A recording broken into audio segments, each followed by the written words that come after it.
เราร่วมกันช่วยให้โลกดีขึ้นทุกวัน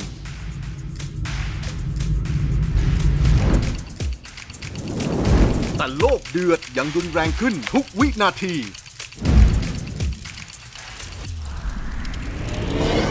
ถึงเวลายกระดับพลังความร่วมมือครั้งสำคัญมุ่งสู่เป้าหมายเร็วขึ้นกว่าเดิมมาช่วยกันเร่งเปลี่ยนเพื่อเพิ่มโอกาสที่งาน ESG Symposium 2024 พบหลากหลายผู้นำระดับโลกที่ร่วมกันสร้างโลกกรีนเศรษฐกิจโต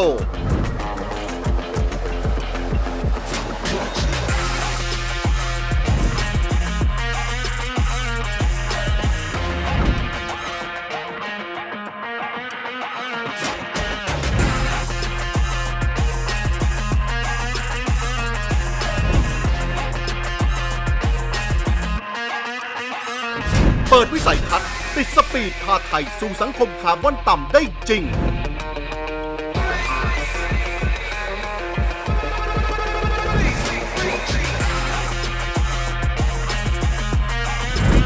สัมผัสเมืองต้นแบบคาร์บอนต่ำแห่งแรกของไทย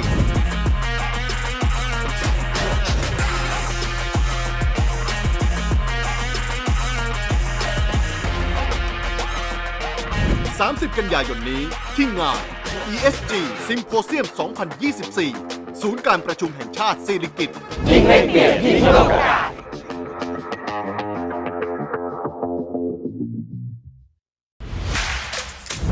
เราร่วมกัน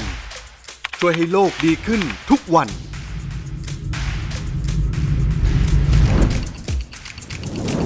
แต่โลกเดือดยังรุนแรงขึ้นทุกวินาที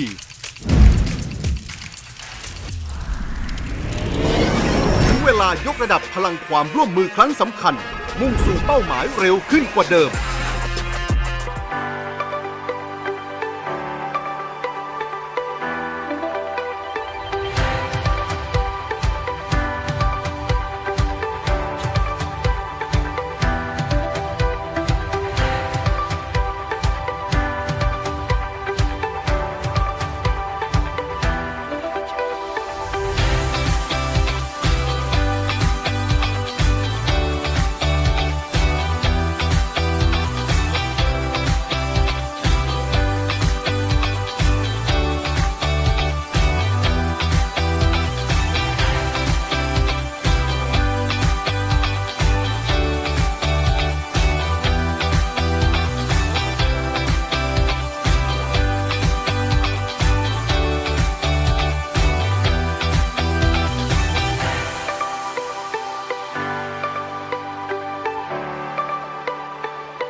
เราร่วมกันช่วยให้โลกดีขึ้นทุกวัน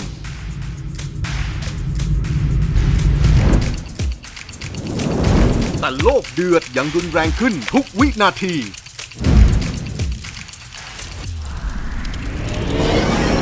ลายกระดับพลังความร่วมมือครั้งสำคัญมุ่งสู่เป้าหมายเร็วขึ้นกว่าเดิมมาช่วยกันเร่งเปลี่ยนเพื่อเพิ่มโอกาสที่งาน ESG Symposium 2024 พบหลากหลายผู้นำระดับโลกที่ร่วมกันสร้างโลกกรีนเศรษฐกิจโต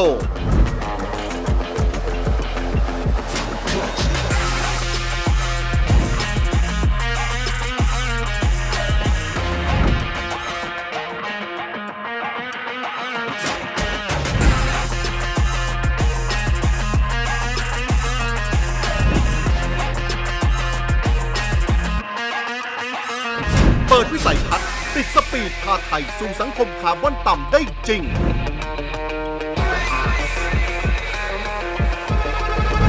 สัมผัสเมืองต้นแบบคาร์บอนต่ำแห่งแรกของไทย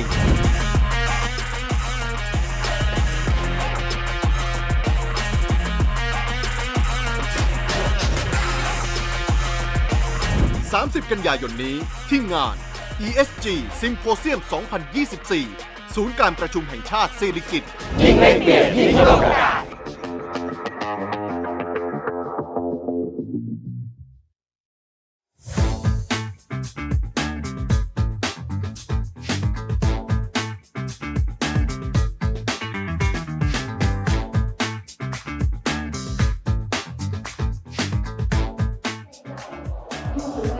สวัสดีค่ะ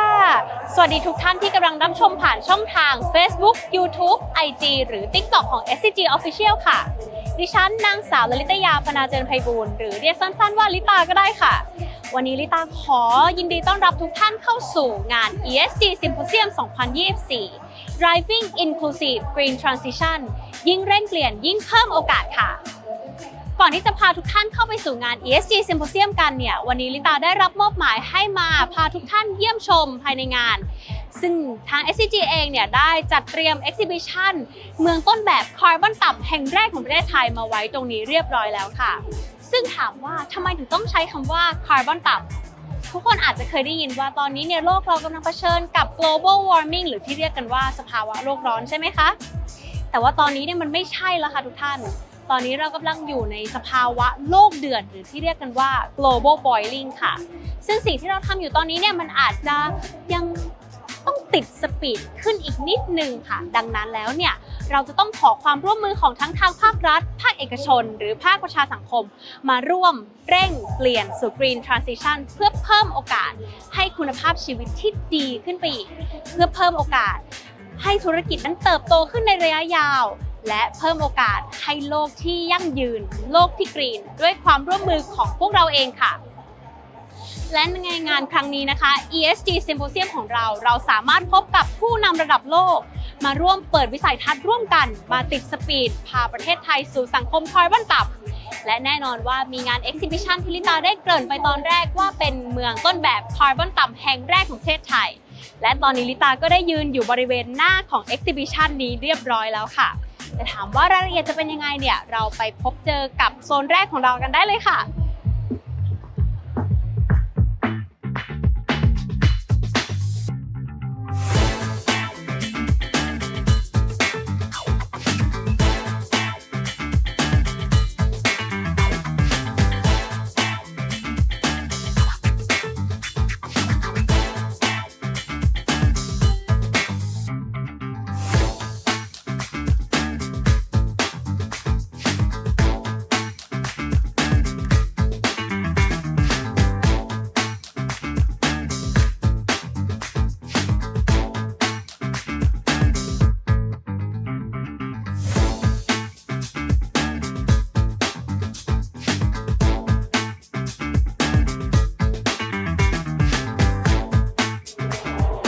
ทุกท่านตอนนี้ลิตาก็กำลังพาทุกท่านมาอยู่ที่บริเวณโซนหนึ่งค่ะสระบุรีแซนด์บ็อกซ์ซึ่งเป็นเมืองต้นแบบคาร์บอนต่ำแห่งแรกของประเทศไทย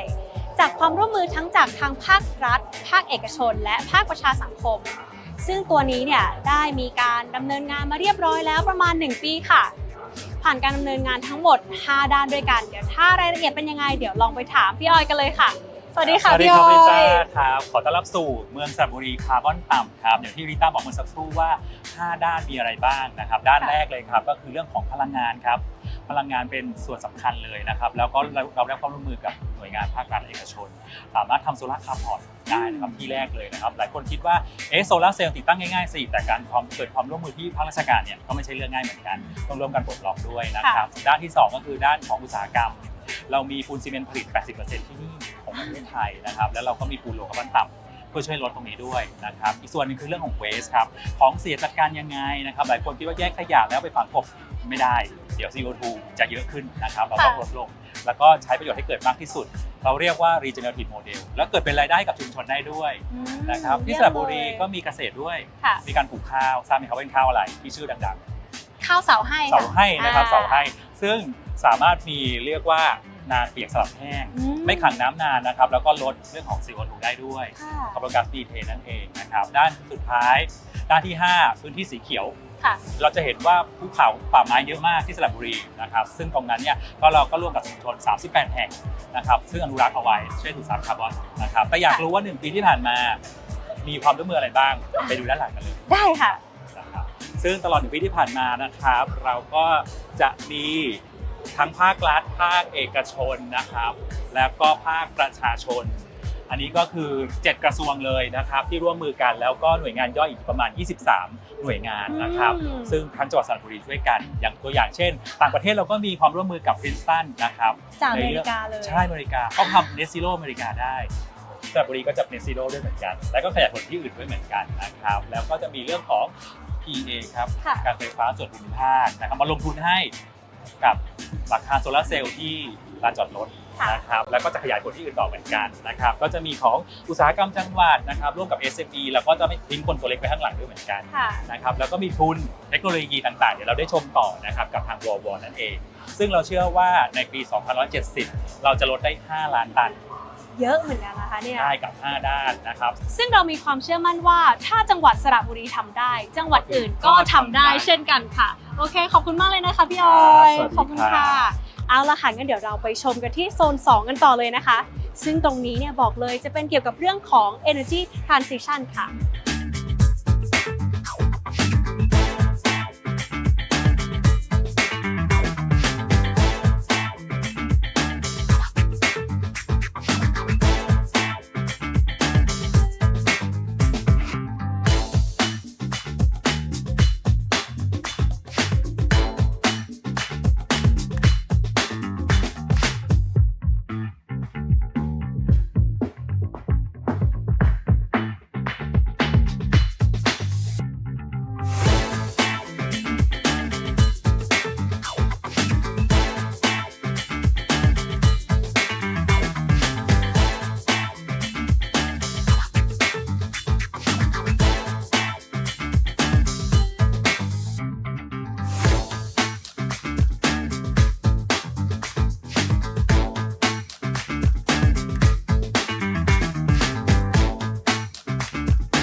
สำหรับโซนที่2ของเรา Energy Transition ทุกคนรู้ไหมคะว่าก๊าซเรือนกระจกของเราเนี่ยมันเกิดจากการที่เราใช้พลังงานฟอสซิลเนี่ยแหละค่ะซึ่งเราจะสามารถช่วยโลกยังไงเราจะเปลี่ยนจากการใช้พลังงานฟอสซิลไปเป็นการใช้พลังงานสะอาดหรือพลังงานทดแทนยังไงเดี๋ยวเราลองไปหาคำตอบจากพี่เอิงกันเลยค่ะสวัสดีค่ะพี่เอิงคะรบกวนช่วยอธิบายกับเรื่องตัวโซลาร์เซลล์ด้านหลังให้ฟังหน่อยได้ไหมคะได้ค่ะก็ทางเรานะคะเป็นบริษัทESG นะคะผู้ให้บริการพลังงานสะอาดภายใต้แนวคิดการเปลี่ยนพื้นที่ว่างเปล่านะคะให้เป็นระบบผลิตไฟฟ้าจากระบบโซล่าค่ะโดยมีการนำระบบเทคโนโลยีสมาร์ทกริดนะคะเข้ามา implement ใช้เพื่อให้เกิดการบริหารพลังงานอย่างสูงสุดค่ะไม่ทราบว่ามีอุตสาหกรรมใดหรือว่าเป็นธุรกิจแบบไหนที่จะมีการ implement ตัว smart grid เข้าไปบ้างไหมคะมีค่ะตอนนี้ทางเราขอยกตัวอย่างกรณีที่เกิดขึ้นจริงนะคะกับกลุ่มลูกค้าสหยูเนี่ยนนะคะก็คือกลุ่มลูกค้าสหยูเนี่ยจะมีบริษัทย่อยๆภายในโรงงานภายใต้นั้นอีกประมาณ11โรงงานในพื้นที่ของเขานะคล้ายๆกับเป็นนิคมอุตสาหกรรมย่อมๆหนึ่งเลยค่ะซึ่งก่อนนั้นเนี่ยเขาไม่สามารถบริหารจัดการพลังงานที่เป็นพลังงานสะอาดเข้าไปได้ทางเราก็เลยนำโซลูชันที่เป็นสมาร์ทกริดเนี่ยค่ะเข้าไปบริหารจัดการพลังงานโดยระบบสมาร์ทกริดคือระบบการบริหารจัดการพลังงานแบบรวมศูนย์นะคะเพื่อให้เกิดประโยชน์สูงสุดโดยการคอนโทรล จากทาง ESG Symposium ค่ะดังนั้นเนี่ยลูกค้านะคะจะได้รับการเพิ่มสัดส่วนพลังงานสะอาดที่เพิ่มมากขึ้นนะคะแล้วก็ช่วยลดต้นทุนการผลิตพลังงานสะอาดนอกจากนั้นยังเพิ่มความยืดหยุ่นในการใช้ระบบพลังงานไฟฟ้าด้วยค่ะโอเคค่ะได้ขอบคุณมากเลยนะคะพี่เอิงขอบคุณค่ะหลังจากที่เราได้รู้กันแล้วเนี่ยว่าเราสามารถที่จะใช้พลังงานสะอาดหรือพลังงานทดแทนยังไงเดี๋ยวเราไปดูกันค่ะว่าวิธีการที่จะ achieve efficiency สูงสุดเนี่ยเราใช้อะไรเป็นตัวช่วยค่ะสวัสดีค่ะพี่เซงสวัสดีครับไม่ทราบว่าทาง Repco Next เนี่ยได้มีการนำเทคโนโลยีอะไรมาปรับใช้เพื่อที่จะให้เราสามารถ achieve efficiency ตรงนี้ได้เหรอคะใช่ครับซึ่งสำหรับในเรื่องของการดูแลตัว solar asset นะครับให้สามารถที่จะผลิตพลังงานสะอาดได้สูงสุดเนี่ยจริงๆเป็นเรื่องที่ไม่ยากเลยครับนะเพราะว่าตัวอุปกรณ์เองเนี่ยก็ไม่ได้ถูกออกแบบมาอย่างซับซ้อนนะครับแต่ว่าใน solar asset เนี่ยก็จะมีความ challenge อยู่2เรื่องหลักๆนะครับ1ก็คือเรื่องของปัจจัยสิ่งแวดล้อมสภาพอากาศต่างๆนะฮะซึ่งจะทำให้ปริมาณการผลิตไฟเนี่ยเพิ่มสูงขึ้นหรือลดลงได้ตลอดเวลานะแล้วถัดมาอีกจุดหนึ่งที่เรามองข้ามไม่ได้ก็คือในเรื่องของลักษณะของการติดตั้งระบบโซล่าซึ่งจะไปติดตั้งอยู่ที่ระบบที่อยู่ที่รีโมทแอเรียในพื้นที่ห่างไกลนะครับเลยทำให้การที่เราจะต้องส่งคนนะฮะเข้าไปตรวจสอบดูแลที่หน้างานตลอดทุกเวลาไม่สามารถทำได้อย่างคุ้มค่าดังนั้นเราดึงต้องนำพวกดิจิทัลเทคโนโลยีนะครับนำพวก IoT Sensor IoT Device ต่างๆเอามาติดตั้งที่ระบบโซล่าแล้วก็ดึงข้อมูลขึ้นมารวมศูนย์แล้วก็ทำการวิเคราะห์นะครับด้วย Machine Learning แล้วก็ Artificial Intelligence เพื่อสร้าง Digital Twin ของระบบโซล่าขึ้นมา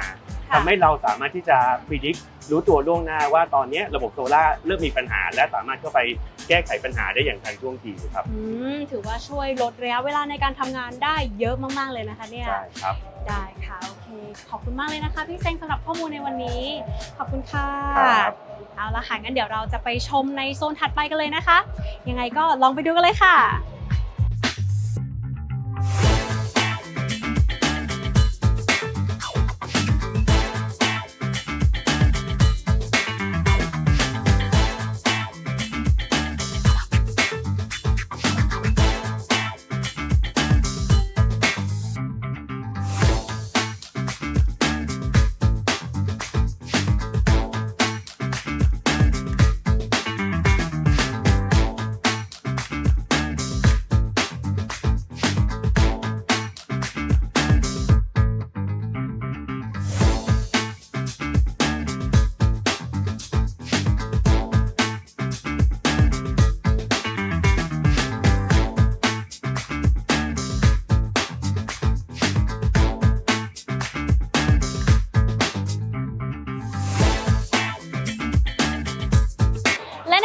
โซนนี้นะคะเป็นการทำนาอย่างยั่งยืนโดยใช้หลักการเปียกสลับแห้งค่ะ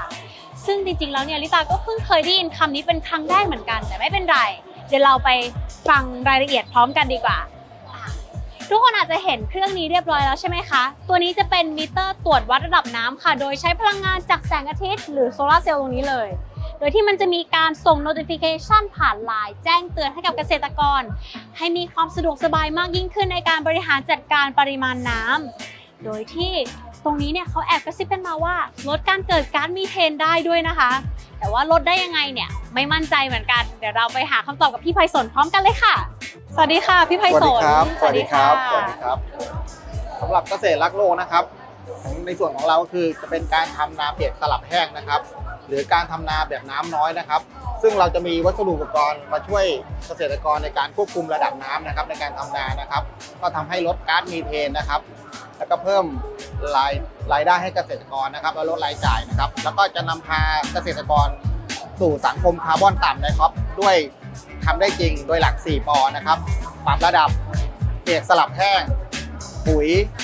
ปลอดการเผาครับได้ค่ะโอเคพี่ไพศาลคะขอ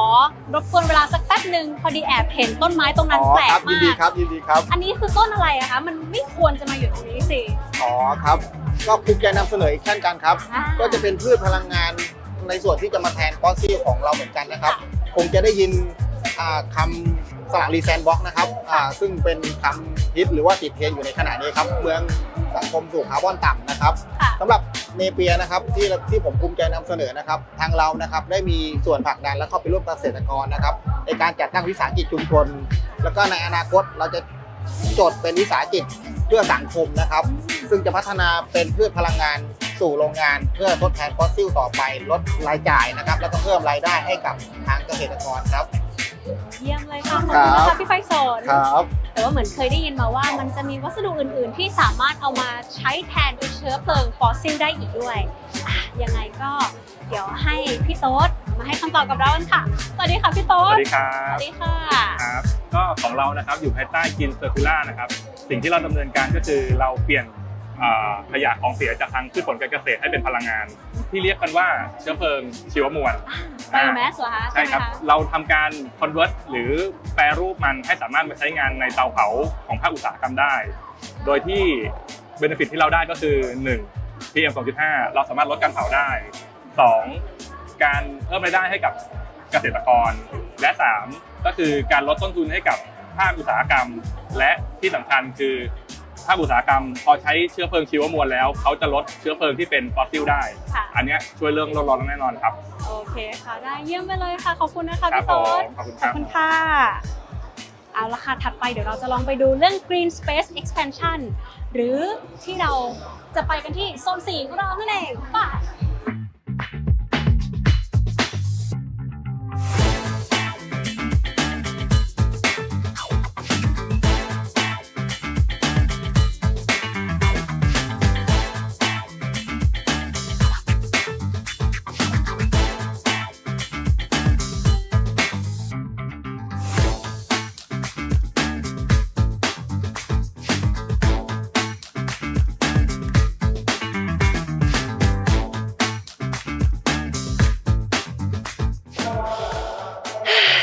อยู่ในโซนเนี้ยรู้สึกเขียวรู้สึกสดชื่นรู้สึกดีมากๆเลยค่ะทุกคนคงเคยได้ยินว่าการช่วยปลูกป่าเนี่ยสามารถช่วยกักเก็บคาร์บอนตามธรรมชาติได้แต่ถามว่ามันกักเก็บได้เท่าไหร่มันช่วยยังไงบ้างลองไปหาคำตอบกับพี่น้ำกันเลยค่ะเชิญพี่น้ำค่ะสวัสดีค่ะเป็นไงคะมาตรงนี้แล้วรู้สึกสดชื่นเขียวใช่ไหมคะใช่อย่างที่เกริ่นมาเมื่อกี้แล้วว่าการปลูกต้นไม้เนี่ยจะช่วยในโลกของเราในภาวะโลกเดือดยังไงบ้างนะคะทราบไหมคะว่าต้นไม้1ต้นเนี่ยสามารถช่วยดูดก๊าซคาร์บอนไดออกไซด์ได้สูงสุด15 กิโลกรัมคาร์บอนไดออกไซด์ต่อปีเลยนะคะนอกจากนี้นะคะยังช่วยลดอุณหภูมิของโลกเรานะคะได้ถึง 2-4 องศาเซลเซียสนะคะเพราะฉะนั้นนะคะทุกคนเนี่ยสามารถมีส่วนร่วมในการปลูกต้นไม้คนละ1ต้นนะคะเพื่อช่วยโลกเราในภาวะโลกเดือดตอนนี้ได้เป็นอย่างดีเลยค่ะจริงๆแล้วก็ช่วยกันคนละนิดก็สามารถที่จะช่วยจัดการกับปัญหานี้ได้แล้วเพราะฉะนั้นมาร่วมมือกันนะคะโอเคงั้นต่อไปเราไปดูโซนถัดไปกันเลยค่ะ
สำหรับโซนนี้ของเราการขนส่งสีเขียวหรือ Green Logistics นั่นเอง SCG มียานพาหนะเพื่อการขนส่งค่ะที่เป็นมิตรต่อสิ่งแวดล้อมด้วยเช่นกันภายใต้ SCG JWD ตัวนี้ค่ะเขาแอบกระซิบกันมาว่าเราสามารถที่จะลดการใช้พลังงานเชื้อเพลิงและลดการปล่อยแก๊สคาร์บอนไดออกไซด์ได้เช่นกันรายละเอียดจะเป็นยังไงเดี๋ยวเราลองไปฟังจากพี่ผู้เชี่ยวชาญกันเลยค่ะ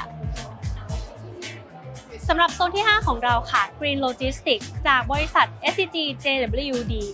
ซึ่งการขนส่งสีเขียวเนี่ยทุกคนอาจจะรู้อยู่แล้วว่าภาคการขนส่งหรือว่าคมนาคมเนี่ยจะเป็นแหล่งเกิดก๊าซคาร์บอนไดออกไซด์ที่ค่อนข้างสูงดังนั้นเราจึงมีการพัฒนาเทคโนโลยีเพื่อลดการใช้พลังงานเชื้อเพลิงส่วนเรื่องรายละเอียดเป็นยังไง ต้องถามกูรูคนนี้เลยค่ะ สวัสดีค่ะ สวัสดีค่ะ ก็สำหรับบูธ SCBJWD Logistics ของเราที่มาร่วมในงานวันนี้นะคะ เรานำนวัตกรรมทั้งหมดประมาณ 4 ส่วนหลักๆมาให้ดูกันนะคะ ก็จะเริ่มกันที่ตัว Smart Warehouse หรือคลังจัดเก็บสินค้าอัตโนมัติของเรานะคะ ก็คือเราใช้ตัว ASRS นะคะเป็นระบบในการเบิกหรือการจ่ายสินค้าอัตโนมัติ เพื่อลดการใช้โฟล์คลิฟต์นะคะรวมไปถึงทุกๆคลังสินค้าของเราที่เป็นห้องเย็นควบคุมอุณหภูมิเนี่ยเราใช้ตัวโซลาร์เซลล์นะคะเพื่อมาเป็นการลดการใช้พลังงานไฟฟ้าด้วยค่ะแล้วก็ในส่วนของการขนถ่ายสินค้าหรือลำเลียงสินค้าภายในคลังสินค้านะคะเราก็ใช้ตัว EV forklift นะคะส่วนในภาคส่วนที่เป็นรถที่ต้องเคลื่อนที่ไปบนท้องถนนเราก็เลือกใช้ที่จะเป็นรถ EV truck นะคะซึ่งเป็นการใช้พลังงานไฟฟ้าทดแทนการปล่อยก๊าซคาร์บอนไดออกไซด์นั่นเองค่ะได้ค่ะแล้วก็มีอีก2ส่วนสำคัญที่วันนี้มีดิสเพลย์มาโชว์ด้วยเดี๋ยวพาไปดูดีกว่า เหรอคะโอเคค่ะ ด้านนี้เลยค่ะ กล่องนี้เหรอคะ ใช่แล้วค่ะก็ แอบเปิด สำหรับ ดูได้ไหม กล่องนี้นะคะจะเป็นการ collaboration การร่วมกับทางปตท. OR นะคะคือเราเนี่ยเข้าไปขนส่งตัวเบเกอรี่นะคะหรือขนมของ Amazon เนี่ยแหละค่ะคาเฟ่ Amazon แล้วก็จัดส่งให้เขากว่า500 สาขาทั่วประเทศไทยโดยใช้เจ้าตัวนี้ค่ะเป็นฟูลคอนเทนเนอร์ฟูลคอนเทนเนอร์นี้ปกติเราจะใช้รถเย็นหรือรถควบคุมอุณหภูมิในการขนส่งสินค้าแบบเต็มเที่ยวเนาะแต่ว่าตอนนี้เรามีใช้นวัตกรรมตัวนี้จะเป็นตัวที่ควบคุมอุณหภูมิได้ตั้งแต่0 ถึง-15 องศาเซลเซียสเลยก็คือมั่นใจได้ว่าเบเกอรี่ที่จะไปจัดส่งยังคาเฟ่ Amazon ทั่วประเทศเนี่ยคงสดใหม่มีคุณภาพก็คือแปลว่ากล่องใบนี้เทียบเท่ากับห้องเย็นได้เลยใช่ค่ะก็อยากให้ดูข้างในนี้นิดนึงนะคะเดี๋ยวเปิดให้ดูข้างในนี้ก็จะเป็นเบเกอรี่จากของทางคาเฟ่ Amazon นะคะเย็นไหมคะลองเย็นค่ะยังมีไออยู่เลยค่ะใช่ค่ะก็อันนี้ก็ถือว่าผู้ประกอบการไม่ต้องใช้รถขนส่งเต็มคันก็สามารถใช้คูลคอนเทนเนอร์ในการขนส่งสินค้าได้ก็แชร์ค่าจัดส่งร่วมกับผู้ประกอบการรายอื่นได้นะคะโดยทั้งหมดทั้งมวลนี้ค่ะเราใช้ระบบหรือเขาเรียกว่าตัว Logistic Planning and Control Tower ค่ะเป็นระบบที่ช่วยในการบริหารจัดการเพื่อหาเส้นทางที่รถจะวิ่งได้สั้นที่สุดเพื่อลดการปล่อยคาร์บอนไดออกไซด์นะคะแล้วก็แมทชิ่งเส้นทางทั้งหมดทั้งเที่ยวรถขาไปและขากลับให้ไม่เกิดการวิ่งรถเที่ยวเปล่าซึ่งจะเป็นการปล่อยคาร์บอนไดออกไซด์สู่ชั้นบรรยากาศค่ะได้ค่ะโอเคขอบคุณมากเลยนะคะพี่ปอขอบคุณค่ะเอาละค่ะถัดไปก็ในส่วนของโซนที่ 6 ของเรานะคะจะเป็นในเรื่องของ waste management หรือว่าการจัดการวัสดุเหลือใช้รายละเอียดเป็นยังไงเดี๋ยวลองไปดูกันค่ะ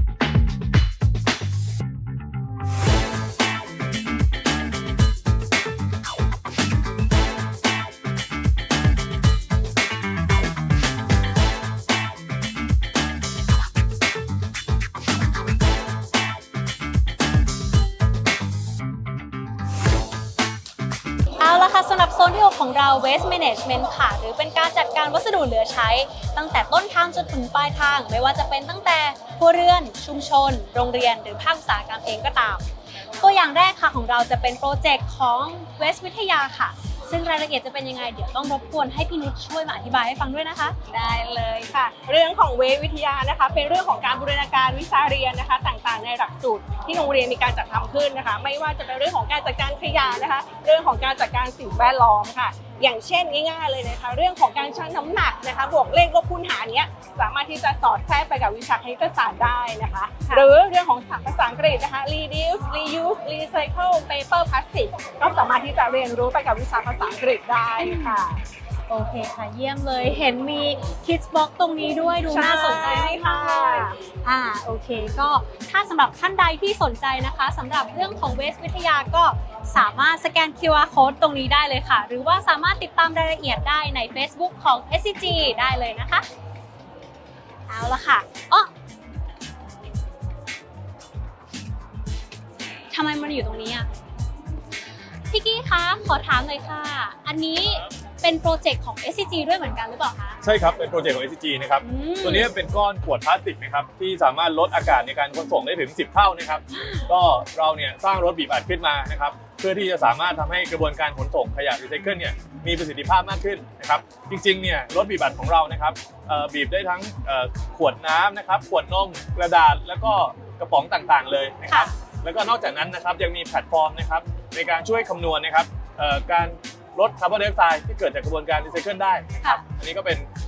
กิจกรรม Wake Up Waste นะครับหรือเป็นสตาร์ทอัพที่เกิดจากโครงการ Zero to One นะครับซึ่งบอกพอให้สตาร์ทอัพของ ESG เนี่ยสามารถทำธุรกิจแล้วก็สามารถตอบโจทย์ลูกค้าได้ครับเยี่ยมเลยค่ะถือว่าเป็นการสนับสนุนกับคนยุคใหม่อย่างพวกเราด้วยโอเคสำหรับท่านใดที่มีโอกาสได้เข้ามาเยี่ยมชมในงาน Exhibition ในครั้งนี้นะคะเราได้มีการยกนวัตกรรมหนึ่งมาซึ่งเป็นนวัตกรรมที่ถูกใช้จริงในสระบุรีแซนด์บ็อกซ์เลยตัวนี้คือจะเป็นเครื่องคัดแยกขวดพลาสติกและกระป๋องอลูมิเนียมค่ะโดยที่เราจะสามารถคัดแยกชนิดของขยะได้ตามประเภทของ material มันไม่ว่าจะเป็นขวด PET ใส PET ขุ่น HDPEขวดอลูมิเนียมหรือเหล็กก็ตามค่ะอย่างเช่นในมือของลิตาตอนนี้จะมีเป็นกระป๋องอลูมิเนียมกับขวด HDPE ค่ะ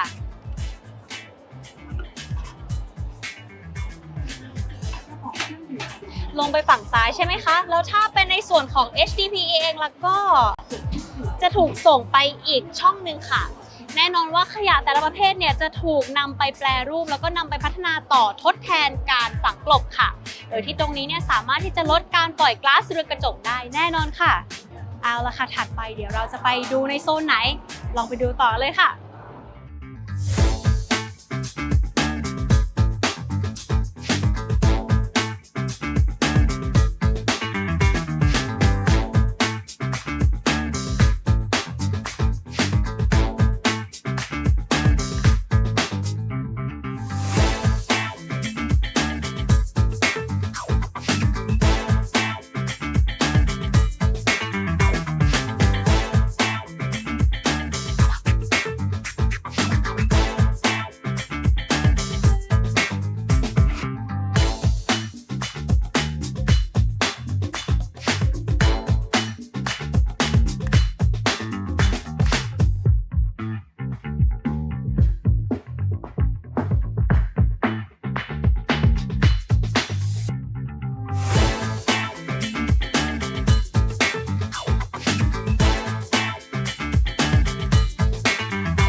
สำหรับโซนที่ 7 ค่ะ low carbon living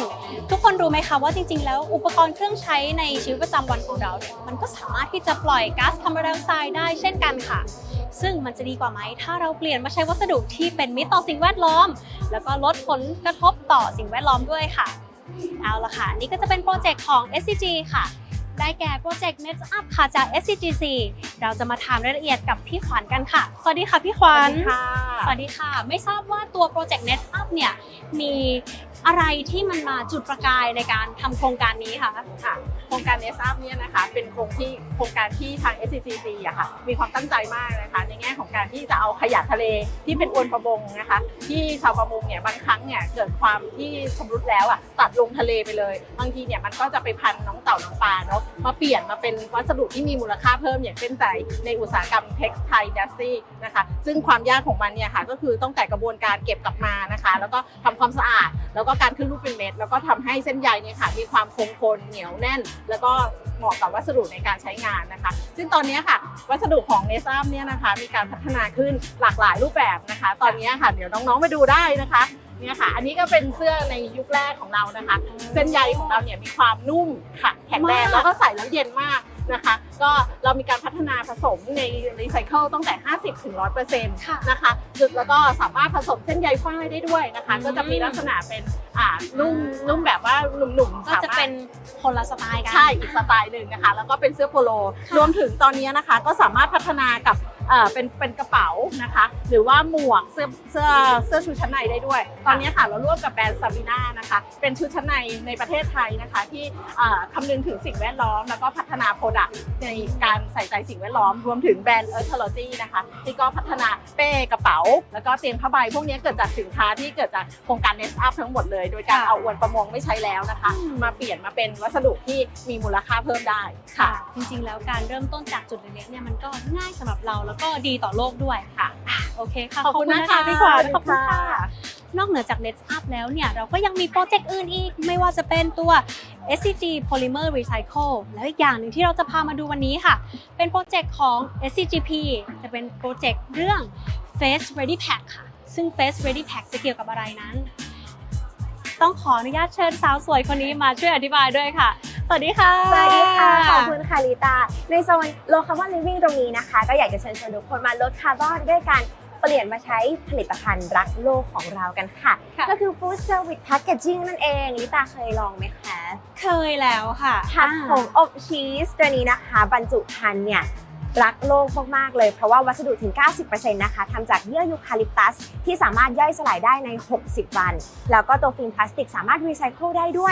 ยคอนเซปต์ง่ายๆก็คือลอกแยกทิ้งนั่นเองค่ะลอกแยกทิ้งนี้นะคะพอเราลอกแยกออกมาปุ๊บก็สามารถจะแยกกระดาษออกจากพลาสติกได้เลยนั่นเองค่ะสะดวกต่อการแยกด้วยใช่นอกจากนี้ SCGP เรานะคะก็ยังได้รับการรับรอง Carbon Footprint of Products นะคะหรือว่า CFP นั่นเองจากองค์การบริหารจัดการก๊าซเรือนกระจกองค์การมหาชนนะคะถึง161รายการแล้วก็มีการพัฒนาซอฟต์แวร์ Carbon Footprint นะคะลูกค้าก็สามารถคำนวณ Carbon Footprint ได้อย่างง่ายรวดเร็วแล้วก็แม่นยำพร้อมกับเอกสารรับรองนะคะที่เราจะออกให้กับลูกค้าเพิ่มโอกาสทางการตลาดเป็น Declaration Certificate นั่นเองค่ะแล้วก็แน่นอนนี่เลยเรามี Private Declaration Label ด้วยนะคะก็จะเป็นฉลาก Carbon Footprint ของผลิตภัณฑ์ที่จะทำให้ลูกค้าสามารถเพิ่มความมั่นใจได้มากยิ่งขึ้นทั้งหมดนี้นะคะก็จะเป็นโซลูชันของ SCGP นะคะที่เรามุ่งพัฒนาไปสู่ความยั่งยืนสู่สังคมคาร์บอนต่ำนะคะเพื่อโลกของเราแล้วก็เพื่อ driving inclusive green transition ไปด้วยกันนั่นเองเช่นเดียวกันกับงาน ESG Symposium วันนี้เลยใช่แล้วค่ะโซนนี้ยังไม่หมดเพียงเท่านี้นะคะเดี๋ยวให้ลิตาพาไปชมว่ามีบรรจุภัณฑ์อื่นๆอะไรอีกบ้างค่ะนอกเหนือจากกระดาษแล้วนะคะเรายังมีพลาสติกอีกด้วยโอเคค่ะขอเรียนเชิญพี่โมมาช่วยอธิบายในเรื่องของพลาสติกให้ฟังหน่อยได้ไหมคะครับนอกจากพลาสติกนะครับที่จะช่วยในการลดคาร์บอนให้ลดลงแล้วนะครับพลาสติกเองก็ยังสามารถมีวิธีการในการลดคาร์บอนด้วยการนำตัวพลาสติกมารีไซเคิลนะครับแล้วหมุนเวียนกลับมาเป็นบรรจุภัณฑ์ดั้งเดิมนะครับยกตัวอย่างเช่นนะครับตัวถุงนี้ที่เราได้เรียกว่าร่วมมือกับโฮมโปรนะครับแล้วก็โดยการนำพลาสติกที่เหลือใช้จากทางโฮมโปรเองกลับมาหลอมมาเป็นเม็ดพลาสติกแล้วก็นำมาขึ้นรูปนะครับทำเป็นถุงใหม่วนกลับมาใช้ให้กับทางโฮมโปรเช่นเดิมนะครับซึ่งตรงนี้เนี่ยเราก็ได้มีการขยายผลให้กับทางแบรนด์อื่นๆไม่ว่าจะเป็นคาโอนะครับหรือว่าตัวขวดน้ำมันด้วยเช่นกันนะครับซึ่งจะเป็นการลดพลาสติกปริมาณพลาสติกที่ใช้นะครับแล้วก็เป็นการนำพลาสติกกลับมารีไซเคิลกลับมาย้อนกลับเป็นแพคเกจจิ้งเหมือนเดิมอีกเช่นกันครับโอเคค่ะขอบคุณมากเลยค่ะจริงๆแล้วก็มีหลายอย่างรอบตัวเลยเหมือนกันเนาะที่เป็นของรีไซเคิลที่บางอย่างเราก็ไม่รู้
อนนี้ก็มาถึงโซนที่ 8 low carbon habitat ของเราแล้วนะคะเป็นโซนสุดท้ายแล้วแต่เห็นมีน้องนักศึกษาข้างหลังกำลังยืนฟังความรู้อยู่แล้วก็แอบขอไปแจมด้วยแล้วกันปะพี่มีนคะสวัสดีค่ะขออนุญาตรบกวนนิดนึงน้องนักศึกษาด้วยโอเคอันนี้เป็นอะไรเหรอคะโอเคค่ะอันนี้เป็นโปรเจกต์ตัวสุขภัณฑ์จากเปลือกไข่นะคะคือปกติแล้วเนี่ยสุขภัณฑ์คอตโต้ของเราเวลาที่เราผลิตนะคะเราจะใช้ตัวแคลเซียมคาร์บอเนตเนาะข้อดีของมันคือมันให้ความคงทนเรื่องของตัวคราบหรือว่ารอยขีดข่วนแต่ทีนี้ปัญหาคือพอเวลาเผาปุ๊บมันจะปล่อยตัวคาร์บอนไดออกไซด์ออกมาเราก็เลยพยายามจะหาตัวไบโอแมททีเรียลมาเราก็ไปพบว่าไอแคลเซียมคาร์บอเนตเนี่ยมันอยู่ในเปลือกไข่ถึง 9-5% เลยพี่ก็เลยเอามาทดแทนตัวนี้ค่ะได้ 100% เลย 100% เลยค่ะมันจะช่วยลดตัวการปล่อยคาร์บอนไดออกไซด์ได้ถึง 930 ตันต่อปีเลยค่ะโหแต่ Amazing เหมือนกันนะคะที่การที่เรานำเปลือกไข่ที่ปกติเราจะทิ้งกันทั่วไปเนี่ยสามารถเอามาทำเป็นอุปกรณ์สุขภัณฑ์หรือว่าเครื่องสุขภัณฑ์เช่นพวกนี้ได้โอเคค่ะขอบคุณนะคะพี่มีนขอบคุณนะคะน้องๆนักศึกษาที่สนใจในบูธของพวกเราโอเคงั้นถัดไปค่ะเรามาดูในโซนของการเลือกใช้กระเบื้องเซรามิกคาร์บอนต่ำรายละเอียดเป็นยังไงสวัสดีค่ะพี่อ้ำครับสวัสดีครับอธิบายให้หนูฟังนิดนึงได้เลยครับก็ต่อเนื่องจากตัวสุขภัณฑ์แบรนด์คอตโต้นะครับก็จะมาต่อด้วยตัวกระเบื้องเซรามิกของคอตโต้นะครับก็มีการปรับเปลี่ยนกระบวนการผลิตในการเผาไหม้ตัวกระเบื้องนะครับก่อนหน้านี้เราใช้ตัวแบบว่าเชื้อเพลิงฟอสซิลในการผลิตกระเบื้องซึ่งเราได้เปลี่ยนกระบวนการผลิตเนี่ยเป็นตัวเชื้อเพลิงชีวมวลซึ่งเชื้อเพลิงชีวมวลก็คือเป็นพวกแบบเศษไม้แกลบอะไรพวกนี้นะครับทดแทนการใช้ฟอสซิลในการเผาไหม้กระเบื้องซึ่งทำให้เปลี่ยนกระบวนการเนี่ยทดแทนเชื้อเพลิงเนี่ยสามารถลดการปล่อยคาร์บอนไดออกไซด์เนี่ยได้สูงสุดถึง 6,000 ตันต่อปีครับผม 6,000 ตันต่อปีใช่ครับเยี่ยมไปเลยเยอะมากเหมือนกันนะคะเนี่ยครับผมได้ค่ะงั้นขอบคุณนะคะพี่อังสำหรับข้อมูลขอบคุณค่ะเราแอบขยับมาดูตรงนี้กันดีกว่าทุกคนเห็นกระเบื้องที่ลิตากำลังยืนอยู่ตรงนี้ไหมคะจริงๆแล้วมันไม่ใช่กระเบื้องธรรมดาแต่มันคือกระเบื้องที่ทำมาจากนี่เลยถุงน้ำยาล้างไตค่ะซึ่งตรงนี้รายละเอียดจะเป็นยังไงเดี๋ยวเราลองสอบถามกับคุณพี่คนสวยคนนี้กันดีกว่าสวัสดีค่ะสวัสดีค่ะก็สำหรับตัวสินค้าตัวนี้นะคะเป็นครั้งแรกเลยนะคะที่เราได้นำตัวพลาสติก PVC จากถุงน้ำยาล้างไตเนี่ยค่ะมาทำเป็นสินค้าใหม่นะคะตัวนี้เนี่ยเป็นโครงการความร่วมมือกันระหว่าง ESG นะคะแล้วก็ทางโรงพยาบาลนะคะที่สามารถเอาสินค้ารีไซเคิลจาก PVC เนี่ยมาใช้จริงในตลาดได้นะคะก็สำหรับตัวนี้นะคะจะเป็นการพัฒนาโดยเราใช้ตัวรีไซเคิลถุงน้ำยาเนี่ยค่ะใช้แทน PVC Virgin นะคะได้ถึง 80% นะคะแล้วก็สำหรับคุณภาพของกระเบื้องเนี่ยก็ได้เทียบเท่ากับกระเบื้องยางทั่วไปที่ผลิตจาก Virgin Material เลยค่ะนะคะไปเลยค่ะและสำหรับโครงการนี้นะคะก็มีการติดตั้งไปแล้วกว่า 9,000 ตารางเมตรนะคะที่โรงพยาบาลปรินซ์ค่ะโอเคค่ะได้จริงๆแล้วมันก็เป็นเรื่องที่น่า Amazing เหมือนกันนะคะที่ถุงน้ำยาล้างไตเนี่ยมันเอามาทำเป็นกระเบื้องได้ด้วยอันนี้ก็เป็นความรู้ใหม่ของลิตาด้วยเหมือนกันโอเคค่ะงั้นก็ต้องขอบคุณมากๆเลยนะคะสำหรับความรู้ในวันนี้ขอบคุณค่ะถ้าทุกคนนึกถึงปูนซีเมนต์ก็ต้องนึกถึงปูนซีเมนต์ SCG ถูกต้องไหมคะตอนนี้เนี่ย SCG ได้ออกโปรดักต์ใหม่มาเรียบร้อยแล้วนั่นก็คือปูนคาร์บอนต่ำรายแรกของประเทศไทยเลยซึ่งตัวนี้เนี่ยสามารถลดปริมาณการปล่อยแก๊สคาร์บอนไดออกไซด์ได้มากถึง 15-20% เลยทีเดียวถือว่าเป็นการยกระดับอุตสาหกรรมการก่อสร้างของประเทศไทยให้เป็นมิตรต่อสิ่งแวดล้อมและลดผลกระทบต่อโลกอย่างยั่งยืนด้วยค่ะและนอกเหนือจากผลิตภัณฑ์ปูนคาร์บอนต่ำของ SCG แล้วเนี่ยเรายังมีถนนคอนกรีตคาร์บอนต่ำอีกต่างหากโอเคเราลองมาดูกันตรงนี้เลยค่ะเห็นหรือยังทุกคนเห็นกันหรือยังคะนี่โอ้โหสวยงามถ้าไม่บอกเนี่ยไม่รู้นะคะเนี่ยว่ามันคาร์บอนต่ำด้วยถนนแข็งแรงปลอดคาร์บอนด้วยนวัตกรรมไบโอชาคอนกรีตต้องขออนุญาตรบกวนพี่เตยให้อธิบายกับเรื่องไบโอชาคอนกรีตหน่อยนะคะสวัสดีค่ะสวัสดีค่ะได้เลยค่ะก็สำหรับบูธวันนี้นะคะก็ของ CPAC นะคะคอนกรีตคาร์บอนต่ำนะคะก็เมื่อสักครู่นี้มีปูนคาร์บอนต่ำแล้วนะคะวันนี้ CPAC นำเสนอคอนกรีตคาร์บอนต่ำในซีรีส์ของไบโอชาคอนกรีตค่ะเป็นนวัตกรรมใหม่ของเราค่ะแล้วปกติแล้วเนี่ยขั้นตอนคร่าวๆของไบโอชาคอนกรีตมันทำยังไงเหรอคะ โอเคค่ะก็สำหรับไบโอชาคอนกรีตนะคะก็คือเป็นคอนกรีตที่เรานำเอาไบโอชานะคะซึ่งไบโอชาเนี่ยเป็นเวสจากการเกษตรนะคะมาผ่านกระบวนการทางความร้อนนะคะที่เรียกว่าไพโรไลซิสนะคะแล้วก็ได้ออกมาเป็นตัววัตถุดิบที่เอามาใช้ในการผสมคอนกรีตค่ะค่ะโอเคค่ะได้ขอบคุณนะคะ ได้ค่ะ ขอบคุณค่ะต่อไปสุดท้ายแต่ไม่ท้ายสุดเราจะมาดูในส่วนของคิดคาร์บอนกันค่ะโอ้สวัสดีค่ะสวัสดีค่ะขออนุญาตรบกวนให้พี่นุ่นอธิบายเรื่องคิดคาร์บอนให้ฟังหน่อยได้ไหมคะได้ค่ะคิดคาร์บอนนะคะก็คือเป็นแพลตฟอร์มที่ใช้ในการประเมิน embody carbon นะคะซึ่ง embody carbon เนี่ยก็คือค่าคาร์บอนที่เกิดจากวัสดุก่อสร้างเราประเมินด้วย digitization นะคะซึ่งง่ายมากเลยเพียงแค่อัปโหลดแบบอาคารหรือว่า BOQ เข้าไปในแพลตฟอร์มก็สามารถที่จะประเมินได้เลยโดยปัจจุบันเนี่ยเราได้รับการสนับสนุนฐานข้อมูลอย่างเป็นทางการค่ะจากองค์กรการเรือนกระจกค่ะกดปุ๊บได้ข้อมูลปั๊บ ใช่ค่ะใช่ค่ะโอเคค่ะเยี่ยมเลยขอบคุณนะคะขอบคุณค่ะอันนี้สุดท้ายของจริงละนี่ค่ะจาก Honest ค่ะเป็น ESG Air Scrubber ค่ะขออนุญาตเรียกตัวคนสวยเข้ามาช่วยอธิบายในรายละเอียดในส่วนนี้หน่อยค่ะสวัสดีค่ะพี่เมย์สวัสดีค่ะขวัญแนะนำนะคะในส่วนของ Honest by ESG Smart Living นะคะก็คือของเราจะเป็นตัว ESG Air Scrubber ค่ะตัวนี้นะคะหลักการทำงานของมันนะคะก็คือเราจะมีการนำอากาศที่มีมลพิษภายในอาคารนะคะกลับเข้ามาบำบัดที่ตัวเครื่องตัวนี้นะคะซึ่งจะทำให้มีการปรับปรุงคุณภาพอากาศภายในอาคารให้ดียิ่งขึ้นแล้วก็ผู้ที่ใช้งานภายในอาคารนะคะก็จะรู้สึกว่ามีอากาศที่สะอาดตลอดเวลาอย่างเงี้ยนะคะก็คือจะช่วยเรื่องของ productivity ให้สูงขึ้นด้วยค่ะและอีกอันนึงที่สำคัญก็คือเรื่องของการประหยัดพลังงานเนื่องจากตัวเครื่องของเราอะค่ะมันสามารถทำให้เราลดการใช้พลังงานลงได้ซึ่งตัวนี้ก็จะสามารถเซฟได้ในแต่ละปีด้วยเหมือนกันค่ะโอเคค่ะได้ก็อยากจะบอกว่านอกเหนือจากรักโลกแล้วเนี่ยอย่าลืมรักสุขภาพของเราเองด้วยนะคะโอเคค่ะขอบคุณนะคะขอบคุณค่ะ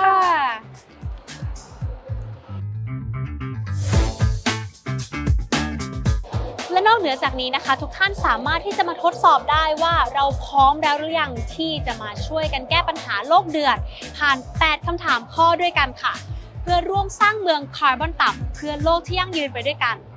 แต่ถ้าใครตอบคำถามครบ8ข้อถูกต้องครบเรียบร้อยแล้วเนี่ยรับไปเลยค่ะถุงปูนรักโลกคิดจากถุงค่ะ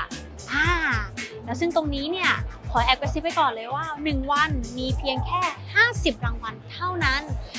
ใครอยากได้รีบมาจับจองกันนะคะและนี่ก็คือตัวอย่างของการผนึกกำลังจากทุกภาคส่วนที่มาร่วมเร่งเปลี่ยนประเทศไทยสู่สังคมคาร์บอนต่ำไปพร้อมๆกันค่ะเพื่อคุณภาพชีวิตที่ดีขึ้นเพื่อธุรกิจที่เติบโตในระยะยาวและเพื่อโลกที่ยั่งยืนค่ะสำหรับท่านใดที่ยังไม่ได้มีโอกาสเข้ามาชมงาน Exhibition นะคะไม่เป็นไรเลยเพราะว่า Exhibition เราจะมีตั้งแต่วันนี้จนถึง6ตุลาคมระยะเวลา 10 โมงจนถึง 2 ทุ่มบริเวณโซนนิทรรศการ SX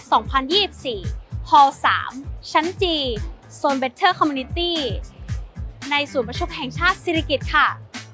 สำหรับท่านใดที่กำลังรับชมผ่านช่องทาง Facebook อยู่นะคะอย่าเพิ่งรีบไปไหนเราอยู่ด้วยกันก่อนสักแป๊บหนึ่งเพราะว่าเรามีกิจกรรมดีๆมาให้ท่านได้ร่วมสนุกด้วยกันโดยที่สามารถติดตามรายละเอียดได้ผ่านคอมเมนต์ด้านล่างตรงนี้เลยค่ะ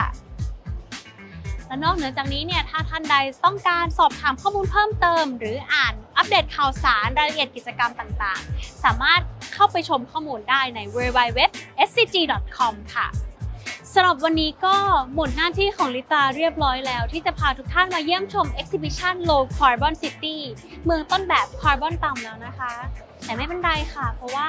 เรากำลังจะส่งต่อให้กับเวทีใหญ่ของเรางาน ESG Symposium 2024 ยิ่งเร่งเปลี่ยนยิ่งเพิ่มโอกาสสำหรับวันนี้สวัสดีค่ะ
เราร่วมกัน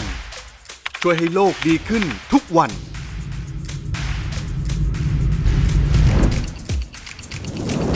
แต่โลกเดือดยังรุนแรงขึ้นทุกวินาที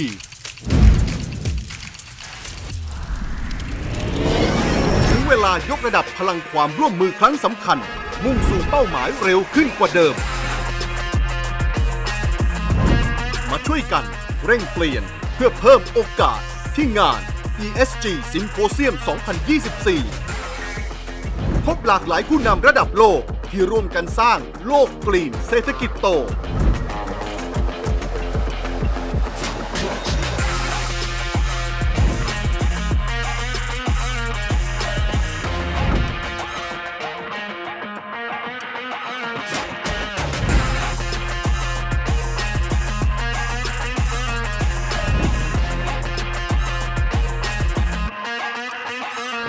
เปิดวิสัยทัศน์ติดสปีดพาไทยสู่สังคมคาร์บอนต่ำได้จริง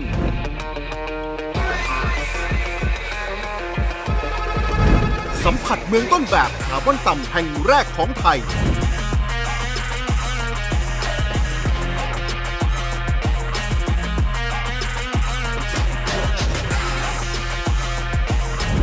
30 กันยายนนี้ที่งาน ESG Symposium 2024 ศูนย์การประชุมแห่งชาติสิริกิติ์ยิ่งเร่งเปลี่ยนยิ่งเพิ่มโอกาส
เราร่วมกัน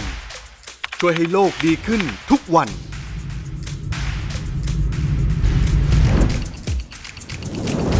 แต่โลกเดือดอย่างรุนแรงขึ้นทุกวินาที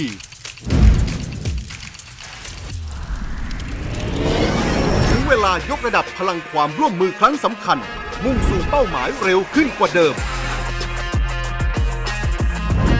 มาช่วยกันเร่งเปลี่ยนเพื่อเพิ่มโอกาสที่งาน ESG Symposium 2024 พบหลากหลายผู้นำระดับโลกที่ร่วมกันสร้างโลกกรีนเศรษฐกิจโต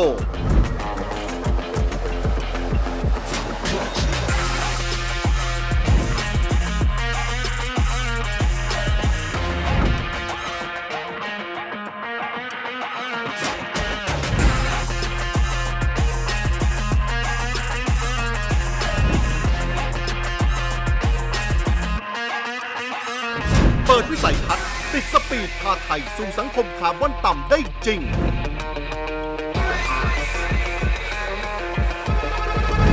สัมผัสเมืองต้นแบบคาร์บอนต่ำแห่งแรกของไทย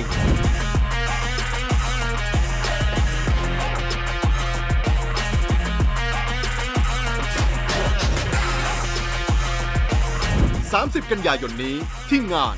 ESG Symposium 2024 ศูนย์การประชุมแห่งชาติสิริกิติ์ยิ่งเร่งเปลี่ยนยิ่งเพิ่มโอกาส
เราร่วมกัน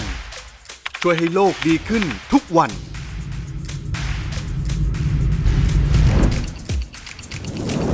แต่โลกเดือดอย่างรุนแรงขึ้นทุกวินาที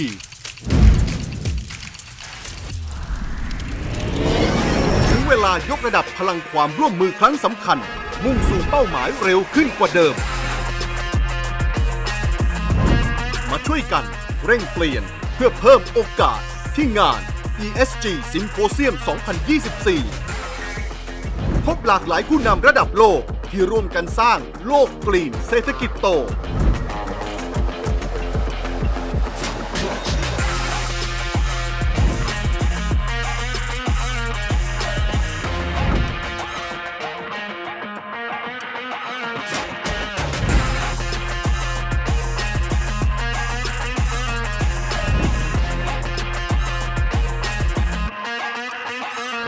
เปิดวิสัยทัศน์ติดสปีดพาไทยสู่สังคมคาร์บอนต่ำได้จริง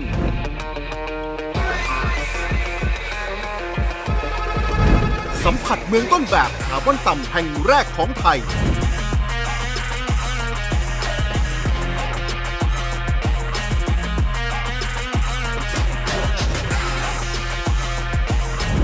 30 กันยายนนี้ที่งาน ESG Symposium 2024 ศูนย์การประชุมแห่งชาติสิริกิติ์ยิ่งเร่งเปลี่ยนยิ่งเพิ่มโอกาส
เราร่วมกันช่วยให้โลกดีขึ้นทุกวัน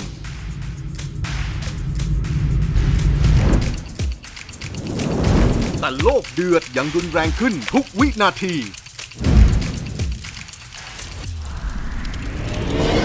ถึงเวลายกระดับพลังความร่วมมือครั้งสำคัญ มุ่งสู่เป้าหมายเร็วขึ้นกว่าเดิมมาช่วยกันเร่งเปลี่ยนเพื่อเพิ่มโอกาสที่งาน ESG Symposium 2024 พบหลากหลายผู้นำระดับโลกที่ร่วมกันสร้างโลกกรีนเศรษฐกิจโต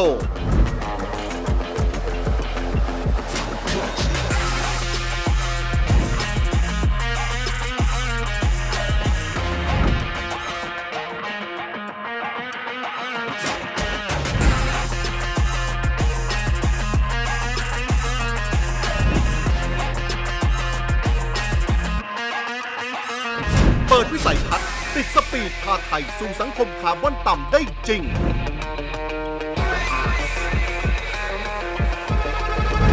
สัมผัสเมืองต้นแบบคาร์บอนต่ำแห่งแรกของไทย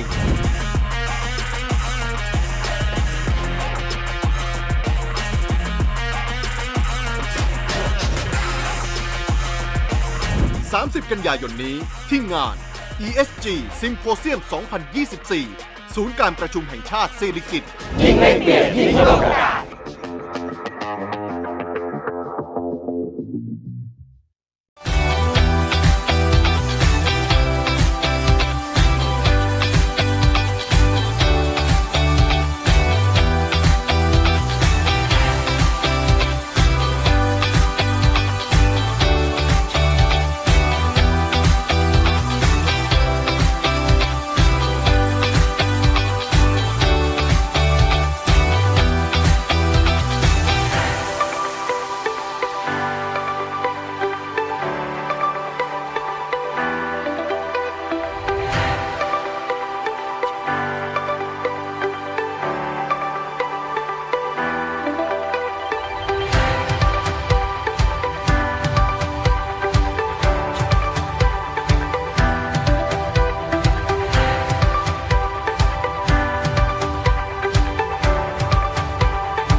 on a path to a low-carbon society where we all contribute to change. Is everything we've done really made the world better? Global environmental awareness has increased by 16%. Yet since 2000, the frequency of natural disasters has surged by 400%. Is just being aware not enough? Do we need to do something urgently? The global recycling rate has risen by 32%, but the amount of waste continues to increase by 15% every year. Are we still not changing our behaviors enough? The number of electric vehicles worldwide has increased by over 40 million, yet pollution claimed more lives, increasing by 16% last year. Does it mean these changes are still short? Our goal this year is to limit global temperature rise to no more than 1.5 degrees Celsius, but it has already reached 1.42 degrees Celsius. Is everything we've done still insufficient? A better world is built by all of us taking action every day. While we've made progress, we need to push harder and do even better. We must accelerate our efforts and combine forces to drive change for a better world. The faster we act, the more opportunities we create. Because every big crisis brings new opportunities. Opportunities for a better life, to elevate the quality of life with eco-friendly products, and to live in ways that reduce environmental burdens. Opportunities for business growth, developing green innovations, stimulating economic growth, and driving the transition, while supporting access to funding without leaving anyone behind. Opportunities for a sustainable world, fostering national collaboration, and aligning international forces to develop low-carbon model cities. Every change helps drive the transition towards a new world. The faster we adapt, the further ahead we'll be, opening even more opportunities for us. Together,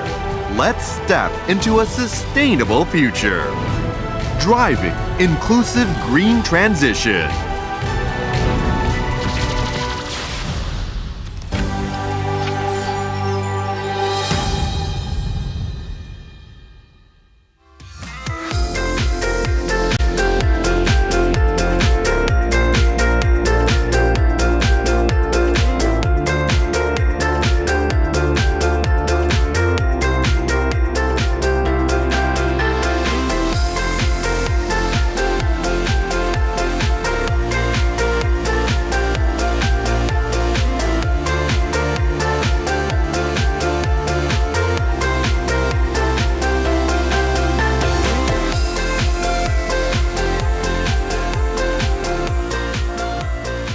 เอาละครับขอกราบสวัสดีแขกผู้มีเกียรติทุกท่านเลยนะครับวันนี้ต้องบอกว่าเป็นวันที่น่าชื่นใจนะครับเพราะว่าเราเห็นคนเป็นหลักพันคนครับที่เข้ามาอยู่ในห้องแห่งนี้และคนเป็นหลักพันคนรวมถึงท่านที่กำลังชมอยู่นะครับสดณเวลานี้นะครับที่ SCG Social Media Channel ทุกคนเหมือนกันครับคือทุกคนมีแพชชั่นเดียวกันครับในการที่จะทำให้โลกของเราใบนี้เป็นโลกที่ดีขึ้นเป็นโลกที่มีคาร์บอนต่ำลงเพื่อให้โลกของเรานั้นเดินหน้าไปได้อย่างยั่งยืนด้วยนะครับแล้วในวันนี้ครับทุกท่านที่อยู่รวมกันประกอบไปด้วยทุกภาคส่วนเลยนะครับไม่ว่าจะเป็นภาคส่วนภาครัฐเองก็ดีภาคส่วนธุรกิจเองก็ดีภาคส่วนประชาสังคมพี่น้องสื่อมวลชนทุกท่านยังเจเนอเรชันใหม่ๆด้วยนะครับ Well, first of all, I would like to tell that it is a very, very delightful to see thousands of people gathering here in this very room and including countless numbers of those who share exactly the same passion, that is the passion to drive the world a better place. The world which is of course of lower carbon, the world which will be progressing sustainably. และสำหรับงานในวันนี้นะครับแรกทีเดียวเลยขอยินดีต้อนรับทุกท่านครับเข้าสู่งานในวันนี้และนั่นก็คือ ESG Symposium 2024 นะครับงานนี้จริงๆแล้วเนี่ยเริ่มต้นมาตั้งแต่ปี 2012 แล้วนะครับยาวนานมานะครับและในแต่ละปีเองนะครับงานนี้ทำหน้าที่เป็นเหมือนกับแพลตฟอร์มครับเป็นเวทีที่ทำให้ทุกภาคส่วนเองนี้สามารถที่จะมาพูดคุยแลกเปลี่ยนประสบการณ์แลกเปลี่ยนองค์ความรู้นะครับสนับสนุนการเปลี่ยนผ่านของประเทศไทยไปสู่สังคมคาร์บอนต่ำที่มีความยั่งยืน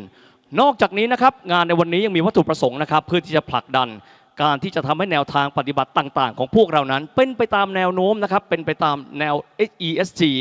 แม้จะเป็นในระดับนโยบายเองก็ดีระดับกฎระเบียบเองก็ดีข้อบังคับต่างๆครับเพื่อขจัดอุปสรรคต่างๆในการที่จะเป็นอุปสรรคให้เรานั้นเดินหน้าไปในการขับเคลื่อนโลกที่มีความยั่งยืนกันด้วยนะครับ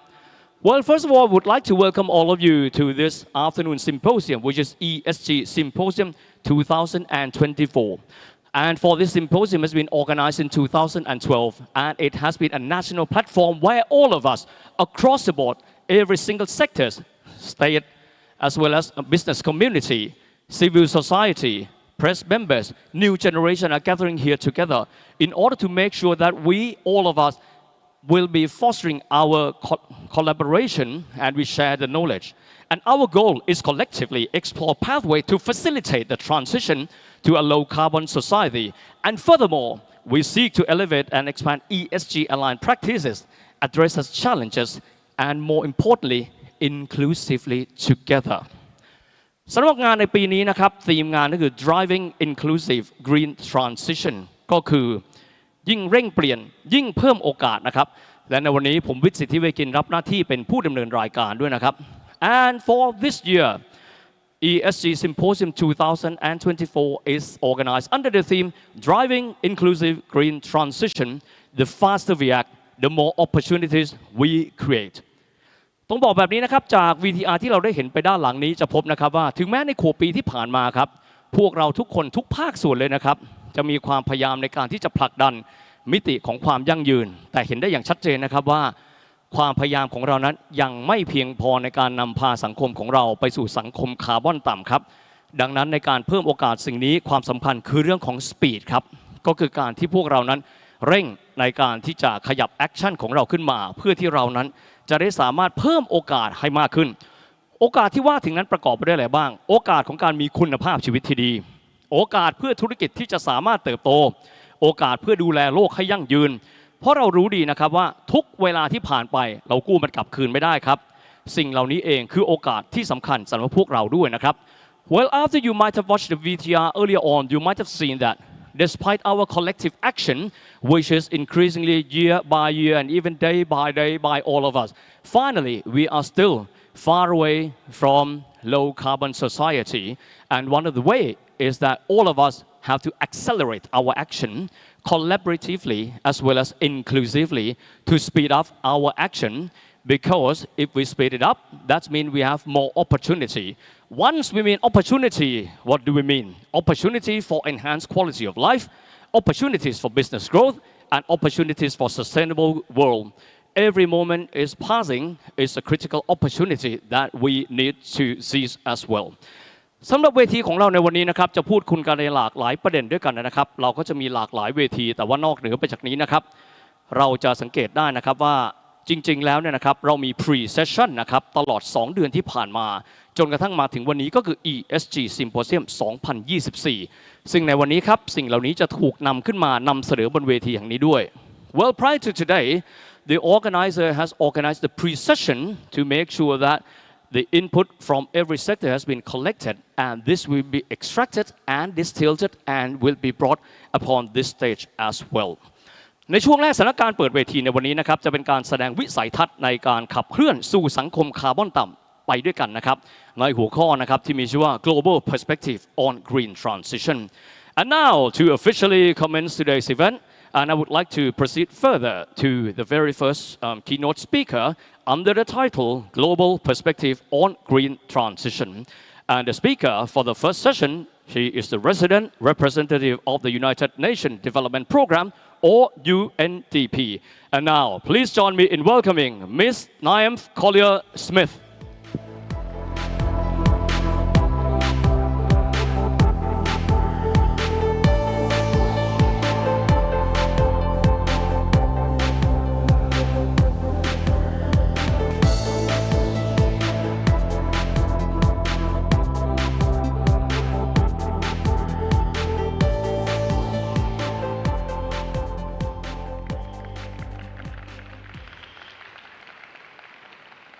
Excellencies, delegates, it's a pleasure to join you today to offer a global perspective on driving a green transition. Now, for the next 10 minutes or so, I'm not going to talk to you about the climate emergency that we face. I'm not going to talk to you about how off track we are against the Paris Climate Agreement of staying within 1.5 degrees of temperature rise. I'm not going to talk to you about the 132 million more people that are likely to get pushed into poverty by 2030 because of the heats, the floods, the droughts, or of the fact that of all the people displaced by climate change, 4 out of 5 of them are women and girls. But I'm not going to talk to you about that, because those facts are all clear. We can see it in the headlines. What I'd like to spend the next 10 minutes or so talking about is what we can all do about it. I'm going to focus on 3 things. First, measuring what matters. Second, ambitious climate pledges. And third, aligning private finance. So let's take the first one, measuring what matters. We need to change from a society that values what it measures to a society that measures what it values. What do I mean by that? Well, let's go back in time a little bit. Not too far, just when we were all a little bit younger. 1990. The World Wide Web had just been invented, and very few people had even heard of climate change. Back then, UNDP, for whom I work, took a look at how we measure progress based on GDP alone, and just something didn't feel right. So we decided to try something new. We added 2 more measures to what we could call progress. We added in life expectancy and years of education. And in so doing, we created what's become known since as the Human Development Index. Now, this was great. This was progress. So finally, we could see differently the connection between people and prosperity. The picture changed, but we had a new way of understanding what a good life looked like and how to get there. But something was still missing: the planet. So we took another shot at it. And in 2020, we added 2 more indices to the Human Development Index: the carbon emission footprint of a country and its material footprint. And we came up with the Planetary Adjusted Human Development Index. Then once again, the picture of progress changed. But this time it really changed. More than 50 countries dropped out of what we call the High Human Development Index, leaving an empty space in the top corner of the graph of progress. And that's because not one country in the world has managed to achieve very high human development without putting immense strain on the planet. Look at it another way, and this tiny little green corner where we're trending away from, as you see those grey lines,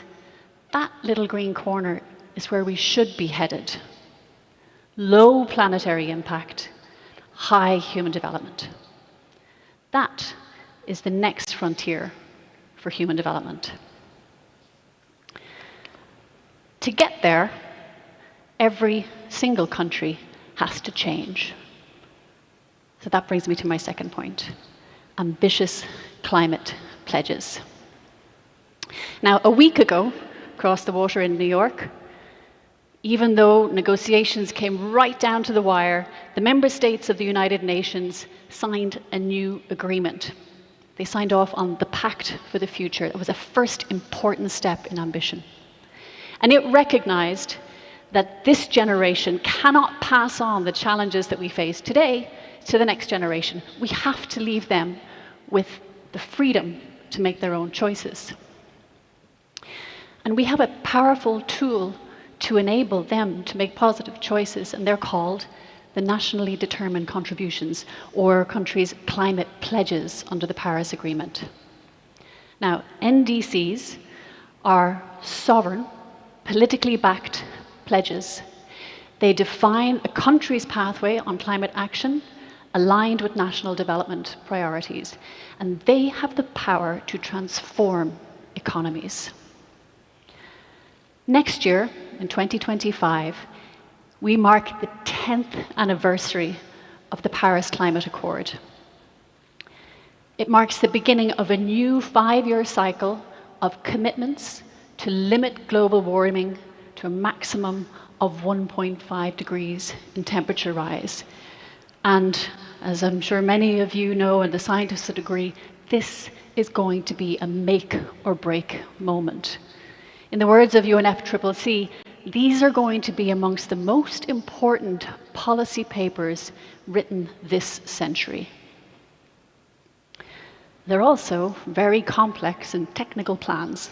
And so we at the United Nations, along with all of our partners, are rolling up our sleeves to help. Right now, UNDP, our UN partners, and our partners across the world are helping 128 countries to raise the ambition of their nationally determined contributions through our climate promise.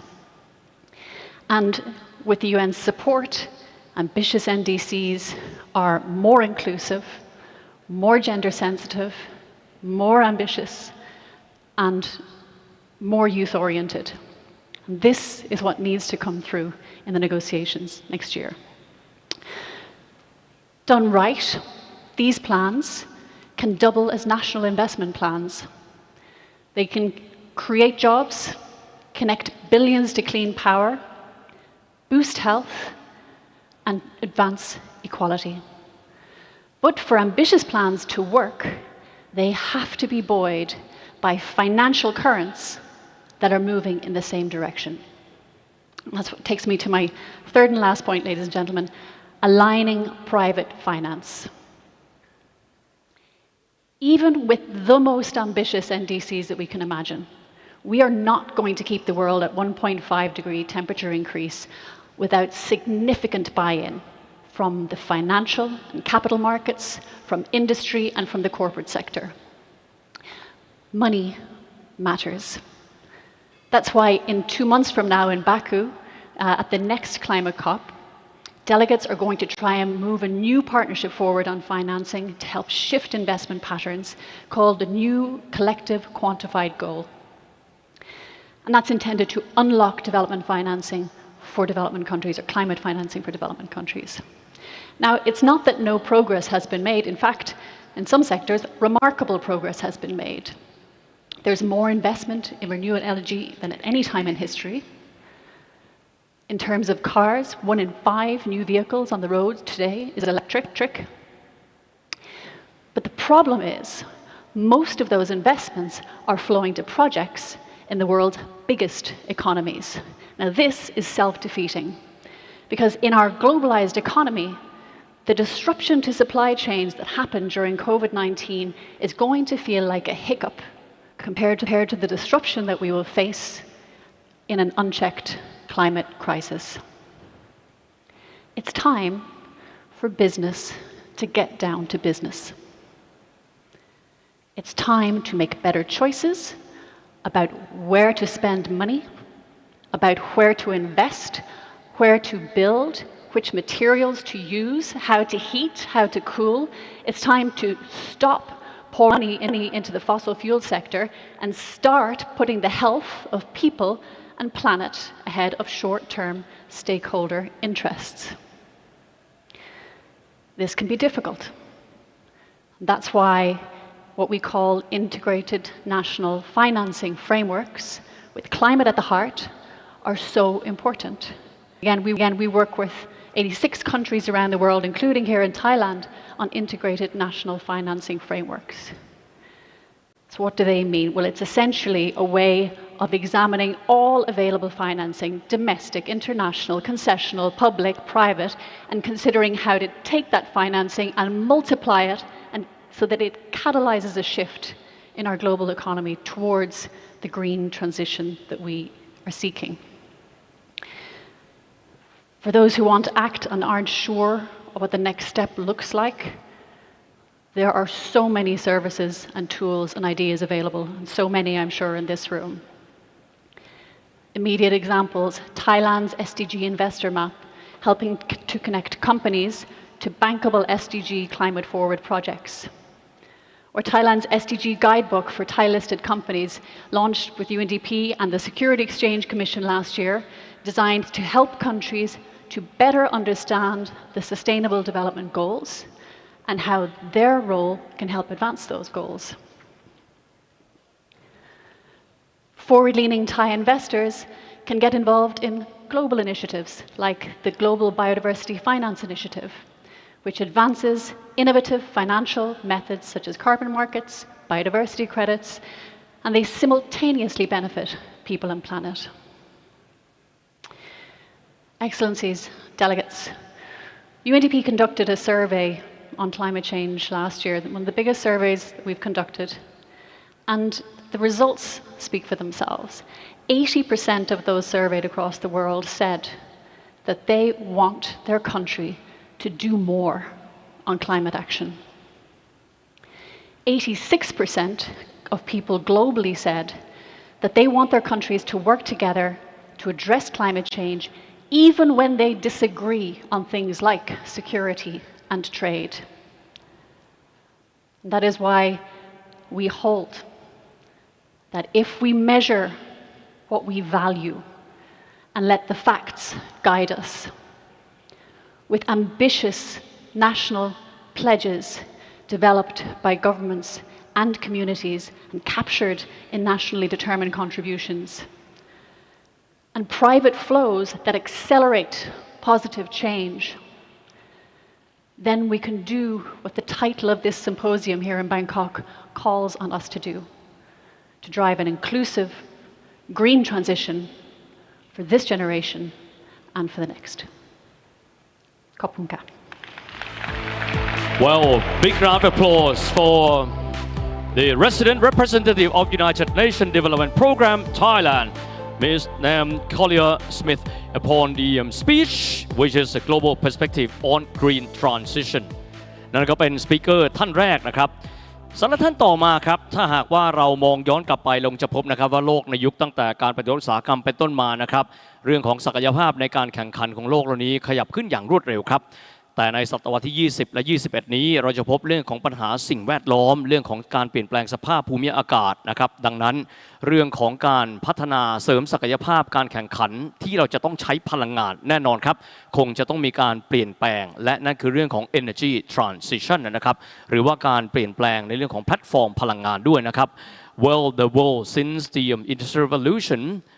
has been progressing very fast. Our competitiveness has been enriched progressively all the time. And of course, those competitiveness were based on energy. And how do we in the 20th and 21st century progress our competitiveness amidst one of our challenge of our time, which is environmental issue. And amidst this kind of challenges, of course, we have the issue that we need to address, which is energy transition and how to maintain the competitiveness amid that kind of challenge. And next, we'll hear the insights from another distinguished guest who will share strategies strengthening competitiveness amidst the energy transition under the topic Future Competitiveness of Energy Transition. And the speaker for this session, he is the member of Executive Committee and head of the Center of Energy and Materials at the World Economic Forum, Mr. Roberto Bocca.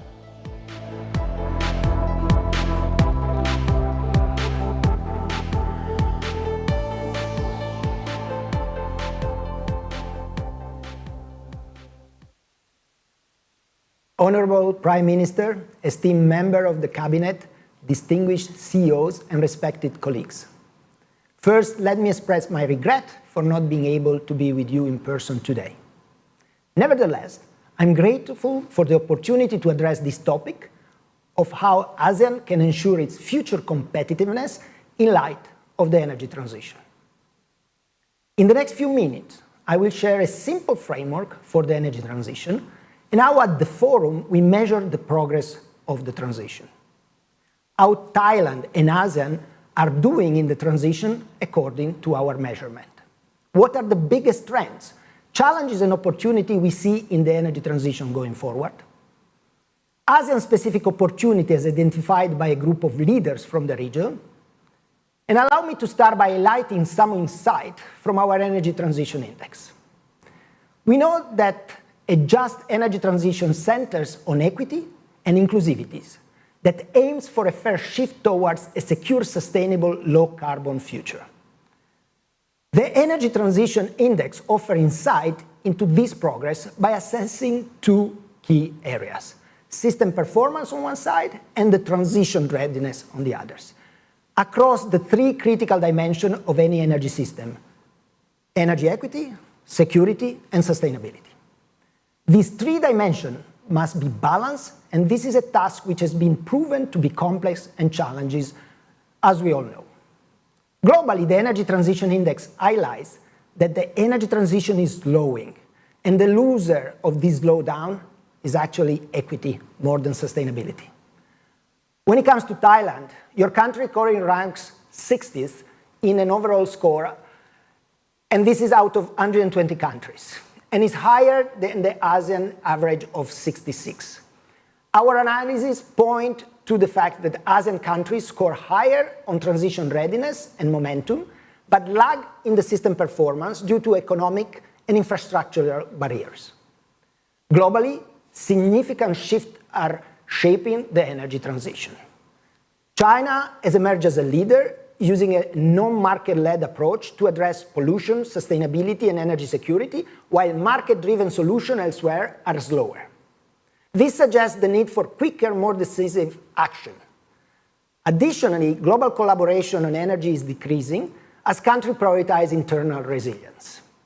This is happening just as energy demand is set to rise, driven by digitalization, artificial intelligence, population growth, and rising living standards in regions like ASEAN. These trends emphasize the urgency for ASEAN to act swiftly, balancing energy security, sustainability, and equity to ensure long-term competitiveness. Right now, we find ourselves in the midst of the energy transition. We have left the harbor, and we are navigating in the middle of a vast sea with troubled waters. There is some hesitancy about which direction to take, as we witness a global struggle between the realities and the practicalities of the transition on one side, and the high ambition declared by many companies and countries on the other. Like a ship in uncertain waters, we need a steady hand on the wheel, on the rudder, guided by both pragmatic decision-making and a commitment to ambitious goals. As the forum, we would like to offer our platform to support and enable countries and companies to navigate through this complexity. As mentioned earlier, the energy transition requires a right balance between ensuring energy security, sustainability, and equity. The three are very important. It is a complex challenge, but it's one we must meet head-on if we are to achieve a just and sustainable future for all. I understand the premises of this symposium, and I'd like to confirm that, also from my perspective, the energy transition is critical to ensuring the future competitiveness of the region.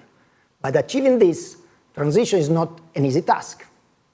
Emerging economies in the Asian region face specific challenges in the energy transition as identified by leaders in the region and from the region.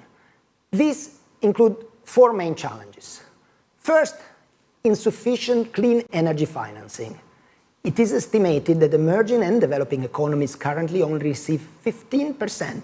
of global clean energy investment, despite accounting for 2/3 of the world population. Second challenge, the lack of adequate infrastructure to support the development of large-scale renewable energy projects. Third, difficulty in balancing meeting rising energy demands while decarbonizing the energy system. And fourth, the absence of robust policy framework and regulatory environment which can deter investment and progress. Now, despite these challenges that I've just listed, ASEAN possesses significant renewable energy potential, which, if harnessed effectively, can lead to a future energy system that is not only safe and secure, but sustainable, and also allow ASEAN countries to compete in the global market. When it comes to competitiveness, A good example that everyone is considering at the moment around the world is on the location of data center. There is a huge potential surge in demand for energy driven by artificial intelligence and the digitalization of the economy for the intelligent age, which we know will need more energy. Countries that can offer cheap and secure clean energy will have a competitive advantage in the intelligent age. Another example highlighting the importance of the energy transition for the future competitiveness is the race to become a hub for clean energy solution and clean energy manufacturing. For example, as global demand for electric vehicle grows, countries that can provide clean, affordable, and reliable energy alongside supportive policy and infrastructure will attract manufacturers and battery producers and more.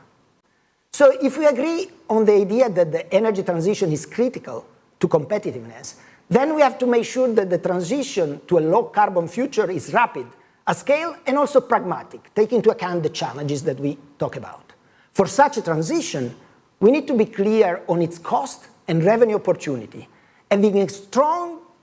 business and economic case is fundamental. By doing so, we can ensure that the energy transition not only supports global climate goals, but also drives sustainable economic growth and strengthen competitiveness. Addressing these key challenges requires a systemic approach with efforts being focused on the three key areas as identified by a forum-curated community of ASEAN CEOs, notably unlocking investment and mobilizing funding for the energy transition. So encouraging investment in clean energy and the decarbonization project will be essential. This can be done through enabling policies, public-private partnership, and international cooperation. De-risking approaches are especially key here, and we have seen innovative financing mechanisms already taking place in ASEAN. Improving the investment attractiveness of ASEAN countries will also be key to achieving a balanced distribution of investment throughout the region so that the just energy transition can be progressed in all ASEAN countries. Second, national and regional collaboration. Close cooperation within and among ASEAN countries is imperative to cultivate a shared commitment and facilitate collaborative initiative. In particular, constructing a resilient and interconnected regional grid is of utmost priority and cannot be achieved without cooperation in the region. Cross-border LNG network and enabling regional carbon management through carbon capture, utilization, and storage are also key. Third, fostering societal readiness for the transition. Strong coordination between governments and industry is essential to develop re-employment and reskilling programs for the workforce in sectors affected by the transition. This will help maximize the socio-economic benefit of the energy transition for the region, especially for vulnerable communities, which should be given special attention. Aligning energy policies, regulation, and incentive across ASEAN countries can help create a consistent and supportive framework for clean energy development. In closing, I would like to support what I think is an underlying hypothesis for the symposium. The future of competitiveness in Thailand and ASEAN is intrinsically linked to the path taken for the energy transition. Through unlocking investment for the energy transition, fostering regional collaboration, and preparing society for the shift, the region has a unique opportunity to leverage the energy transition to maintain and possibly improve its global competitiveness. Thank you very much for having me with you. Well, thank you very much for the member of Executive Committee and the head of Center of Energy and Materials, WEFO World Economic Forum, Mr. Roberto Bocca, upon the topic Future Competitiveness of Energy Transition. Well, of course, Mr. Bocca mentioned that he really wished to be here, physically here in Bangkok, but unfortunately, due to other engagement with some other commitments, he is not able to travel here to Bangkok for this ESG Symposium 2024, but yet he still gave us a lot of contributive input from his presentation as well.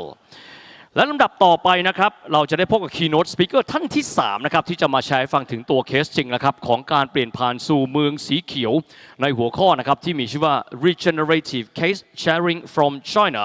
สำหรับ Speaker ในช่วงนี้เนี่ยนะครับท่านเป็นนะครับ Vice General Wuhan นะครับ Vice General Manager Wuhan Carbon Packing and Carbon Neutrality Industry Development Service Company Limited. And I would like to proceed further to our third keynote speaker, who will share a real-world case study on the transition towards a green city, and the topic is regenerative case sharing from China. And the speaker for this particular session is the Vice General Manager of Wuhan Carbon Peaking and Carbon Neutrality Industry Development Services. And now, please join me in welcoming Dr. Chai Guan.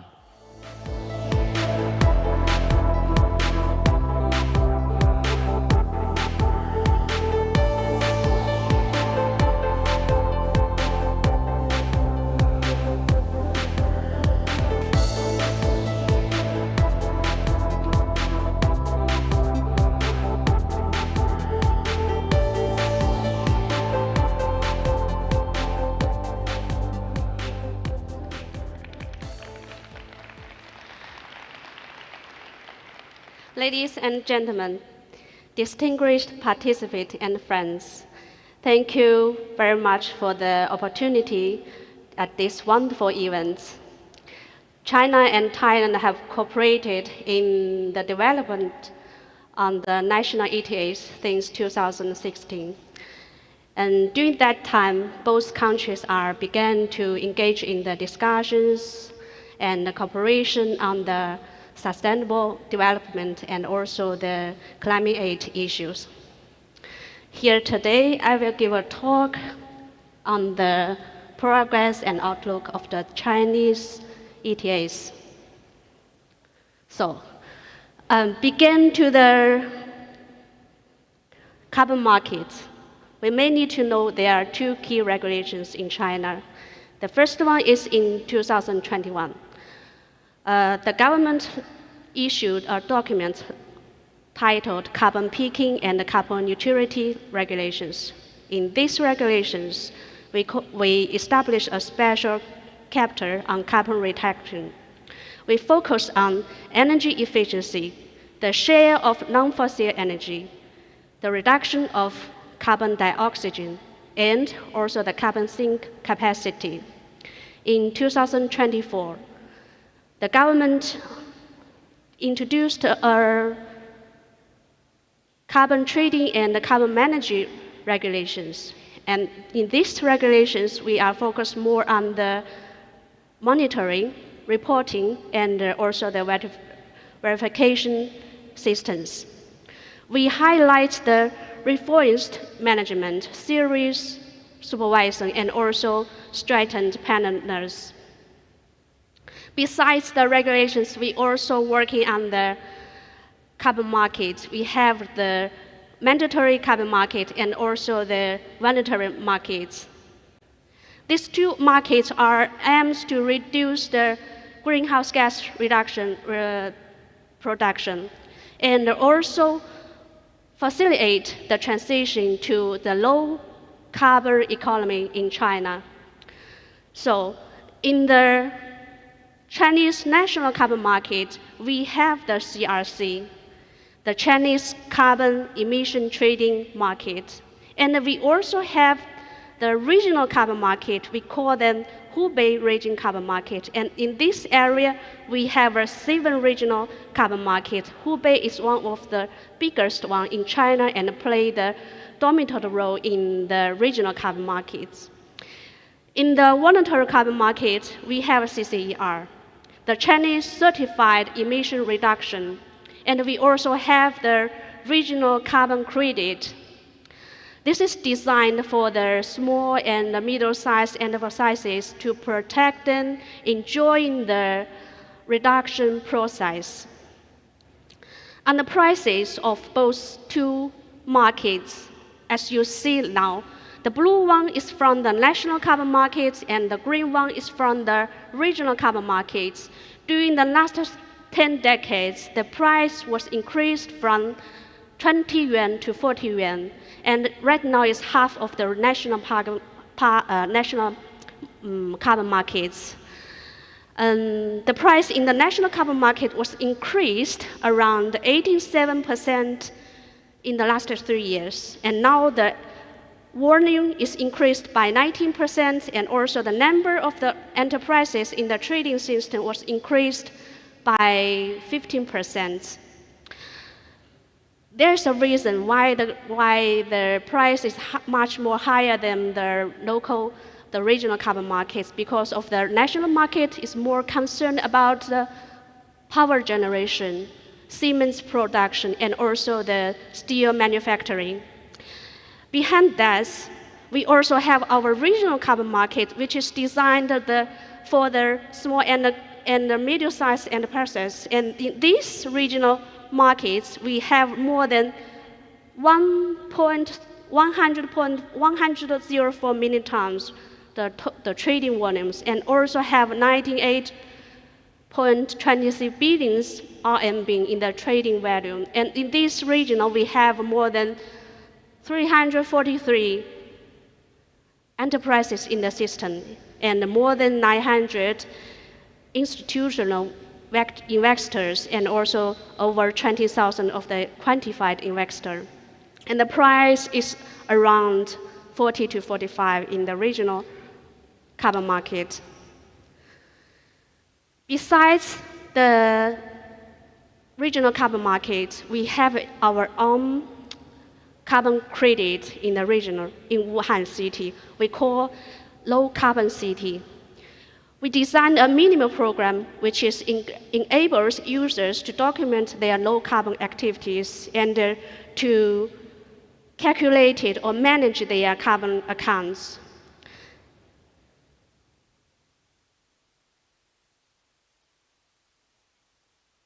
Few seconds to go through the small minimal platform.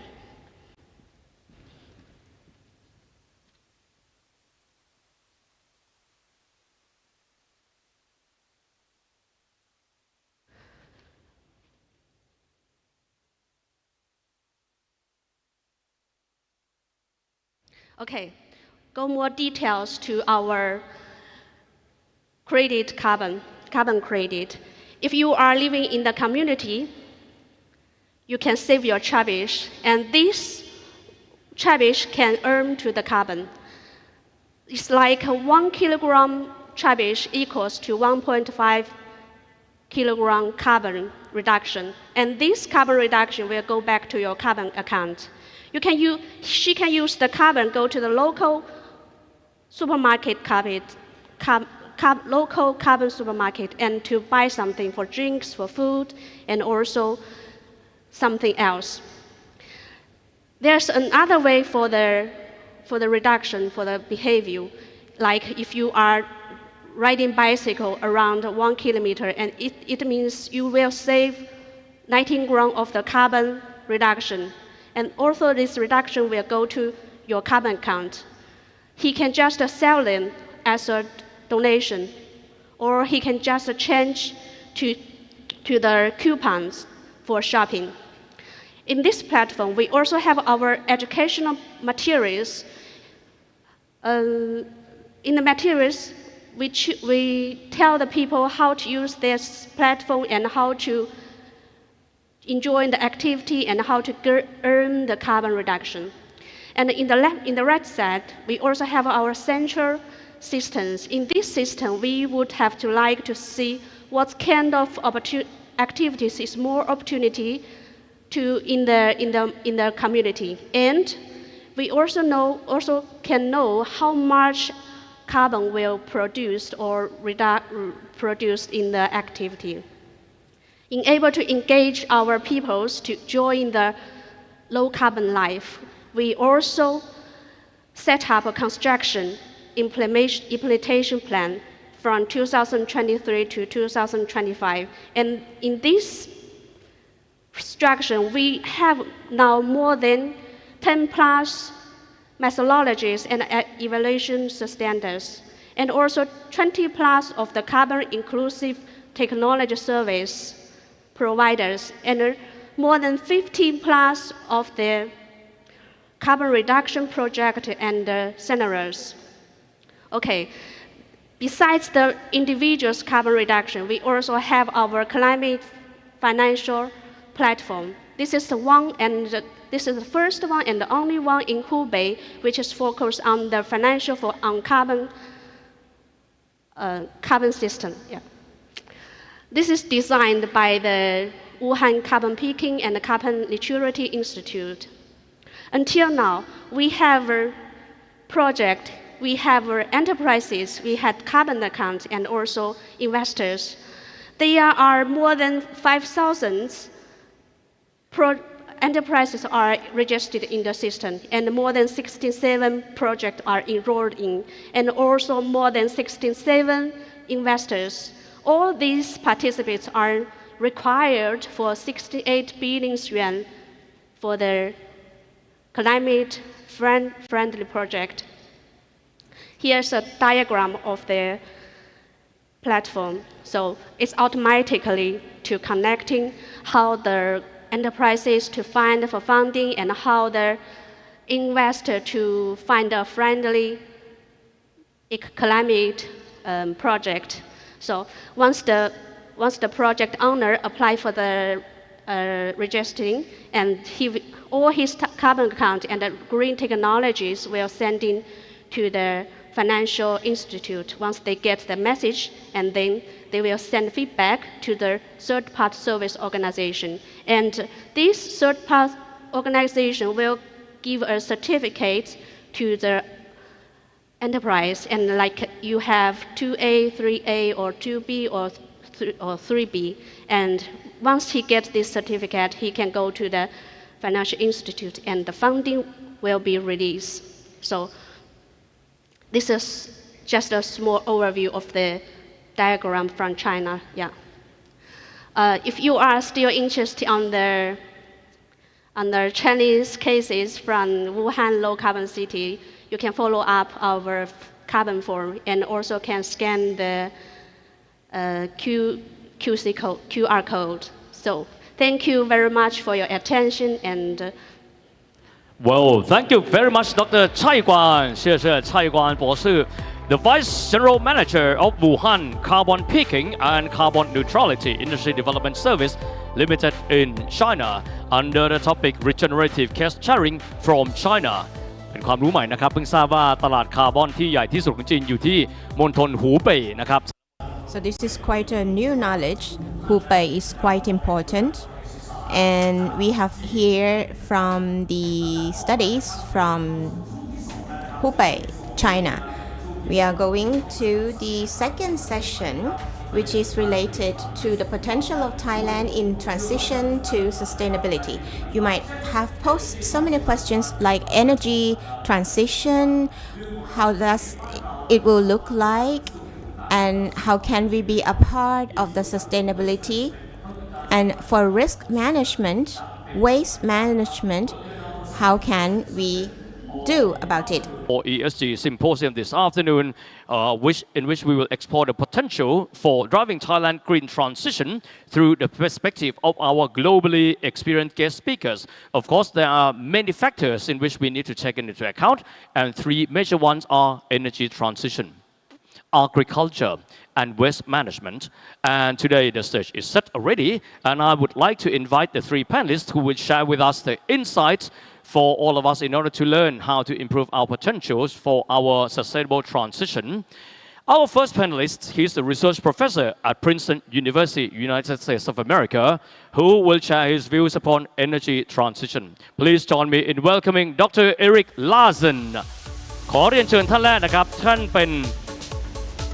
ศาสตราจารย์ทางด้านการวิจัยนะครับที่มหาวิทยาลัย Princeton สหรัฐอเมริกานะครับซึ่งท่านจะมาพูดถึงเรื่องของการเปลี่ยนผ่านพลังงาน Dr. Eric Larsen นั่นเองนะครับ Good afternoon, Dr. Larsen. And our second speaker, she is the Director and Cluster Coordinator, Agriculture and Food from GIZ Germany, or Gesellschaft für internationale Zusammenarbeit ผู้ที่จะเข้ามาให้ความเห็นนะครับเกี่ยวข้องกับเรื่อง agriculture. And now, please join me in welcoming Dr. Nana Kunkel.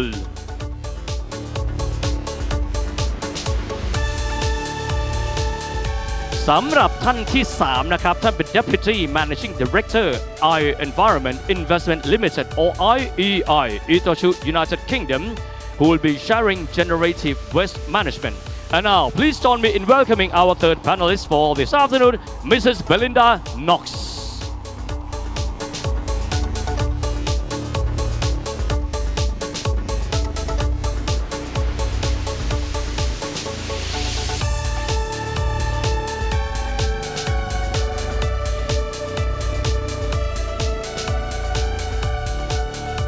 Good afternoon. Hello.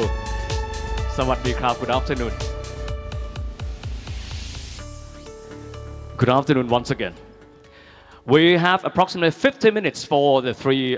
globally experienced panelists to share their input. But first of all, let me ask you, starting from Dr. Larsen, of course, about the overview of your organization and the work that you do that draw you to this ESG Symposium 2024. Sure, thank you very much for this invitation. Happy to speak a bit about that. My center at Princeton University is called the Andlinger Center for Energy and the Environment, and we are a cross-disciplinary organization. We have many engineering faculty in the center, but we also have people from the psychology department, from the architecture department, from public policy, and so on. So we're very cross-disciplinary, and the main difference, I think many of you may know Princeton University as a place that Albert Einstein was associated with. And Albert Einstein did fundamental research. What we do is applied research. There's a motto on the wall of our center, is a quote from Albert Einstein, who said, we can't solve the problems we have today by the same kind of thinking that we use to create them. And so that's kind of what drives our interest. And we do, in my particular case, I do modeling of energy transitions, and I'll speak more about that a little bit later. Wonderful, because in the next round, I might ask Dr. Larsen to share that case studies, which might be valuable for all of us. And now, Kun Belinda, from your side, from IEI, of course, you'll be talking about waste management, but can you share a little bit of background about IEI, what you have been doing? Yes, thank you very much for the introduction. Environment Investments is a company based in the UK, and we're wholly owned by Itochu Corporation. And Itochu Corporation is a large Japanese company. It has 100,000 employees located all around the world. Under Itochu's motto, I am one with infinite missions, it connects all of the employees around the world to join together to create good for society. Did you know that 20% of the world's human-related methane emissions comes from waste? What we feel at Environment Investments, that waste transition and sustainable waste management is definitely a mission that's worth undertaking. A little bit more about Itochu. Itochu is a leading Japanese investment and trading firm, also known as a Sogo Shosha. Its business philosophy and mission is Sampo Yoshi. Sampo Yoshi just means good from all three sides, good for the buyer, good for the seller, and good for society. So when we invest in waste management, we believe that we're contributing to these sustainable development goals, and we encapsulate this mission within our investments. Itochu works across a range of goods and services from upstream to downstream. As you can see from this picture, there are some brands that you may be familiar with in the textiles division. We do things like Paul Smith textiles or Converse or Le Sportsac. But if you swing back around to the right, the machinery division, where I'm from, we do investment in renewable energy, investment in waste management. It's interesting also because here in Thailand we have an investment together with SGC under the Energy and Chemical Company, where we invest in a chemical tank complex. But coming to waste, which I do want to continue before I get into my use case, Itochu, we started investing in waste some 20 years ago. We started in the UK, and we act as a developer, a lead finance arranger, equity investor, and we asset manager. We invest in recycling, composting, landfill remediation, sanitary landfill, and energy from waste. And energy from waste is where most of our investment value lies. We have 4 energy from waste projects in the UK, ranging from the northeast to the southwest. And we have an energy from waste facility in Belgrade, in Serbia, of which I'll explain a bit more later. And we have just recently invested in and entered commercial operations for the largest energy from waste facility in the world, which is located in Dubai. So these investments, to give you some scale of the investments in Dubai, the investment value is over $1 billion. And we have raised $900 million from Japanese ECAs. So when we're talking about financing these projects, bank finance is very important. And Japanese ECAs, namely JBIC and Nexi, that they bring a lot to be able, and they are able to invest in waste management. In Belgrade, the investment is about 400 million euros, and we raise money from EBRD, IFC, and Austrian Development Bank. So to touch on just the earlier presenters where finance is critical, this is what we can also identify when we're looking at waste management. Well, thank you very much for your eye-opening introductions. I can't wait to hear your case studies. Well, Dr. Kunkel, I'm sure that those who are here might know GIZ or GIZ already, but in terms of your activity concerning agriculture, the focus you will be talking today, what is the relevancy between GIZ as well as agriculture? Thank you so much. Good afternoon. It's a pleasure to be here and to discuss about sustainable transition, in particular in agriculture in Thailand. In GIZ, we are very proud to be a long-standing partner of Thailand. And GIZ is a company owned by the German government. As such, we are a service provider in the field of international cooperation for sustainable development, and we work in around 120 countries over the world. The Thai-German cooperation started already in 1956 when Thailand and Germany signed a cooperation agreement, and the first project was started back then in vocational development. In 2024, today, we are still working together with Thailand to shape a future worth living. That's our vision, actually, of the company. We work in different sectors centered around sustainable development, such as energy, transport, urban development, industry, and of course agriculture, where I come from. But maybe also very interesting, we also work at the interfaces, how these sectors play together, and also how climate policy, where we have a pretty strong and long-standing cooperation between Thailand and Germany, where climate policy sets the bar, and sets the ambition, and the sectors come in both in pledging their contributions to those climate targets, but then also implement it. And that's maybe the key task also in agriculture, to implement the ambitious targets. So it is a cooperation in the way we work in GIZ between multiple stakeholders, of course governments, but also private sector, academia, local communities, of course, in the agriculture sector, and bringing those together and creating a multi-stakeholder pathway is key to our work, while we, of course, also work towards aligning the interventions with the national targets and also the international development goals, such as the Sustainable Development Goals. Well, thank you very much. Now, let's go to challenges in different areas, starting with the energy transition. Well, Dr. Larsen, the world has relied on fossil-based energy for quite a long time. It has been a very challenge to change the energy platform. Do you have any kind of use case to share? Yes, I do. What I'd like to do is talk about a study that I co-led with two of my colleagues at Princeton. There were actually 18 researchers involved in this very large project, half at Princeton, half at other organizations. And what we did was to ask the question, what would it look like on the ground for the United States to get to net zero emissions by 2050? And we didn't really have an answer to that question when we started the work. We spent almost 2 years doing the work. And this one slide summarizes a big report that we put out. But so there were three key elements to our study.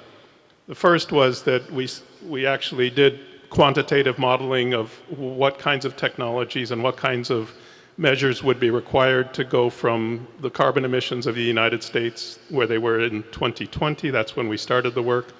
to net zero by 2050. We didn't look at what policies would be needed. We just looked at what would the country look like if we did that. And I think many of us have seen modeling studies that show these nice curves that show how the carbon emissions have to come down and so on. We did that as well, but the really impactful part of the study was the second step, and we call that downscaling, where we took these high-level results and we tried to visualize what it would look like at human scales, you know, society, politically and socially meaningful scales. So, and that allows us then to assess the implications of these transitions in terms of land use, resource use, infrastructure requirements, financial requirements, air pollution and health, employment. These are things that people actually care about rather than energy itself. And I'm just showing you two little examples of the kind of downscaling that we did here. On the left-hand side, you see a map of the United States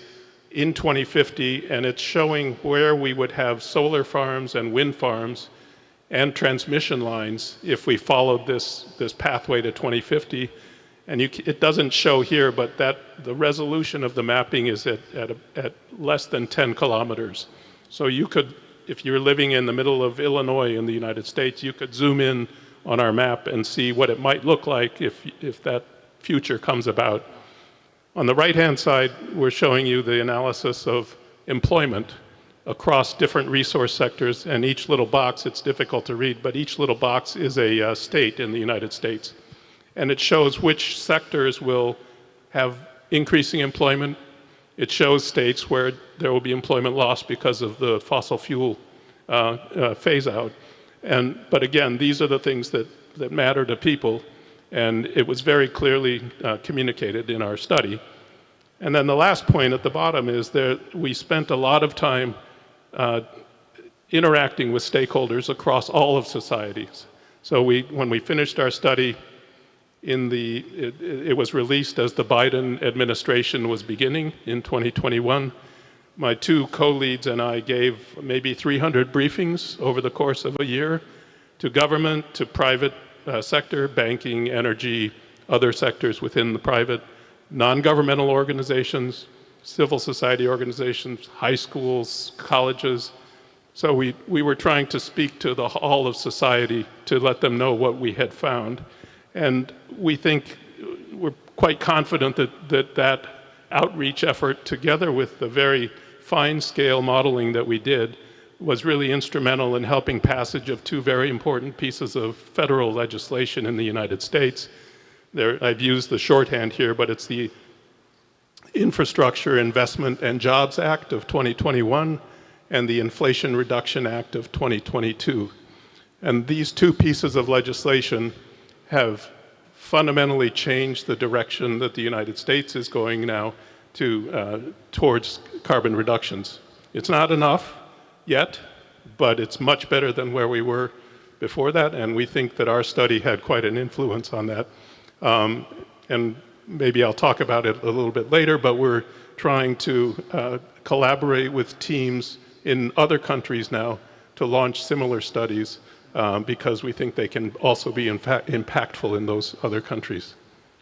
Wonderful. In the next round, I might ask you about key learnings and what will be your recommendation which is applicable to Thailand a bit later on. But let's now move to another big question, I think for many places in the world, which is waste management. After we have been listening to Kun Belinda concerning the waste management and the way they structure, I wish to ask you the tangible use case that we might be able to learn from. Yeah, thank you very much. Serbia. Serbia was a very interesting use case that I want to elaborate on a little bit. There was decades of unregulated dumping and environmental damage that was just going on some 15 kilometers outside the capital of Serbia, namely Belgrade. This was an open dump site, one of Europe's worst dump sites. Fires consistently were raging on the site, impacting the air quality of the Belgrade citizens. Leachate was pouring out of this landfill straight into one of Europe's most important river systems, the Danube River.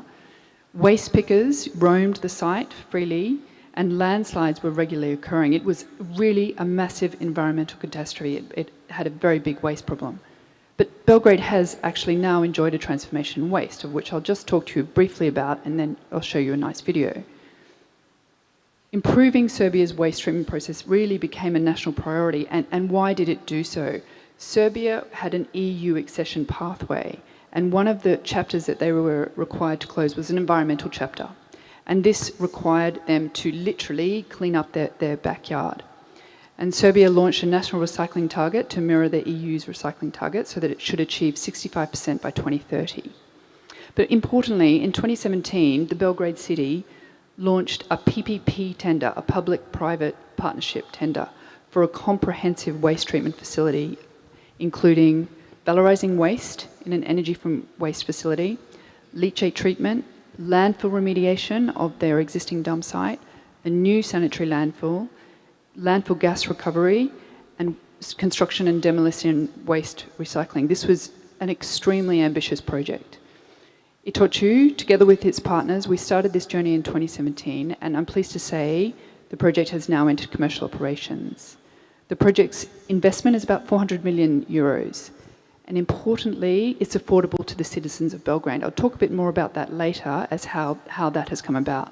But in general, it contributes to a circular economy transformation and ensures compliance with EU directives. I think the success is driven by regulation, policy, and cooperation between the public and private sector, and this enabled us to raise development bank finance. So I'll just show a short video.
Thank you.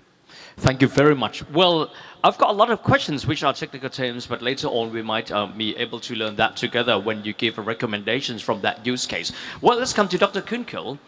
From your expertise, which is in agriculture, what kind of use case that you would like to share to the audience today? Yeah, thank you. Maybe first of all, I would also like to make the case for agriculture in sustainable transition. If we look at key KPIs from the sustainability perspective, one certainly is climate, and the greenhouse gas emissions from agriculture in many countries of the world, and maybe in rice-producing countries of the world in particular, are significant. Thailand emits 56 million tons of CO2 equivalent through rice production and or through agricultural production, where the rice sector is the most important one. At the same time, Thailand has committed to be carbon neutral by 2050 and achieving net zero by 2065. Those are very ambitious goals, and that explains why the openness to look in all sectors and the need to do that is ever more important. Let's not forget the second aspect of climate change, which is vulnerabilities and adaptation to climate change. We saw in the introductory film when the symposium started, all the fires, the floods, and all of you read the news. We currently have severe flooding in the north of Thailand through changing climate, and we have also seen the temperatures already close to 1.5 degrees above pre-industrial levels. A sector such as agriculture is particularly impacted and vulnerable to climate change. So any intervention in this sector can also help reduce the vulnerability and increase the adaptive capacities. So high temperatures, for example, negatively affect crop yields, heat stress. Yeah? They can lead to shortened growing periods and reduced grain quality in rice, for example. We have seen the flooding, which not only causes severe losses to assets and to harvests currently on the field, but also leads to soil erosion and destroys soil fertility and crop productivity. Pests and diseases can also be an impact increasing due to warmer temperature and changing humidity levels. Yet, the agriculture sector is very important in the Thai society, as in all of Asia. Yeah? In Thailand, it's 8 to 10% of agriculture contributing to GDP, and that's agriculture only, not the production out of agriculture. It's the backbone, really, of rural communities, with 12.5 million farmers relying on agriculture for their primary income, and that's largely smallholder farmers with very small plots and small incomes. I haven't addressed the cultural significance of agriculture. I had the honor to attend the royal ploughing ceremony this year. What stood out the most was the sense of unity among the people and the hope it represents for the future harvest. It was fascinating to witness how this tradition continues to thrive in modern Thailand. This makes it obvious that agriculture is a key sector for Thailand's green and sustainable transition, and it's key to implement structural reforms along with any project,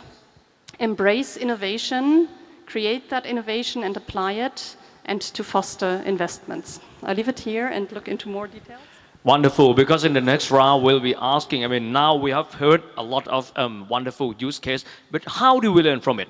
How does that apply to Thailand in order to move further for a green transition? Let's start with Dr. Larsen. When I look at this model, which is of course sometimes I think, it needs some interpretations, for practical interpretations. How can we learn from that? And what will be your recommendations in the case of Thailand? Yeah, so what we can learn, I didn't go into too much detail here, but in the modeling that we did, we looked at 5 different pathways, all of which would get to the same goal of net zero emissions by 2050, but using very different sets of technologies and different basically different ways of getting to the same goal. Some people would like a goal that a pathway that has no fossil fuel in it, for example. Others may like a pathway that has some fossil fuel but still gets to the target. And there's trade-offs between these. But by understanding what the different options are, that provides a basis for discussion among those who might have differences of opinion. And that was a key aspect of the modeling. But overall, we were quite successful in terms of moving the United States in the right direction, we think. And so we wanted to take that experience to other countries. And so we have started an effort which we call Net Zero X, where X is another country. And the characteristics of these studies are listed on the left here. They're locally led. It must be led by some, in the case, for example, of Thailand, it must be led by some team in Thailand. Deep engagement with stakeholders across all of society is important right from the very start. Not only when you finish the study, but all the way along, so people appreciate what is going on with the work. High resolution, I stressed that in the previous slide. Spatial resolution, temporal, sectoral, technological, financial, social, as finely resolved as we can so that people really understand what's in it. The whole of the energy system, not only electricity. Most studies focus on electricity, which is clearly very important, but not all of it. And in case agriculture comes in as well as in emissions, right? It's important to be transparent in the study and open source, open access, so that there's no, so everyone understands what the assumptions are, what the process was for the study, and so on. The outputs and the outreach that come from the study need to be designed specifically to inform policy and decision making. And this is where I come back to what my center, the Andlinger Center, does. It's very applied research. We're looking to solve problems. And so actually communication is a critical aspect of that, which is often overlooked by academic studies. In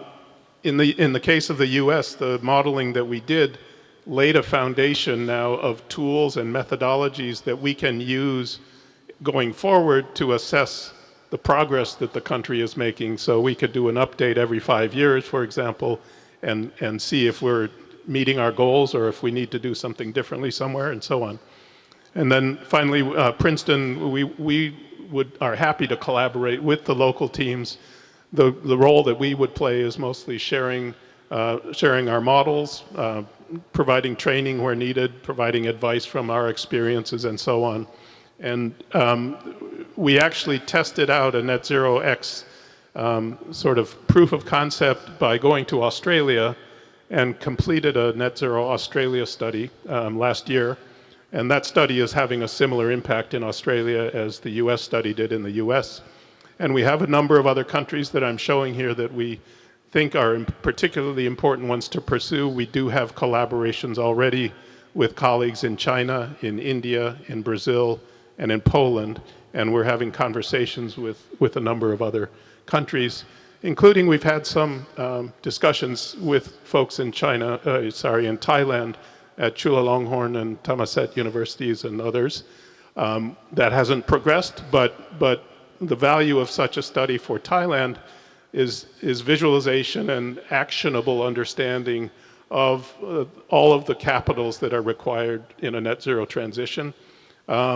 It's an important potential mechanism for reconciling diverse stakeholder viewpoints. There's always going to be differences of opinions and perspectives, but as long as we're able to help understand those differences, that maybe can help us move forward as a society. And so I think it's consistent with the theme of this symposium about being a goal to be an inclusive green transition. So we think it's a useful step forward for any country if they can pull off the same kind of study that we did for the US. Well, thank you very much. In the next round, if we have enough time, because I'm touched by one word, deep engagement from everyone. How do we do that? Because once we mentioned about inclusivity, that means every one of us need to proceed further together. And now, from your wonderful example from Belgrade in Serbia, now back to Thailand. It's a wonderful one because Thailand have got landmines, and we have got a lot of ways to be managed. And how do we draw some lesson from there? And what would be your recommendation from your examples in Belgrade? Yeah, thank you very much. I think Belgrade was a very interesting example because their drive to clean up their environment was inclusive within their drive to get into the EU. I think also that what I'd like to talk about briefly is what has happened in the UK over the past 20 years, because one of my main messages is waste practices and sustainable waste practices, it's a long journey. And that journey, it can't start and finish very quickly. So when we move to the UK, what we can see is that there's been also a transformation of waste practices in the UK over the past 15 years. I think in simple terms, in 2010, 90% of the UK's household waste, or residual municipal waste, we call it, was being treated at landfill, disposed of in a landfill site. And that was around the same time that the EU announced their new EU Waste Directive. And that EU Waste Directive has of course, many, many facets, but overarching all of the EU's waste directives is this so-called waste hierarchy, the inverse triangle of waste. And it looks, quite simple, for people to understand, and all countries can agree. Prevention, of course, is the best cure, but otherwise, it's a focus on reuse, recovery, recycle, with disposal as a very last resort. So the UK embarked this waste hierarchy into their policies, and from 2010, they started to announce significant hikes in landfill tax. And those hikes in landfill tax, were announced publicly. It was projected over the next 10 years, such that the landfill tax has increased from around less than £40 per tonne to now it's well over £100 per tonne, close to £120 per tonne. So this spurred investment because authorities and local authorities and municipalities realised they need to change their system. So public-private partnerships was embarked as a way to introduce new investment, and these local authorities announced tenders for public-private partnerships. This spurred significant investment in energy from waste. And as you can see, just from these simple graphs, you can see the declining trend of landfill disposal and the increasing trend of energy from waste that aligns or correlates with the increasing landfill tax. So now we have about 60 large-scale energy from waste facilities in the country,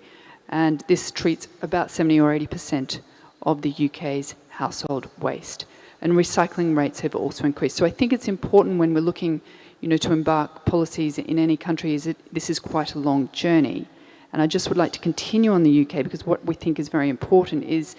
it hasn't finished. The UK continues to try and improve its recycling rates and improve how to treat waste. So we have some new policies that are coming out. There's a simpler recycling policy which is hopefully going to engage with households. There's a deposit return schemes coming up and extended enhanced producer responsibility that will make producers of packaging, etc., pay fees or encourage them to reduce their waste. And from 2026, the UK will introduce separate food waste collections. This is a significant undertaking, actually, because it requires new infrastructure for each of the authorities to collect waste, food waste, separately. This will also spur new investment. We have already anaerobic digesters, but we're expecting an increased growth in anaerobic digesters, which will create biogas, or what we also refer to as renewable green gas. And this trend is likely to increase the recycling and the recovery. And more importantly, the ambition is to lead to a reduction in waste. But I just want to finish with something else on the UK, because the UK, as of tomorrow, will be turning off all its coal-fired power stations. So they are really aiming to net zero, and no longer will coal be part of the energy generation mix, a huge change. So in parallel, the UK is requiring energy from waste treatment facilities, where we have significant investments, to embark into the emissions trading scheme from 2028. So what does this mean? It means new investment. We will start investing in carbon capture. Itochi is very excited about this because it's a new technology for us. It's a new system. We want to embark a net zero system from energy from waste plants. And this will come in from 2028. And there is some debate in the UK about how much carbon is subsumed within the waste because of the waste biogenic content. But nevertheless, this will be the direction, and the UK is forging ahead for carbon capture, and we in the waste business are excited for it. Wonderful. Before I move to Dr. Kunkel, can I ask you one particular thing? When I look at Serbia example, what I see is that when you said the facility is built, but there are many facilities in there. Yeah, so what kind of facilities are there? Wastewater treatment and garbage to energy facilities. So because we don't know where to start, because there are many. Yeah, that's a really good question. I mean, in Belgrade, the site is very large. It's 126 hectares of site. And predominantly the site was, as I said, a huge landfill that had had 50 years of waste that was in a heap, not contoured at all. So the facilities, it's an integrated facility, and it covers numerous aspects to that facility. The energy from waste is the largest investment amount, and it treats about 80% of the waste. But as Belgrade and Serbia at the time, its credit rating was not as good as it is now, therefore it did need to be very cautious of how much money it could fund into its budgets for waste treatment. So the combination of a sanitary landfill and an energy from waste facility was chosen as the optimum solution, and this would minimise the effect of the cost increases for the Belgrade citizens. And leachate is a natural, it comes from the waste, so we need to treat it. And from an old dump site, that leachate is hazardous. So the leachate treatment system was also embarked, that's also quite a significant investment, to process leachate through reverse osmosis and make clean water. Now that's clean water so it can be distributed into the water system and not have any impact on the agricultural land that is actually surrounding this site. Wonderful. In the next round, I might ask you about the role of citizens on one hand. The other thing is a public and private partnership, because they might have to share responsibility. For example, like legal enforcement from the government and process from private sector. Later on, I might ask you that question. Let's come to Dr. Kunkel about what can we learn from your case studies. What can we learn, and also what is your recommendation for Thailand as far as agriculture is concerned? Thank you very much. We work very closely with the Thai government, so the recommendations are continuous, I would say. They feed into the project, they make up the project design really. And let us look into rice a little bit, which is where we have built up through those ambitious climate targets and through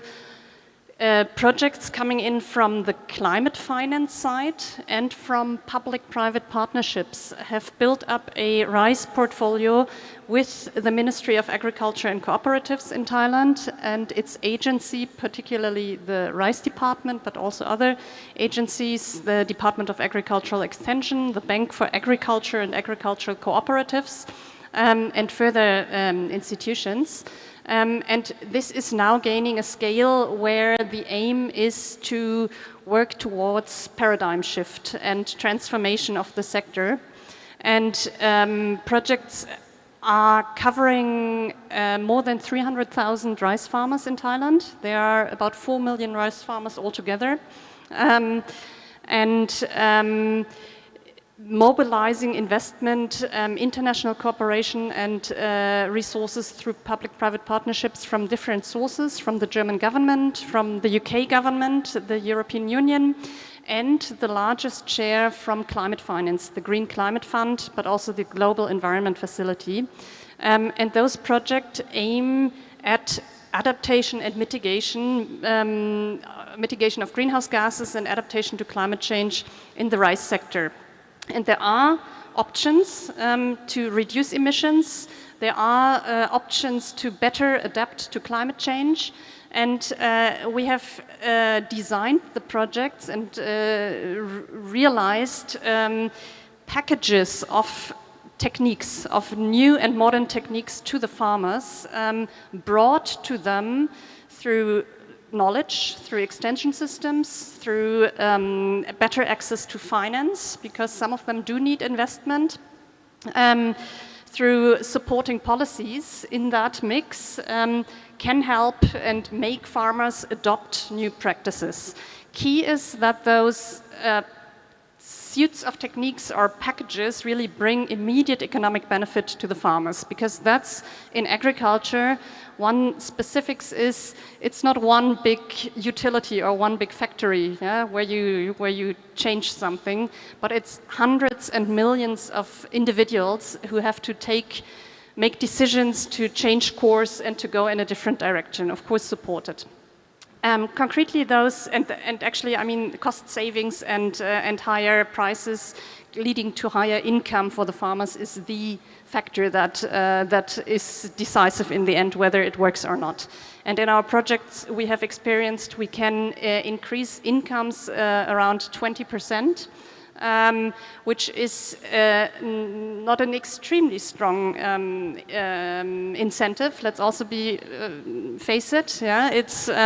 still a very risky environment. Yeah, and changes needs some reassurance. So it still needs cooperation and support from all sides. The very techniques behind it are, for example, in rice farming, two very powerful techniques. That center around water management and resource efficiency, also fertilizers, and through not having the fields flooded throughout the rice cultivation and the rice growing period, but drying the fields in between reduces the methane emissions in that case. And it can do significantly so. Methane emissions, which result in flooded anaerobic conditions, can be reduced by up to 65%. And again, we heard it earlier, measurement is very important. So measuring the success of these activities very carefully, again, in a very large N situation, yeah, many farmers, very complex and high transaction cost MRV, monitoring, reporting, verification systems,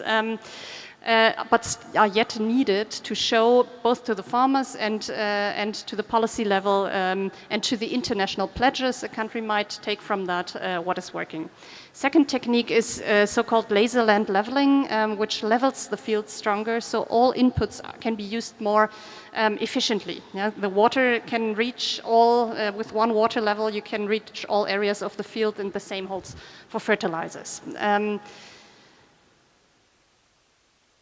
Another sector, the palm oil sector, also very important to Thailand, and Thailand actually being also one of the largest exporters of or producing nations of palm oil, with one specifics that again, Thailand has comparatively small-scale palm oil farming, with 80% of the palm oil in Thailand coming from smallholder farmers. And there again, an extension approach and training approach to meet sustainability standards was adopted in cooperation with the Ministry for Agriculture, and trainers to farmers and digital app supporting such trainings to, in the end, make the farmers meet international standards was promoted. Just two more very quick examples. Increasing resilience, we spoke about it, and one powerful approach we have been implementing in cooperation or on behalf of the United Nations Development Programme in the upper central plains of Thailand is so-called ecosystem-based adaptation. And that acknowledges that grey infrastructure may in future not be sufficient to deal with the changing rainfall and rainfall patterns, and ecosystem-based adaptation, drawing on nature, which can be very efficient and of course has very many co-benefits, can be a very efficient means of accompanying infrastructure measures and providing additional, be it sources of income, be it co-benefits through biodiversity, and making, and we openly say so, making use of nature for adaptation to climate change. Last but not least, regional cooperation, of course, is very important, and Thailand oftentimes here is a front runner, let's say, and also bringing examples from Thailand into the region, but of course also vice versa, yeah, that Thailand is engaging with partner countries in the context of ASEAN, for example, and also contributing to regional guidelines and standards that would then steer the development in the entire region. So it's crucial to accelerate the adoption of sustainable agricultural practices to ensure long-term food security, improve rural livelihoods, and address the escalating challenges of climate change. And all stakeholders, government, private sectors, farmers, and civil society must engage in this transition and work collectively to make sustainable agriculture a reality, not just in Thailand, but across the ASEAN region. Thank you very much. I like that word, collectively, together. Because the theme is driving inclusive green transition, where everyone have their parts to do. We have got, let's say, almost 5 minutes in the last engagement. Working inclusively together, working collectively is our prime target, because no one can achieve that alone. Yeah. Dr. Larsen, can you tell, because you mentioned about deep engagement, what do you mean by that? Yes, what I mean by that in the context of the work that we did was to create an advisory committee at the beginning of the project that would have representation from all relevant stakeholders in the transition. So that includes government, it includes private sector, different elements within the private sector, non-governmental organizations, environmental groups, labor unions, farmer unions. There are many, actually. And in the case of Australia, for example, the indigenous peoples organizations were represented on the advisory committee. And there would be meetings regularly with the advisory committee to report on progress, to get input as to how to, what kinds of assumptions should go into the modeling and so on. And so again, it's very transparent, but also very inclusive of everybody. And you talk it through when there are disagreements and figure out the best way forward. But everybody's in it together. They understand the goal is dealing with climate change. And so it makes for a trusting atmosphere to have those discussions. That's the way we dealt with it. Thank you very much. And Kun Belinda, concerning the PPP, public, private, and of course, citizen, how shall we share responsibility to make the world a better place? Yeah, thank you for that. You highlighted a PPP perfectly before, insofar as a PPP or a concession agreement allocates risk between the party that's most able to take it. So yes, in some cases, local authorities or governments do need to take risk when we're entering these PPPs, but we try and subcontract as much of the risk away through this partnership arrangement, either to EPCs or O&Ms. But in essence, a public-private partnership is a partnership between the public and private sector to build large-scale infrastructure and to ensure that the structure of the contracts and the risk allocation enables finance. And that, of course, is critical, particularly when you're working with countries with a lower than investment grade credit rating, because finance is all the more important. In Belgrade, I do want to give this one example. The way we made it affordable to the citizens and palatable to the citizens is that we looked at the facility that the authority, Belgrade City, wished for us to construct, and we looked at how we could maximise revenues that were not going to be driven from the city, rather electricity and heat. We supply heat to 60,000 households in Belgrade, and we have electricity capacity that's supplying to 100,000 households. We also create some third-party waste sales for recycling. So that way we were enabled to ensure to the lenders that financing was available, was capable of being structured, that their debt would be repaid, yet for the citizens of Belgrade, only 60% of the total revenues would be coming from them, and 40% was outsourced to different revenue sources. So the citizens of Belgrade Belgrade City is happy with the result, given that the fires have reduced, the leachate has stopped going out, the waste is being treated in a proper way, and it's within their budgetary allocation. Thank you very much. And last but not least, I like one of your statements, Dr. Kunkel, that when you have to deal with farmers, you need to work with hundreds of thousands of people collectively. How can you integrate hundreds of thousands of people and unify them with one goal? That's a good and big question. I may not fully be able to answer. On partnerships, the public-private partnerships we do in agriculture are a bit different in nature. We also work with private companies in that said project with Olam Agri, PepsiCo, Mars, and Ebro, and they bring in a lot of expertise. And you can see that many big companies still have quite some expertise also on the ground. So it is a lot of face-to-face. It is a lot of really conversation. It is a lot of having someone who is reachable and accessible. But of course, they are also starting the introduction of digital apps and so on, of line communication here in Thailand, to make communication more efficient, but then using community spaces where the farmers meet and so on. So, and of course, then also seeing how it shapes as stories maybe, as associations from individual groups. So I think if you go in different groups, you will always hear new things, you will hear nuances, whereas there are some things you try to standardize, of course, and you have the joint goal, but don't forget the diversity behind it. Wonderful. That's mean to create the sense of Zusammenhalt, togetherness, together. We share in one heart. Actually, I want to have much more time. Unfortunately, we have spent already 50 minutes, but we don't exceed that. That means we don't produce excessive greenhouse gas onto the atmosphere. Big round of applause for the two panelists. Thank you very much, Dr. Larsen. Thank you very much, Kun Belinda. Thank you very much, Dr. Kunkel, for having contributed greatly to all of us. Thank you very much นะครับขอเสียงปรบมืออีกครั้งหนึ่งนะครับให้กับทั้ง3ท่านด้วยนะครับดร. ลาเซนจากมหาวิทยาลัย Princeton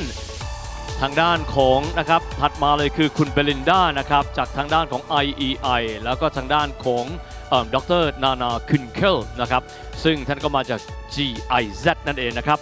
อย่างที่เราได้เห็นนะครับกรณีศึกษาทั้งจากสหรัฐอเมริกาเองก็ดีนะครับจากทางด้านของเซอร์เบียนะครับก็คือทางด้านของเบลเกรดซึ่งว่าในเรื่อง Waste Management แล้วก็เรื่องของการเกษตรด้วยนะครับทำให้เราได้เห็นนะครับว่าในมุมอื่นๆของโลกมีสิ่งใดที่เกี่ยวข้องขึ้นมาบ้างและเราจะเรียนรู้อย่างไรแต่สำคัญมากๆครับหัวข้อในครั้งนี้ดังที่เราเห็นก็คือ driving inclusive green transition มีความหมายไม่ใช่แค่ driving green transition เฉยๆนะครับแต่ว่าinclusive ด้วยเอาละครับช่วงถัดไปนะครับอย่างที่เราได้ทราบดีนะครับก่อนที่จะมาถึงวันนี้ก็คือ ESG Symposium 2024 นี้เนี่ยนะครับเราได้มีการ SCG เองได้มีการระดมสมองนะครับก่อนที่จะมีการจัดงานโดยประมาณ2เดือนนะครับก็คือเดือนสิงหาคมแล้วก็เดือนกันยายนนะครับการระดมสมองในครั้งนี้ก็พูดถึง5ประเด็นสำคัญนะครับที่มีปัจจัยหลักของการเปลี่ยนผ่านด้วยนะครับ Well prior to today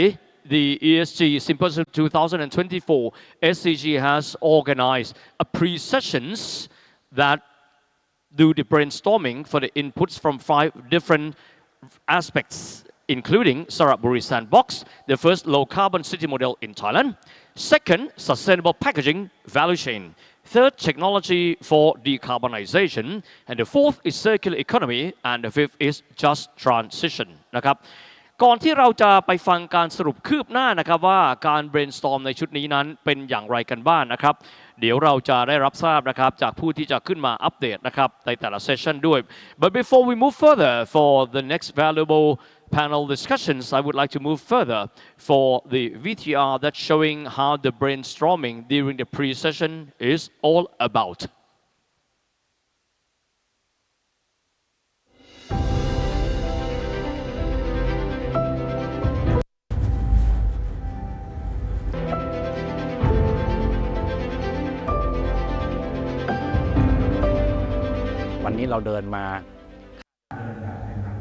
We've been walking officially now for a year, more than a year. So we've progressed quite a bit and it has reflected, and we've reduced over 5 million tons of carbon dioxide, and Saburi is the pilot sandbox. And we all agree to promote product innovation on what we call low carbon cement. And if Saraburi can do it, we can all do it. The target for our future operations is that all paper packaging will be written how much carbon credit is reduced so that consumers or our customers can learn how much they have helped. One organization cannot do all. We need to collaborate in order to bring businesses and the world to be sustainable.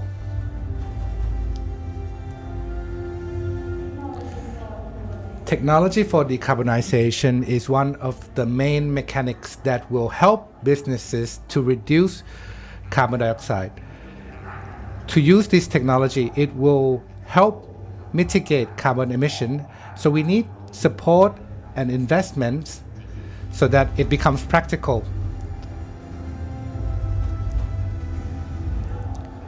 So for packaging, Unilever has initiated by the buy-in product using less, better and no, using less plastic, using more recycled plastic, and in the end we won't use plastic at all. We would be able to achieve that with the aim of 2030. So our village have used these fermentations, and we also use mechanized agriculture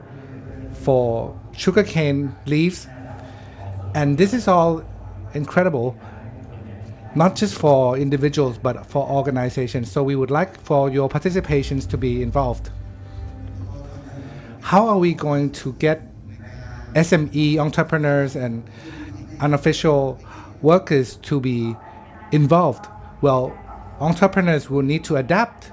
and we will also like help from the public sector so that all the entrepreneurs, private sectors will understand the regulations. We want you to see this as an opportunity more so than a task or burden. This will be an opportunity to increase your value more so than the cost of business.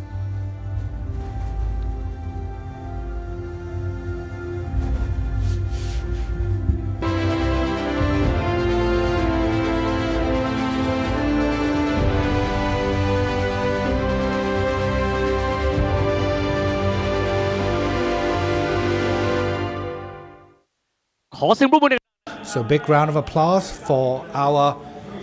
panelists on these 5 topics. You've seen the teaser for our panel discussions in the upcoming sessions on the key drivers for inclusive green transitions. It will be presented in the 5 topics as mentioned, which is the key drivers for getting to low carbon society in Thailand. Panel discussion upon the topic, the key drivers for an inclusive green transition. And in this particular session, we present insights gathered from the 5 pre-sessions serve as the crucial factors driving Thailand towards the low carbon society. And we have representatives from each topic joining us today. ลำดับนี้ครับขอเรียนเชิญนะครับวิทยากรทั้ง5ท่านนะครับซึ่งถือว่าเป็นตัวแทนนะครับของ Pre-Session ทั้ง5หัวข้อเลยท่านแรกครับขอกราบเรียนเชิญท่านผู้ว่าราชการจังหวัดสระบุรีนะครับท่านบัญชาชวรินทร์ครับ and our first panelist is the สระบุรี Provincial Governor คุณบัญชาชวรินทร์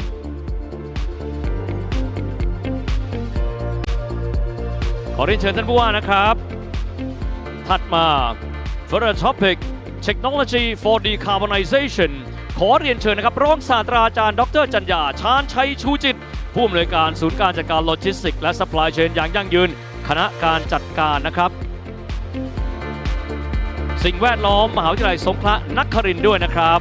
Well, and the second speaker, of course, is the director of the Center of Sustainable Logistics and Supply Chain Management, Faculty of Environmental Management at Prince Songkhla University. And our third panelist is upon the circular economy,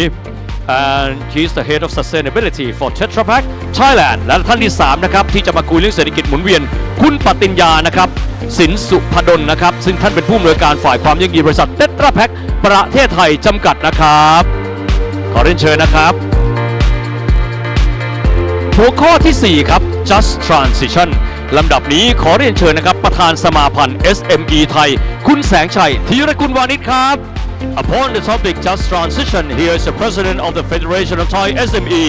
คุณแสงชัยธีรกุลวานิชครับ And the 5th topic is sustainable packaging value chain and the speaker is from the president of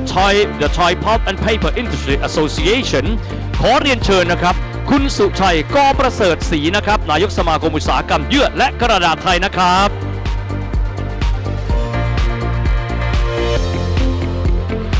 And this prestigious panel discussion cannot do without our moderator และลำดับนี้ขอเรียนเชิญนะครับ Now I would like to hand over the stage to our moderator for this session และขอเรียนเชิญนะครับคุณเคนนครินทร์วรรณกิจไพบูลย์ครับเฮ้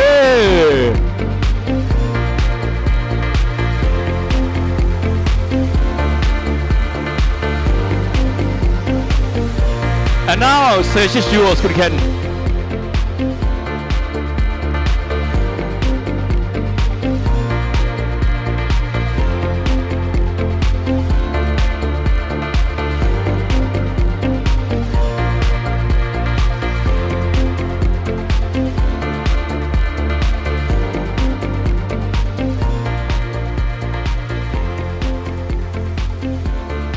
ขอบคุณนะครับ Thank you and greetings to everybody as well as the 5 panelists. Thank you Dr. Witt for that introduction and welcome to this session which I believe is very important. We've heard from international speakers, global speakers. Now we have to act locally, so we want to speak with our local representations from either technology, sustainable packaging, or just transition, or representations such as the province of Saraburi and other dimensions to see how much we've acted upon, and we will come out with a session that is very impactful. So we want to begin with technology. What have you discussed in the pre-sessions and what challenges have you seen that we want to present to the government sector? So greetings all, and before we have this session, we have done a pre-session and we've done a workshop which on that particular day in the technology for decarbonization discussion, we were talking about 3 different topics. Number 1 is on energy transition, and we were talking about what the current state is. What are the options for energy, for green energy? What is it that's available? What's ready? And how much has it been used? For the second session is on the user, on green transportation. The driving of using less carbonizations, using less carbons in the public sector, how much has it been driven? Number 3 is on bio-based chemicals and fuel. What are the challenges in that topic in terms of supply and demand? And I'd like to share that when we did those pre-sessions, we have stakeholders from the public sector, from the educational sector, private sector, federations, as well as financial institutions. So what I was very impressed with in that pre-session was that we see a lot of drive, a lot of passion from those stakeholders, and in each sector they said that they are ready to change, to collaborate. So I would like to paint that overview picture of what we had in that pre-session is that we were trying to put together a jigsaw, put together the puzzle. So we've learned from the insights from each sector and we put them together and we see the directions that we are trying to, what the transition of Thailand should look like. And we also see the gaps and the missing pieces. What is it that we need to unlock in order for our operations to be successful? So that pre-session was very inspiring, and we see the passion and the energy from all stakeholders together. So can we please also talk about clean energy, green energy, and also chemical transitions. So in terms of energy, currently Thailand is ready. We are ready in terms of electric vehicles. We have energy that is renewable energy. We also have uses of hydrogen. Now looking at users of, for example, in the transportation sector, many transport companies have pilot projects. They have used these technologies in their business in a pilot scale. And from there, we see that the readiness of the user is there. They are ready. But there could be still some challenges that if we could unlock or unleash some potentials, we will see this transition to be more practical and more feasible. So can we please elaborate on that challenges or what needs to be fixed? So in that pre-sessions, we probably have around 5 challenges. The first one is on people, on human resources. The technology for decarbonization is going to link with people. And very importantly, we need to make our people ready in the organization, the human resources. For example, the most fundamental thing is that the people in that organization should know how much carbon the organization is emitting. Then, therefore, they can start and find out the strategy of how much carbon to be reduced. And in the future, these emissions are going to become KPIs of companies. They are going to be performance that's converted into value or tax. So people in organizations from top management, middle management, or operational level should be ready for this. And that will lead to, well, depending on directions of each company, how much they need to be upskilled or reskilled, or for students as well, university students, they need to adapt to have these mindset for awareness. These things have to be worked together. And secondly is on infrastructure. In the energy sector, we need to have infrastructures built. And number 3 is on regulations. Number 4 is on finance. And that will be aligned with what Dr. Roberto has presented in the beginning as well. Now, from these 4 challenges that I've mentioned, they will lead to actually the most important challenge. On challenge number 5 is adoption and scaling up. You will see that the readiness in the business sector, there are, for example, in transportation and logistics field, there are tests and pilots that utilizes alternative energy or clean or green energies. But the problem now is they can't scale into a commercialized level. So therefore, if we cannot scale up further, it means that we have not seen the whole ecosystem of using green energy completely. Now that is the biggest challenge, which is on adoption and scaling up. Thank you, that's very clear, and I think those 5 challenges are going to be key challenges to everybody: people, energy, infrastructure, regulations, and also on adoption. So when mentioned these things, we probably should talk to ones who are delivering just transition. Sitting right next to me, a very bright colored dressed man. So our president of the Federations of SME. So can you please discuss from the SME side who has less access to finances, smaller scale, how are you adjusting to this? Thank you for this platform from SCG. We'll just transition from the SME side. What we face is that we see that SME operators in Thailand actually accounted for 95% of entrepreneurs in Thailand. In the meantime,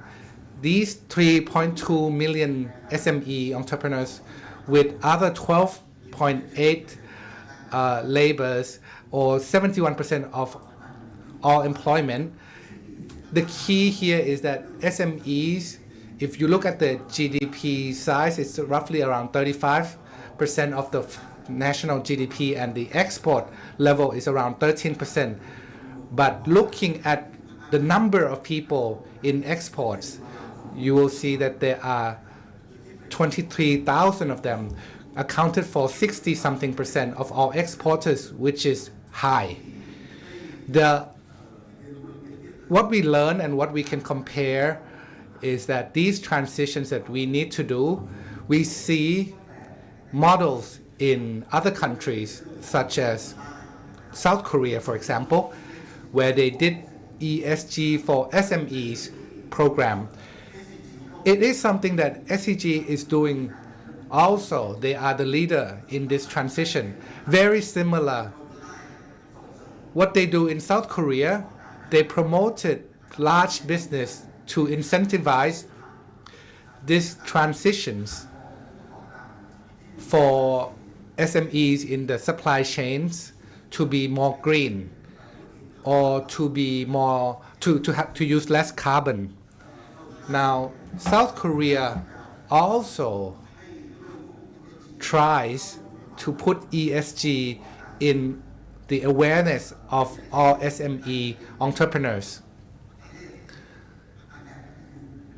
Other examples is from the EU nations. They have the Green Industrial Plan with 4 main pillars, which is regulatory and making laws to be easy to understand, making it easy to, making things. Secondly is finances, to have easier green finance accessibility. And number 3 is on labor skills. Now labor skills will be, green labor skills is vital for this transition. And number 4 is on the framework dialogue of WTO and WTA, so that things will move faster. So this is what the EU helps or assists SMEs with. Now moving on to China, they have an economic development plan which focuses on 4 things, whether it be to reduce carbon intensity, and they wanted to reduce 18% for each unit. And secondly is on the energy density usage. They have a goal of 35% per their unit of GDP. And number 3 is that China also has a target of reducing fossil as fuel. The target is to use less than 20% of energy use coming from fossils. In the meantime, number 4, electric vehicles, they have a target of increasing their electric vehicles to be selling at 20% of their total vehicle sales. We can now move to Thailand. I want to bring you to this discussion. You see that in Thailand, the plans from our National Economic and Social Development Board, they have several laws discussing green transitions, and it has a milestone 11 and 12 to be specific, on talking about circular economy and low carbon industries. We also want to reduce,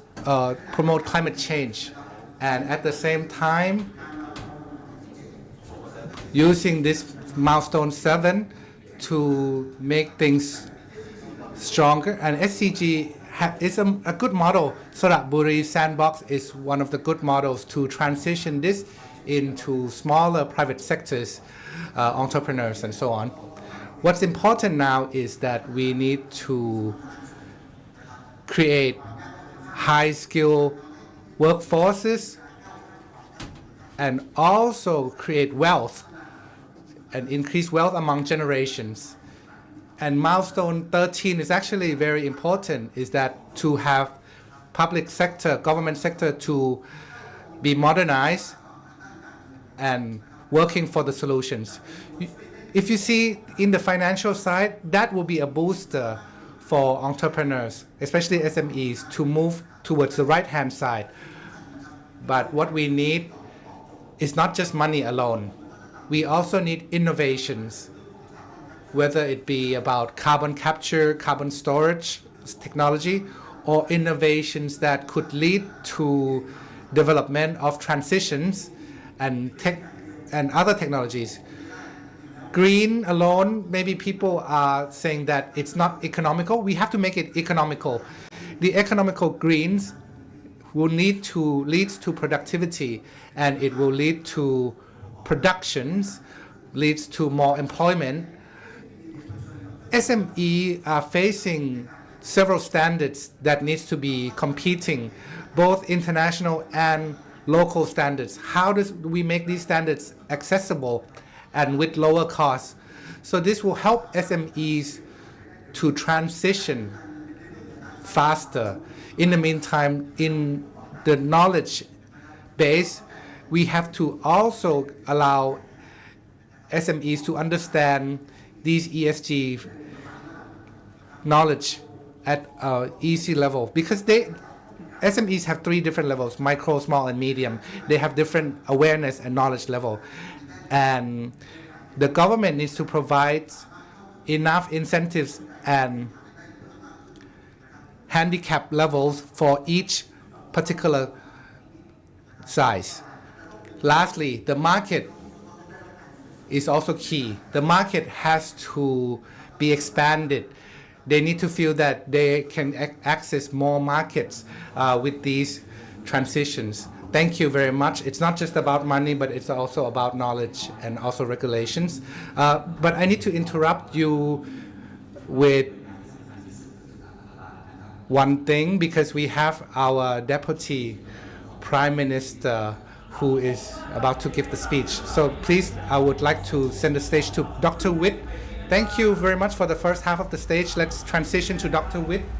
แน่นอนที่สุดนะครับว่างานในวันนี้เรามีเวทีเรามี pre-session นะครับส่วนหนึ่งเลยครับเพราะว่าเราอยากจะได้มี dialogue ในการพูดคุยกับตัวแทนของภาครัฐด้วยและงานนี้ครับเราได้รับเกียรติจากตัวแทนของผู้บริหารประเทศเป็นตัวแทนจาก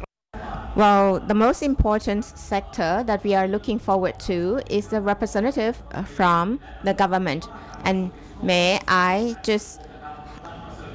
would like to welcome Kun Praseert Pachararuangthong and his entourage. And he is here in our ESG Symposium 2024. And before we go to that, we would like to present to you the proposals that we would submit to the government. And this has been conducted from ESG Symposium 2023. Presenting the proposal เอาละครับในขณะนี้นะครับทางด้านของตัวแทนรัฐบาลนะครับ Now we have the representative from the government, Deputy Minister and the Minister from the Digital Economy is now here with us in ESG Symposium 2024. Please join me to welcome him.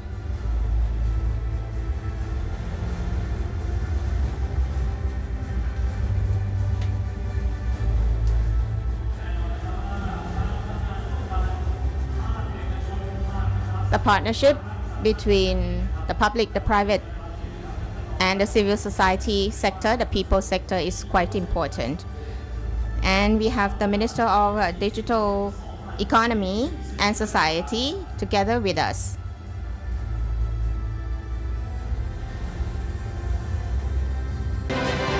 อย่างที่ได้เรียนนะครับเรื่องของ Inclusive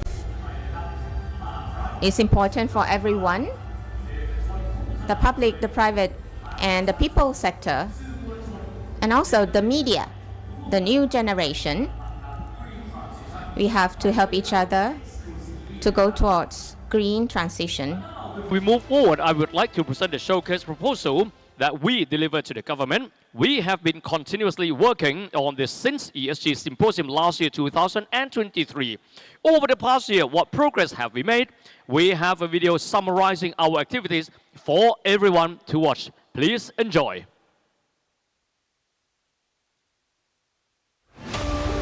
จาก ESG Symposium 2023 ที่ภาครัฐเอกชนและประชาสังคมได้นำเสนอ4แนวทางสำคัญเพื่อร่วมเร่งเปลี่ยนประเทศไทยสู่สังคมคาร์บอนต่ำต่อรัฐบาลและร่วมกันทำภารกิจที่ท้าทายของประเทศอย่างต่อเนื่องมาตลอด1 ปีจนเกิดความคืบหน้าที่สำคัญหลายเรื่องได้แก่ 1. ร่วมสร้างสระบุรีแซนด์บ็อกซ์เป็นต้นแบบเมืองคาร์บอนต่ำแห่งแรกของไทย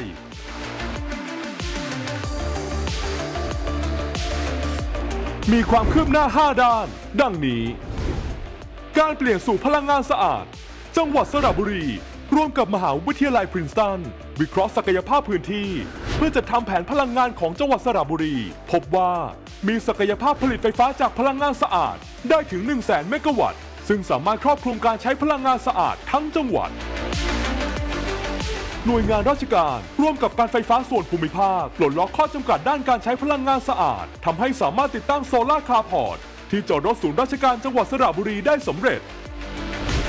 พัฒนาเทคโนโลยีกักเก็บพลังงานในรูปแบบต่างๆและอยู่ระหว่างการนำแบตเตอรี่กักเก็บความร้อนจากพลังงานสะอาดมาใช้ในอุตสาหกรรมปูนซีเมนต์เป็นแห่งแรกของโลกอุตสาหกรรมสีเขียวกลุ่มผู้ผลิตปูนซีเมนต์ร่วมกับจังหวัดสระบุรีส่งเสริมการใช้ปูนซีเมนต์คาร์บอนต่ำในโครงการก่อสร้างของภาครัฐไปแล้วมากกว่า 80%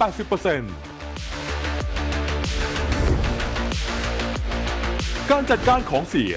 กระทรวงมหาดไทยส่งเสริมชุมชนจัดการขยะครัวเรือนและภาคอุตสาหกรรมสนับสนุนการรับซื้อคาร์บอนเครดิตสร้างรายได้ให้ชุมชนเกือบ1 ล้านบาท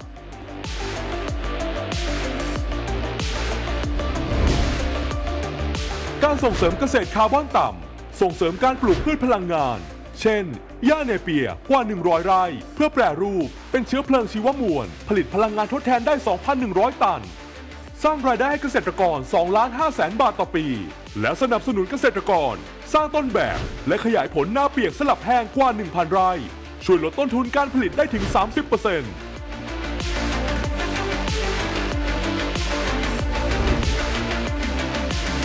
เพิ่มพื้นที่สีเขียวสร้างเครือข่ายป่าชุมชน 38 แห่งอนุรักษ์ฟื้นฟูพื้นที่ป่า 15,000 ไร่สร้างความสมบูรณ์ของระบบนิเวศต่อยอดสู่การท่องเที่ยวเชิงอนุรักษ์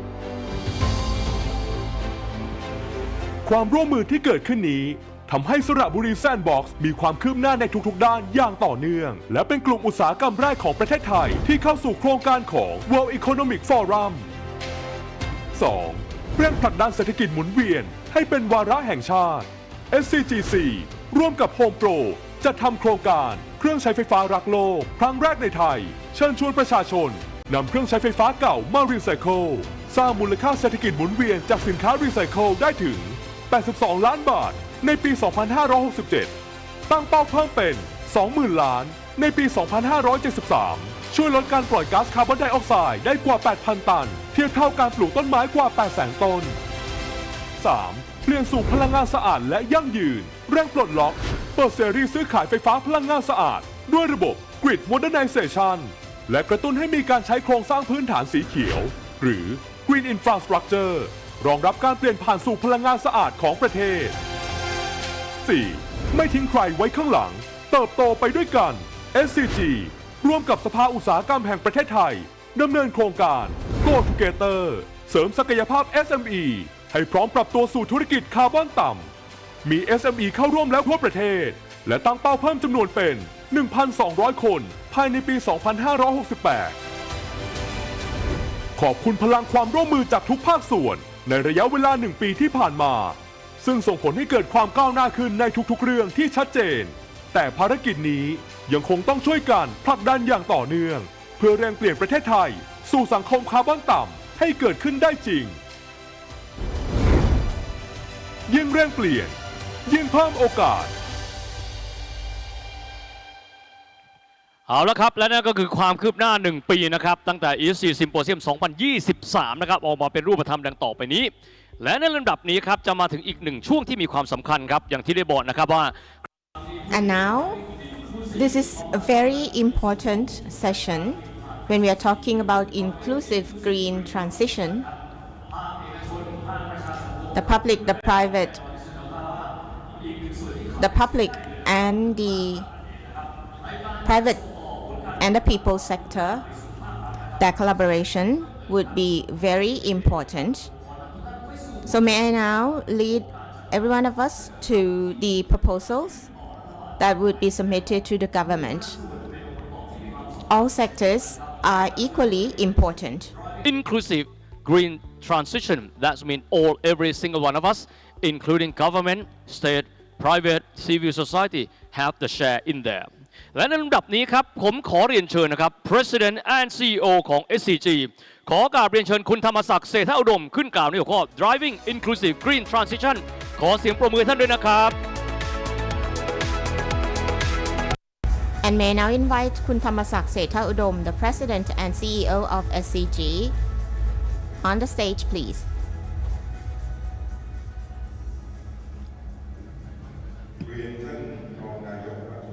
The Vice Minister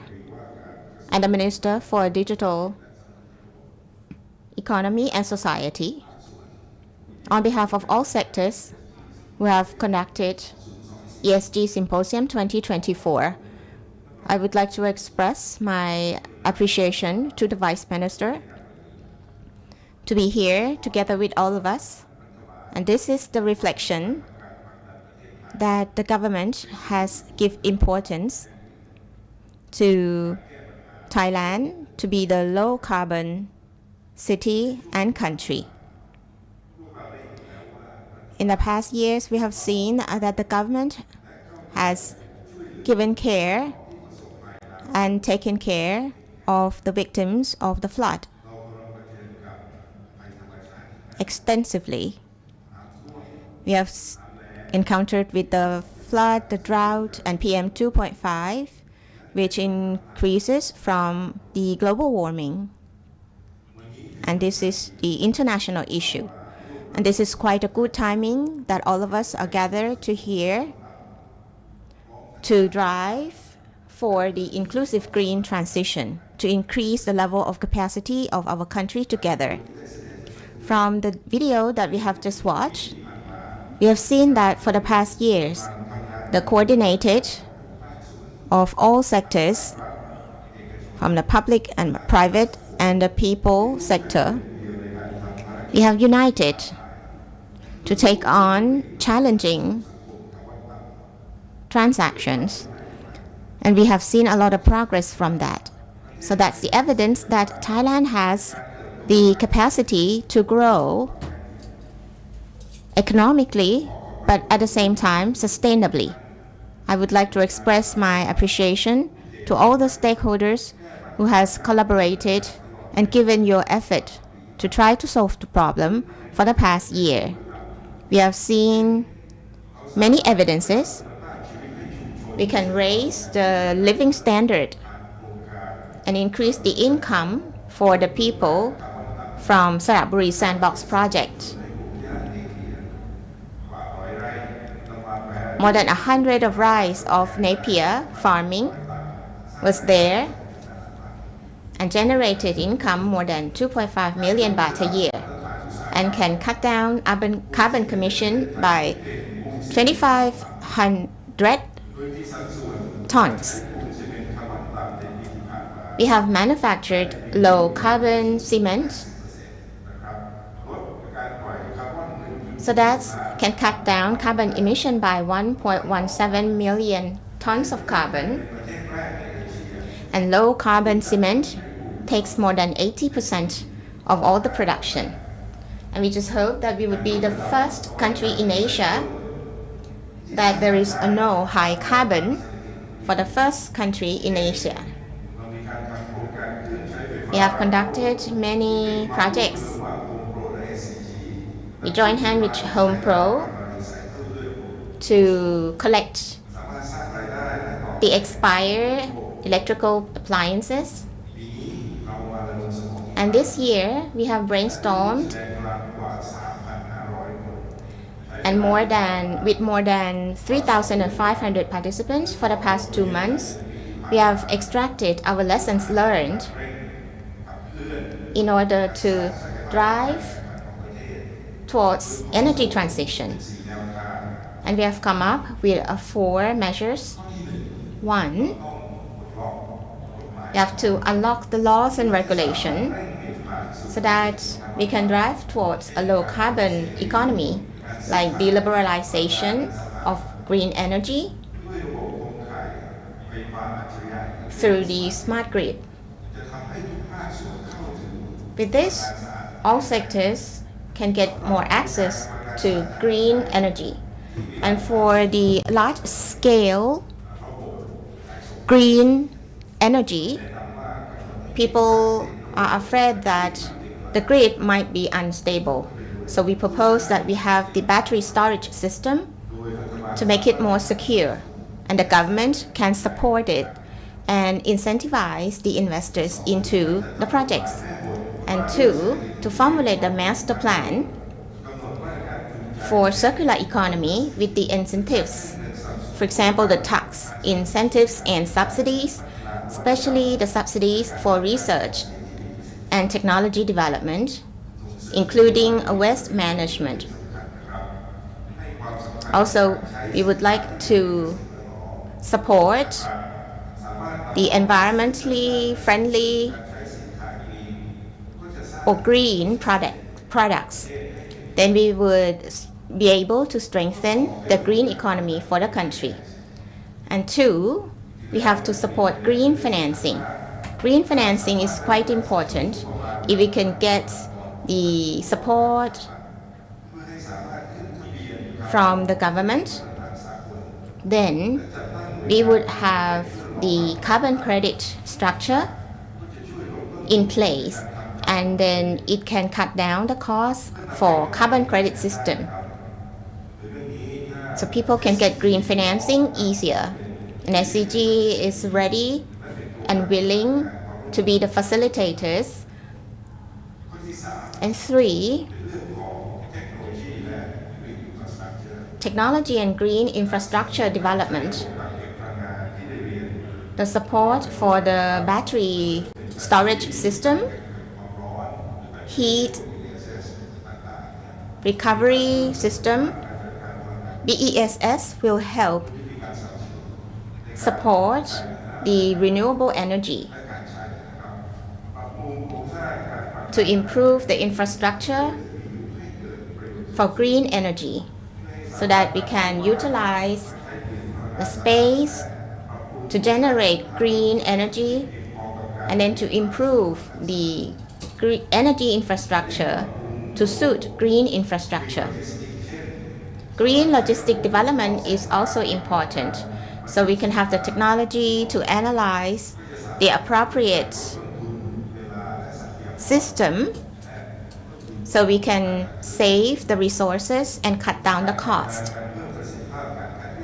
Also, waste selection, waste separation is quite important. We can just separate the wet and the dry waste. Then we can cut down the cost of recycling. And if we have the center of waste management, this will help drive towards circular economy as well. And 4, to support the strengthening of capacity of SME so they can be upskilled and reskilled to be more competitive. AI, technology, robotics, and the networking of all sectors can help increase the competitiveness of SMEs. Low carbon transition needs collaboration from all the sectors. This is urgent in order to have the society that is competitive enough, which is in line with the policies of the government. SCG and all the alliances just hope that we would get the support from the government so that we can make everything come true. Thank you.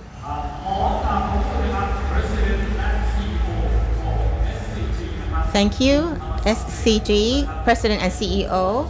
คุณธรรมศักดิ์เศรษฐอุดม So these are the proposals from the pre-session brainstorming since ESG Symposium 2023.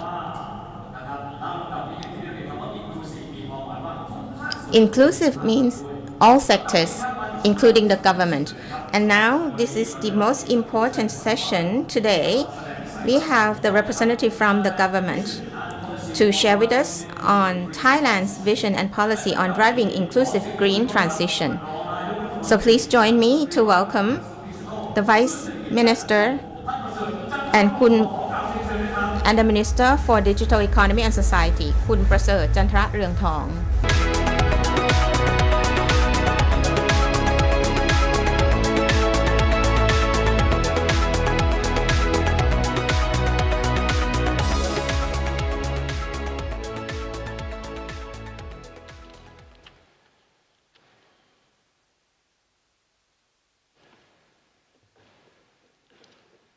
ท่าน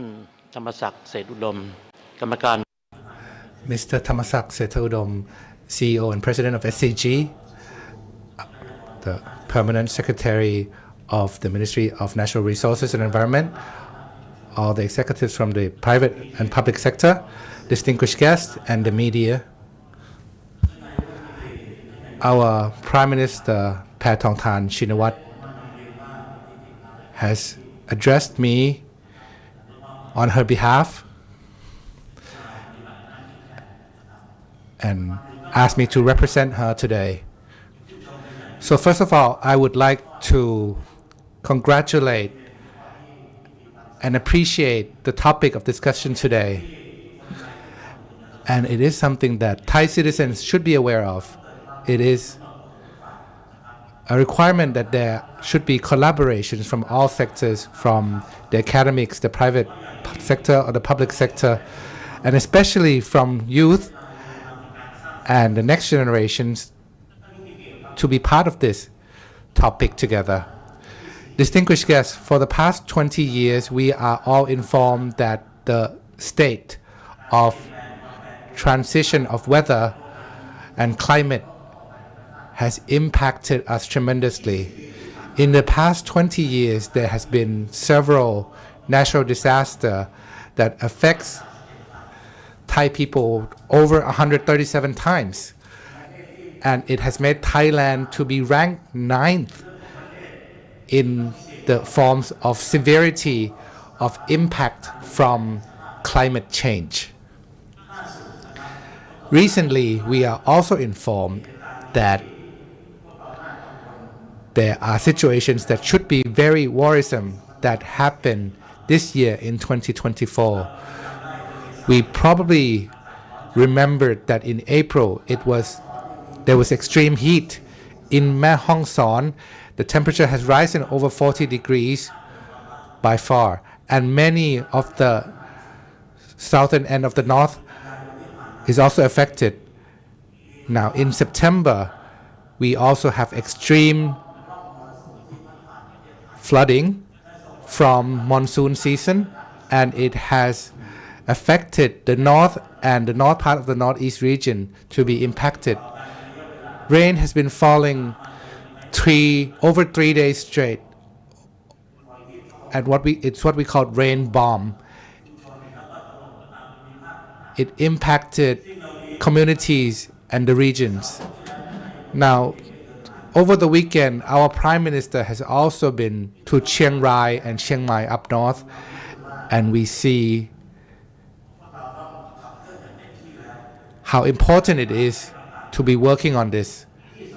And that is why it is reflected in the policies of climate crisis. The damage done is tremendous. We have landslides, mudslide in Chiang Rai, and the mud is several meters thick, and it could go up to 1 to 2 stories high, equivalent of a building. Now, if we neglected these issues, we are going to miss a lot of opportunities, especially the lives of the people, the economy of the country, the societal system of our country, which is very, very important. The government is well aware that this is one of the most important issue for Thailand, and I can say for other countries as well. In the next decade, we have set a goal that the carbon emission should be mitigated so that the temperature is not going over 1.5 degrees. And in 2050, we have a target. And in 2065, or roughly 40 years from now, we have a goal that our greenhouse gas emission be zero. We also need to be ready for the climate change impact. We need to be adaptive to future disasters. We are preparing for many topics, with many types of disasters, and I can summarize it into 6 different categories. Number 1 is on water management, water resource management. This is vital because the impact of climate change will create flood, drought, and water management will be inadequate to many societies. Next is on food security. Next is on tourism. Tourism is another big part of the economy here in Thailand, and we need to have extensive studies on the impact of climate change to tourism. And so we need to be ready for that. Next, public health. Many diseases could come, endemics and pandemics could come with these migrations of people and weather changes. So we have set an indication that is clear. What the government is trying to do currently, that I, on behalf of not just the Deputy Prime Minister, I'm also the Minister of Digital Economy and Society. So I work closely with the Ministry of Interior in the Office of Natural Disaster for alert system. The alert system has been developed, and I would like to thank all organizations involved in that. We now have an alert system to warn people, to know about the disasters coming 2 to 3 days ahead. So this is something that we have done. Now on water management, there has been a lot of progress as well. The government not only that, but also Dr. Thamasak also talked about green economy. And this is something that we need to work on. The sustainability of the economy will be on that direction. I have been to a meeting recently to the SME National Board, and the same discussion was discussed, as Dr. Thamasak has said, is that to have SME adapt with the world, with the current business should be green, and that's the trend. And that is the role of the government to support for that to happen. Whether it be a discussion about CBAM, which is a Western standard for the environment, for operations. And also, as the government, we are responsible for laws, and we are now pushing for a Clean Air Act and Emission Act, as well as setting up funds for climate change, and also develop green financing systems. It is aligned with what has been mentioned earlier by Mr. Thamasak as well. So that proposal from you, we will definitely take them, and whatever we can act first, we will do right away or as quickly as possible. For topics that we need further assistance on, we will be contacting you for future collaborations. So I believe that not just the government has to do, the business also has to adapt in order to find new competencies, in order to going into net zero or sustainable innovations to build together a quality society that is environmental friendly. It is now time for us all to change these challenges, these pressures into the drive to change Thailand that is immune to the changes in this world. We will, as government, will help our policies to drive the economy in growing sustainably and balance without leaving no one behind. Thank you very much. Thank you to our Deputy Prime Minister and Minister of Digital Economy and Society, Mr. Praset Jantra Ruangthong. And now I would like you on the front of the stage for a group photo. Group meaning everyone, from the government, from the civil society, from the private sector, from different generations. It is going to be a reverse photo. Our camera will be from the stage shooting down.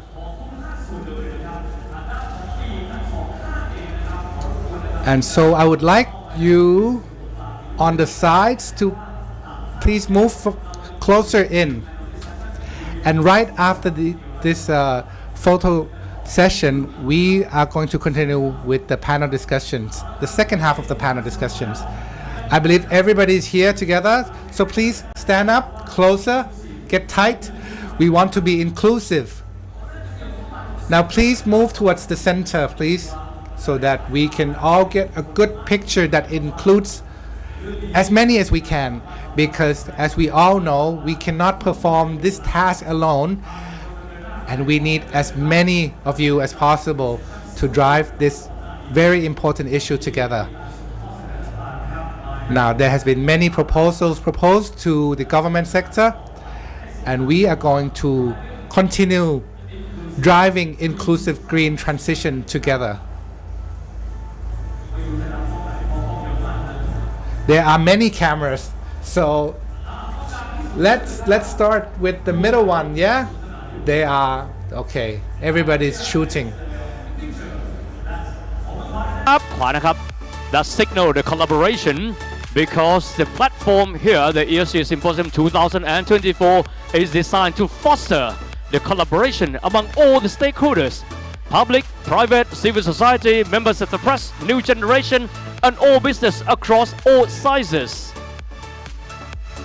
ยิ้มได้นะครับ smile ยกมือหน่อยครับ This picture really represents the strong collaboration with all of us in order to drive inclusive green transition together.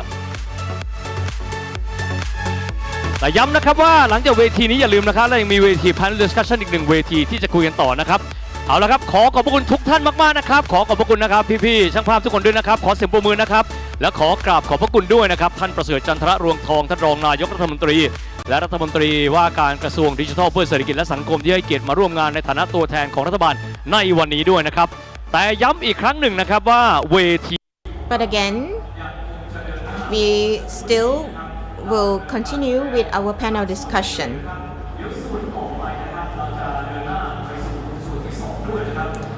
We would resume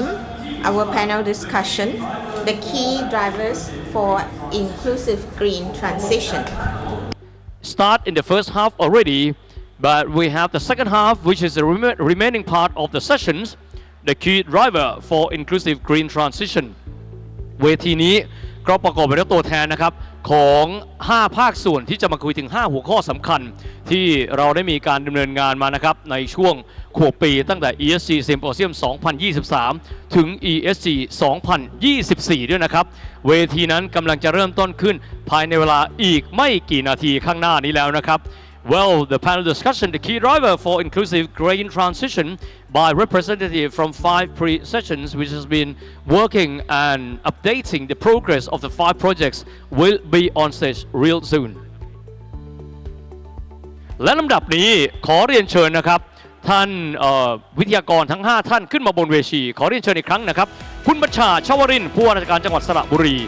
คุณจัญญาชาญชัยชูจิตผู้อำนวยการศูนย์การจัดการโลจิสติกส์และ supply chainอย่างยั่งยืนนะครับของคณะกรรมการการจัดการนะครับสิ่งแวดล้อมมหาวิทยาลัยสงขลานครินทร์ขอเรียนเชิญคุณปฏิญญา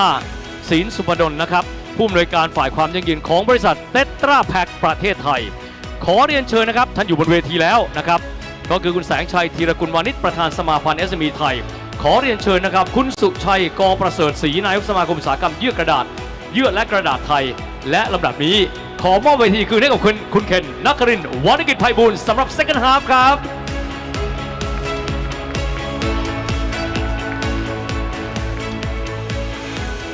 มาต่อกันครึ่งหลัง Now we are resuming to the second part of our panel discussion. Well, just before we mentioned SMEs, just transition, and technology for decarbonization. Now we are moving over to another issue which is quite important for Thailand, and that's circular economy, which includes waste management. Kun Patinya would brief us on what's going on with our pre-session. Well, now we can have a more relaxed discussion. On the 16th, we have more than 100 organizations sitting together. In our group, we have many special working groups. For example, from the tricycles group, who are the waste collection and waste collectors. So this shows the inclusiveness of our working. And we also have the factories who do the landfill, the waste collector. So I have my slide on the screen. We split into 3 working groups, and we were talking on how the consumers just separate waste at household. And 2, we talk about the infrastructure, technology, and business model. But mainly, we would try to integrate the informal recipients to be incorporated into the system. And then we talk about policy, regulations, and the enablers, for example, the incentives that would be offered to all stakeholders in the chain. Now, I would like to go to the tricycles who go out and then collect the waste. We have seen some challenges from the policy level. The public have to work with the private sector because law enactment is not easy and it would affect all groups of people. So in order to enact the Circular Economy Act, you have to work together between the public and the private sector. And then for the infrastructure and technology model, the private sector have to get together and then connect the supply chain, then give the proposal to the government so that the transition can be done smoothly and inclusively. And then at the 3rd level, we need something to be focused on collaboration, not only from the government sector and the academic sector, but also for the private sector. or the independent organization or international organization, collaboration is still a challenge that every sector would like to come over. Now please touch upon the prioritization. If we would like to have a complete circular economy, what do we need to do first and what is the most impactful? We need to have a roadmap, but we cannot do a roadmap leaving someone behind. For the 3 pillars that we are seeing here, the formulation of the law should be done in parallel with the development of infrastructure and the understanding of the consumers. So roadmap should be formulated. We can draft the law, but we have to do all the things together in parallel. But the important point is how can we involve everyone before the law is enacted. We talk with the EPR board and then approve 7 work streams, and we have several topics under that. And it is not shown here on the screen, and that is waste data management. Decision making that we have to make in any point of the law enactment, it's important that we have enough information and data. Information is important if the private sector have a correct set of information, then decision can be made scientifically. So you have 7 work streams already, and the waste data management, if we have that, then everyone will have the same set of data. Yes, and a lot has been done already. At the first stage, we have collected all the data from all the sectors to be in the same database. คุณสุชัยครับ Packaging value chain is quite important as well. What are the most updates and the progress you can share with us? I have no slide to show, and I just want to share with you so that you have a clear picture on sustainable packaging value chain. And you can look at Kun Ken's face in replacement of the PowerPoint slides. When we talk about packaging value chain, we don't see any customers. No, not customer, but there is no products, because our customers can be MNC, the big corporates, or even they are SMEs, like Kun Sanchai has just mentioned. When you want to work sustainably in terms of packaging, we have to include our customers, because it should be done through brands. We don't sell packaging ourselves. So in this packaging value chain, we have worked with our customers all along the way. And for our value chain itself, it is quite long because we use the raw materials from recycling of papers, especially packaging. And we can do the plantation, the reforestation according to FSC guidelines, and then we have the paper pulp from our plantation. And this could be connected to our value chain. Apart from papers,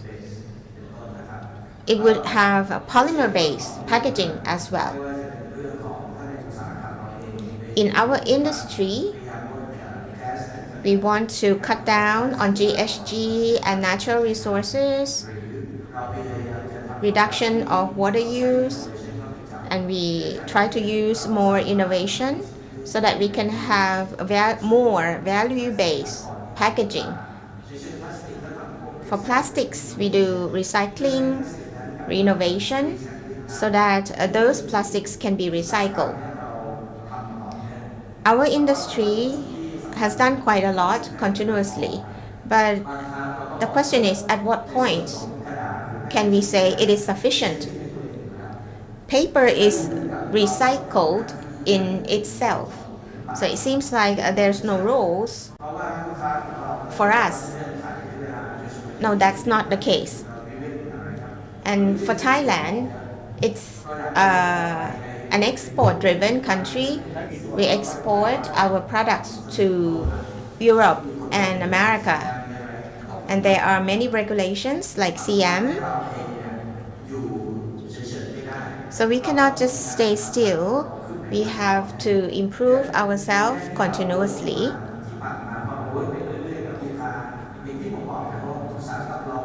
Our industry is customization, so there is no standard product. It depends on the requirement from our customers. But we have the standards in that customers want something with a wide range of variety. 21st of August, our value chain that we gather all the stakeholders, we are doing one milestoning, either paper-based or polymer-based. We have declared carbon footprint of products. So we would know exactly for a certain piece of product how much carbon does it use and emit. We try to quantify all that to know the key indicator. And Thailand has started that already. We ever claim that we are number one in terms of packaging. And now we would try to quantify it. That for each packaging piece, what is the carbon footprint of that piece of product? So coming back to our packaging value chain, in a piece of packaging, we would talk about design. Packaging designing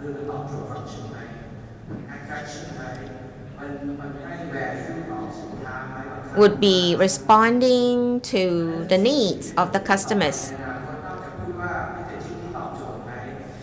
But in the future, whether the packaging designing serves needs of the customers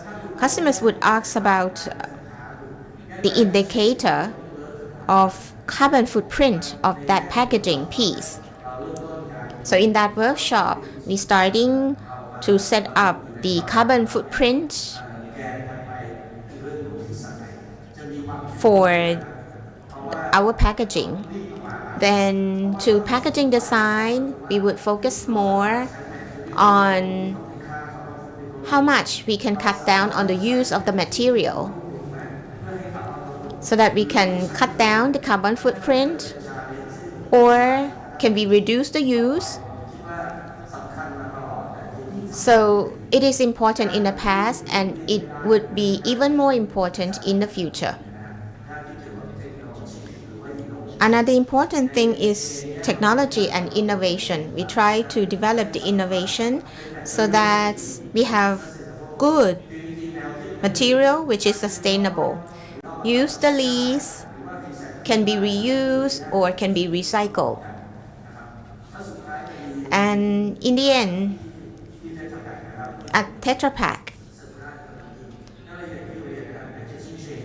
our packaging chain, we do the plantation, and this is the opportunity for Thailand in terms of sustainability. In the World Economic Forum, they have come up with a new terminology. We are now drafting what to do for circular economy, but over there they're starting to talk about circular bioeconomy. So what does it mean?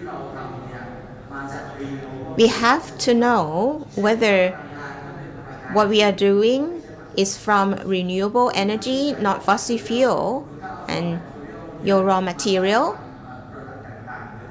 It can be produced into your products,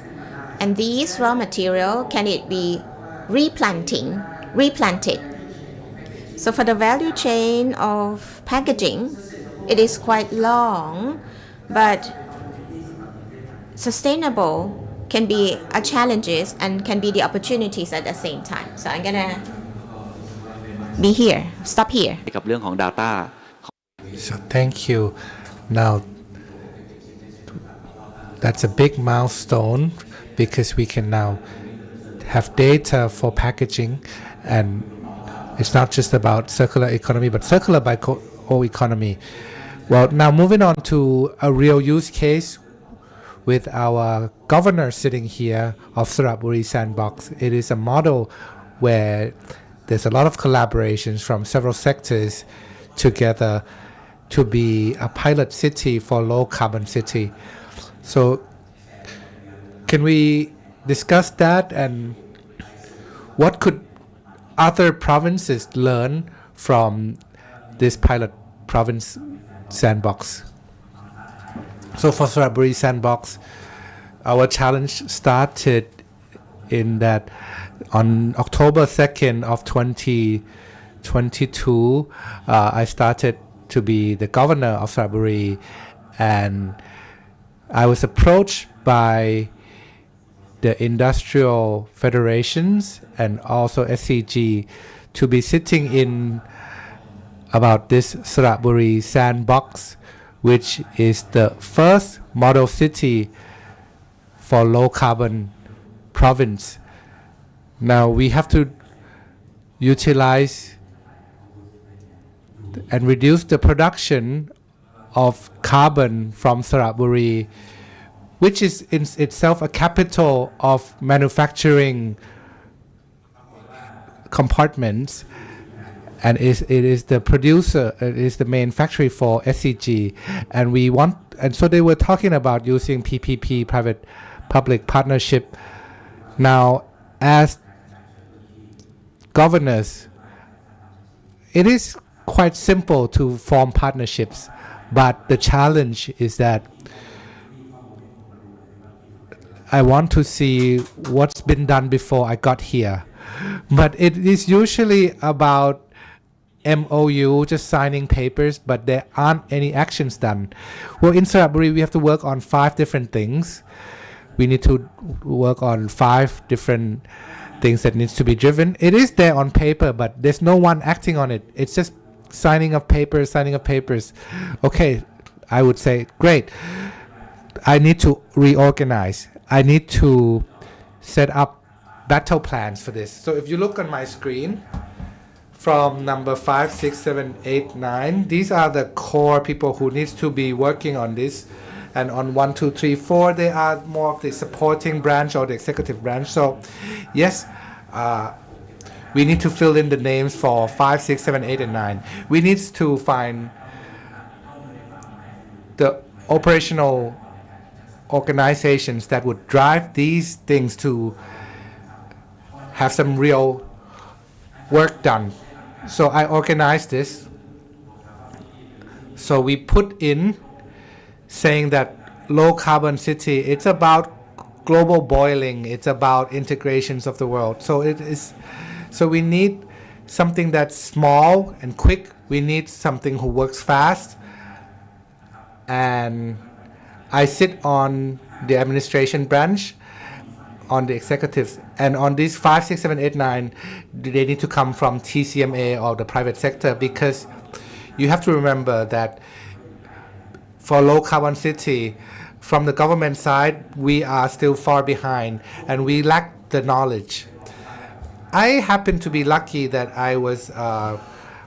deputy governor of Chiang Rai, and I had to meet with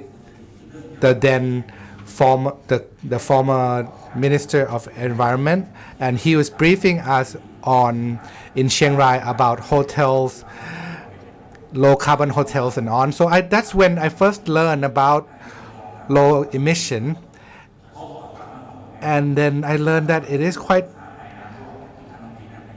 a challenge. If climate change happens, it will hit human security, it will hit the economy, it will hit us with big floods. So that's why we need to work on this. So now coming back to reorganizations of people, of organizations, as a governor, I need to facilitate this change. And as a governor, it is designed that a governor is the integrator or a leader of the local workers. And for us working as administrations in the Ministry of Interior, we do follow very closely the philosophy of sustainability given to us by our king, our late King Rama IX. And we need to do this, and we need to do it continuously. But if we are to just keep working without any assessment, any evaluations, or any reflections on what's already been done, then it wouldn't be successful. So I use the platform of the private-public partnership so that in every monthly meetings, these 5 sectors needs to come in and reflect on what they did and report us on that. And that is what I have. So this is the screen for Saraburi and what we had done in the past year.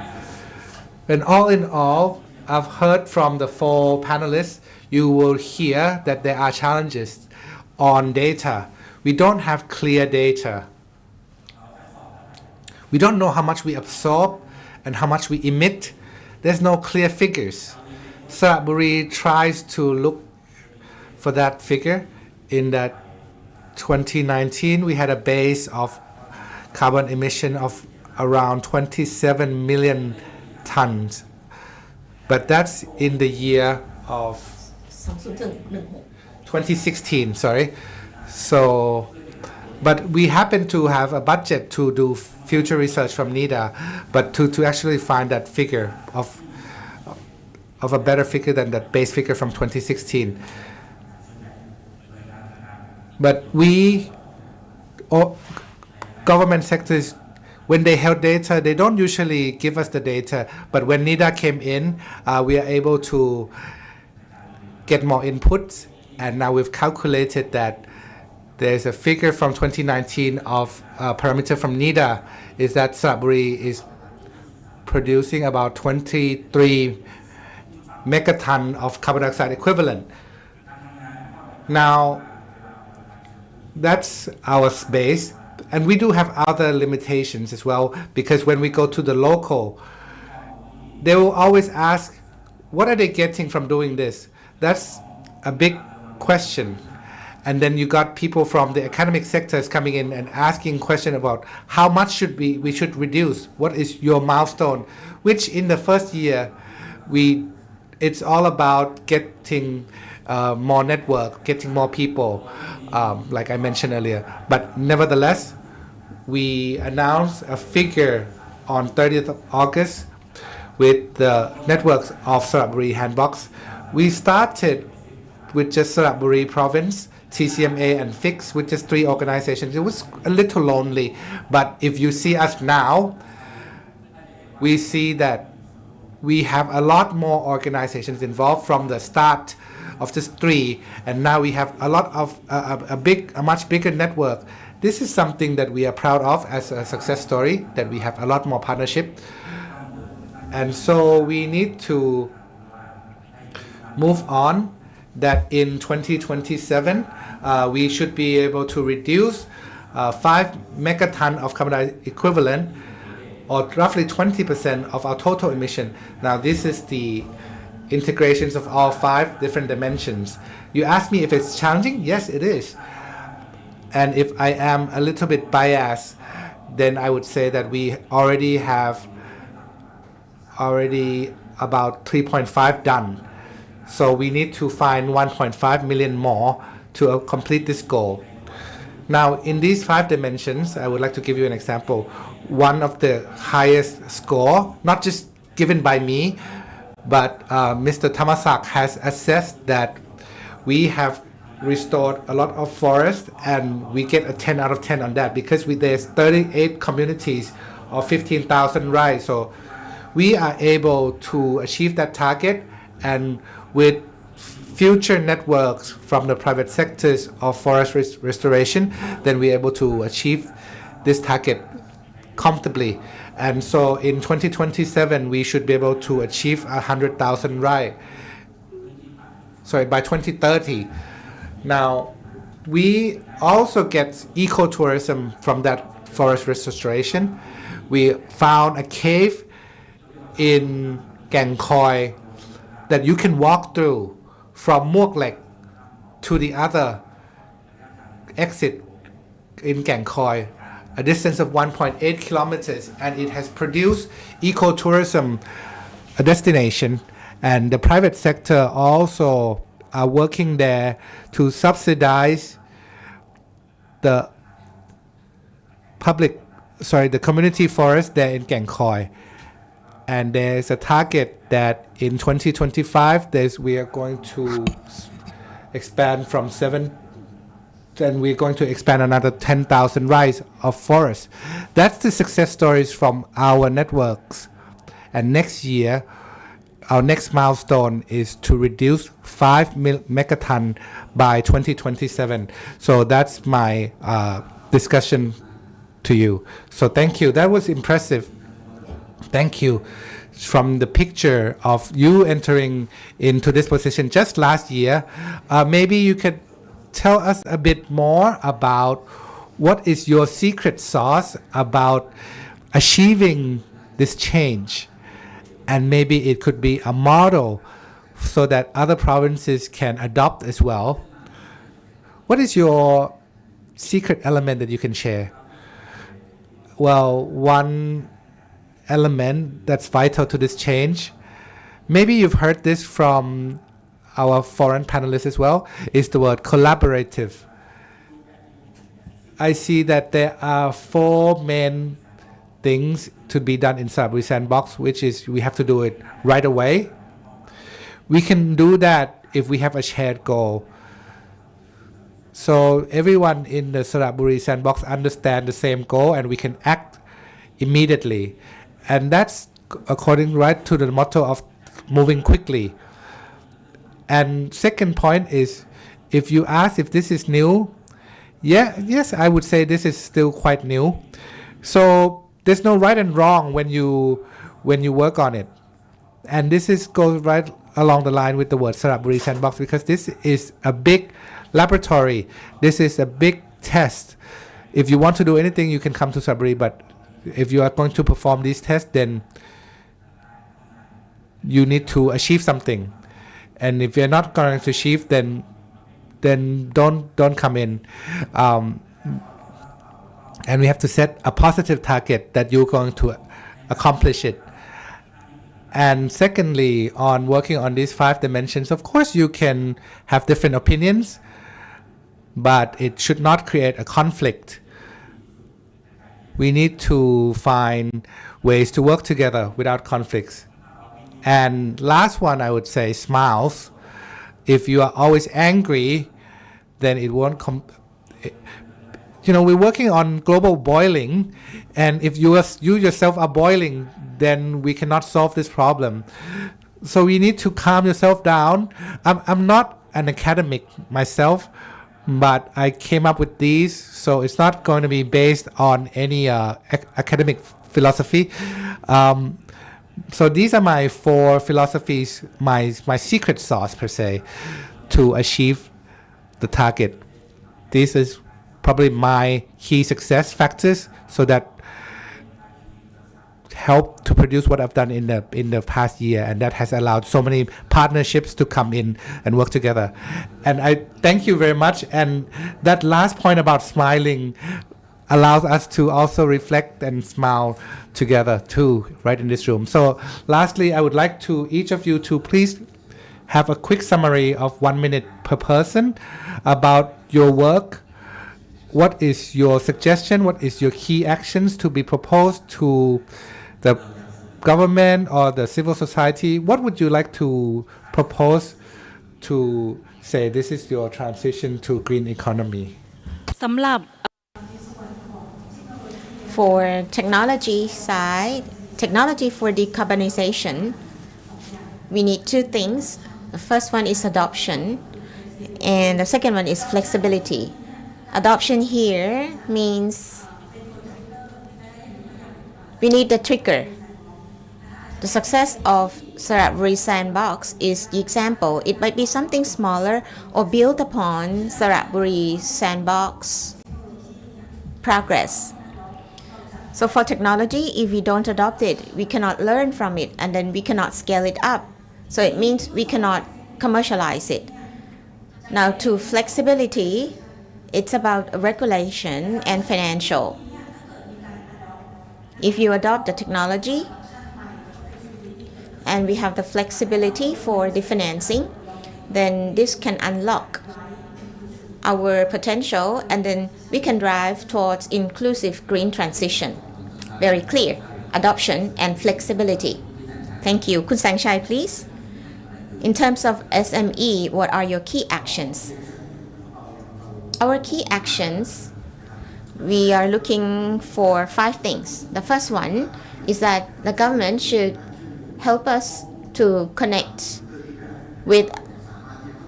body of knowledge so that we can access to the information. We can use that as our indicators. And number 2 is awareness raising. With information, we see our directions, then awareness raising is quite important. Like the case studies from South Korea, ESG for SCP. So we can build upon those kind of knowledge. And number 3 is the access to funding and financing, so that we can go towards a low carbon business. And 4 is the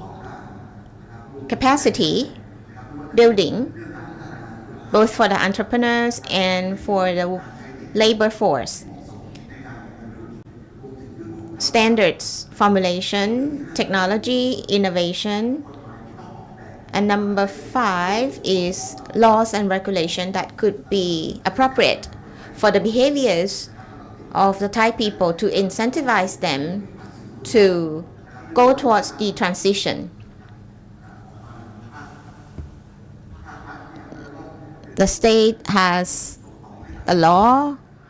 pass it on for the implementation to the private sector and then to the workforce. Now going to another sector, circular economy. Kun Patinya, what is your proposals and the key actions? I would cover 2 things. The first 4 things from the governor. We have the infrastructure with the EPR to have the collaboration. So the 4 measures from the governor, starting from our smile. But what is more important is the law for circular economy. We try to start with e-waste first. But for the master plan of circular economy, it covers all sectors.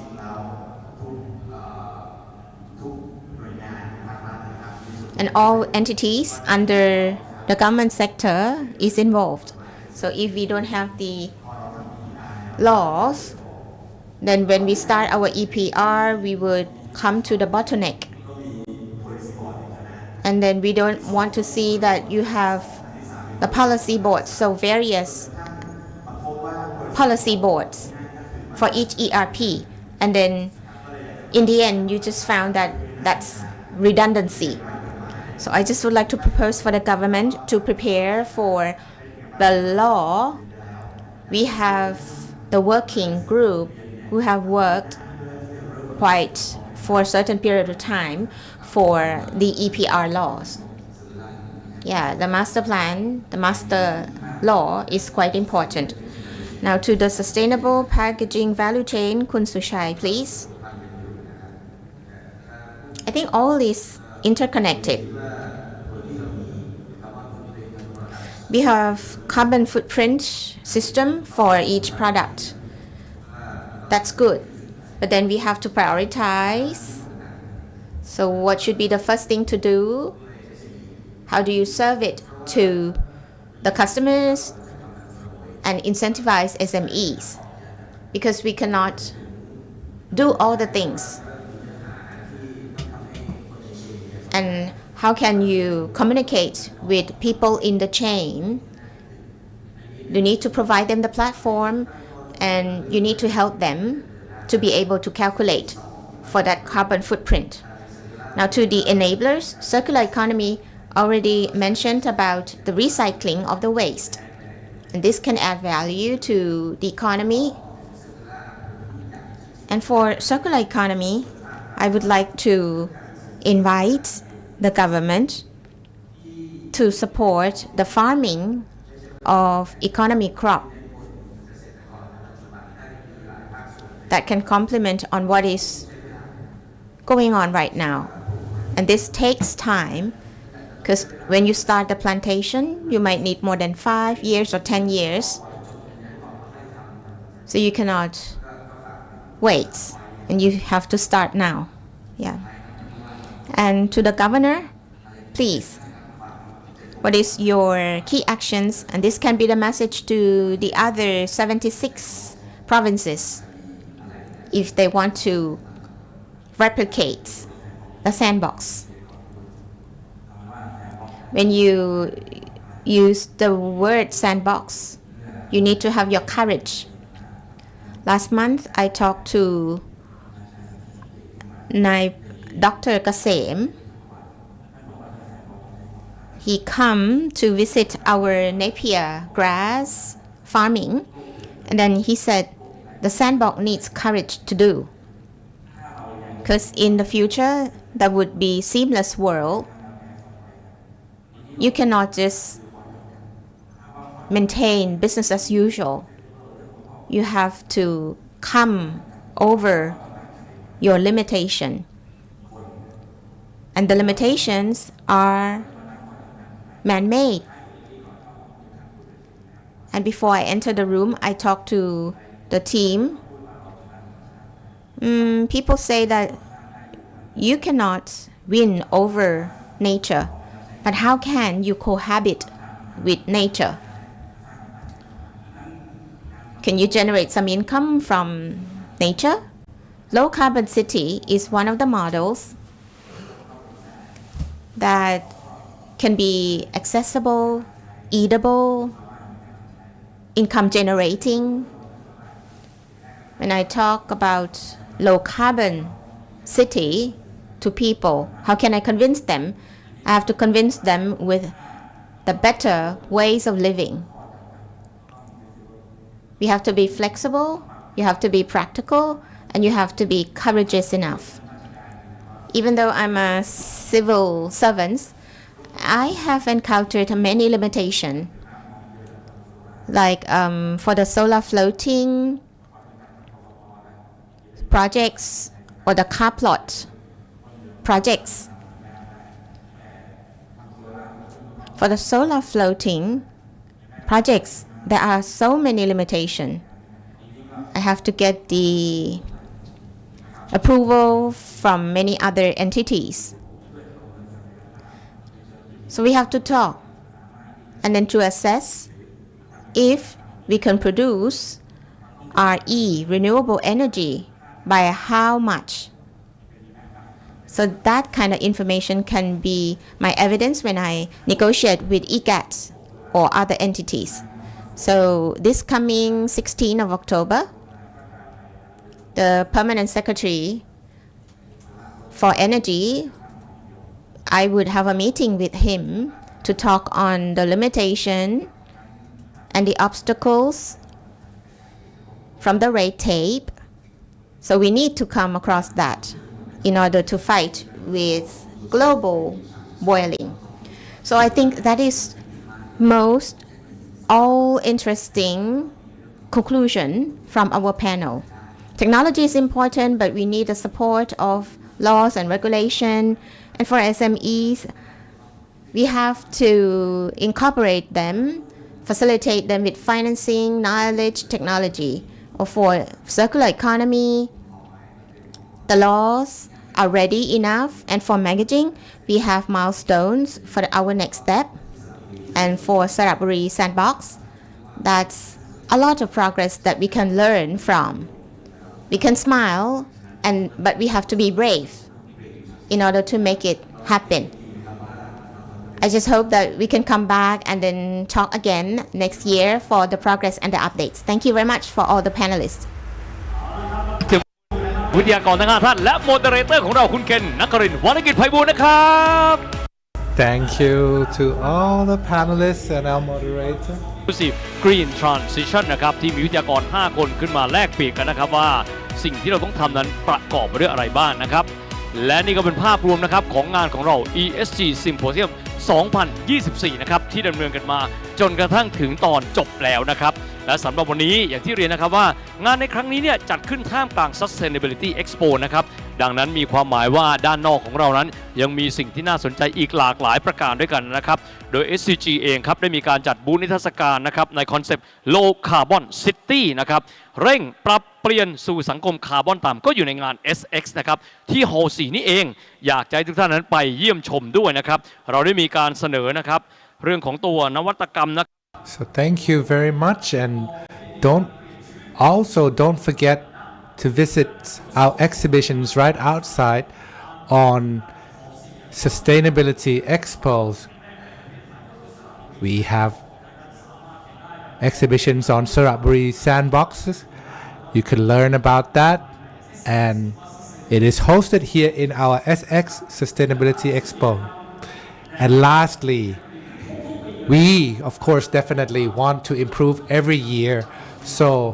I would like to ask you to please help us improve by completing the event satisfaction survey. You can easily scan and fill in the survey form. So we have been running this symposium from 2012 and now it's 2024. So I am with Siti Wekin. Thank you very much. Meanwhile, every one of us is obligated to help drive this sustainability agenda forward. Thank you. We'll see you next time.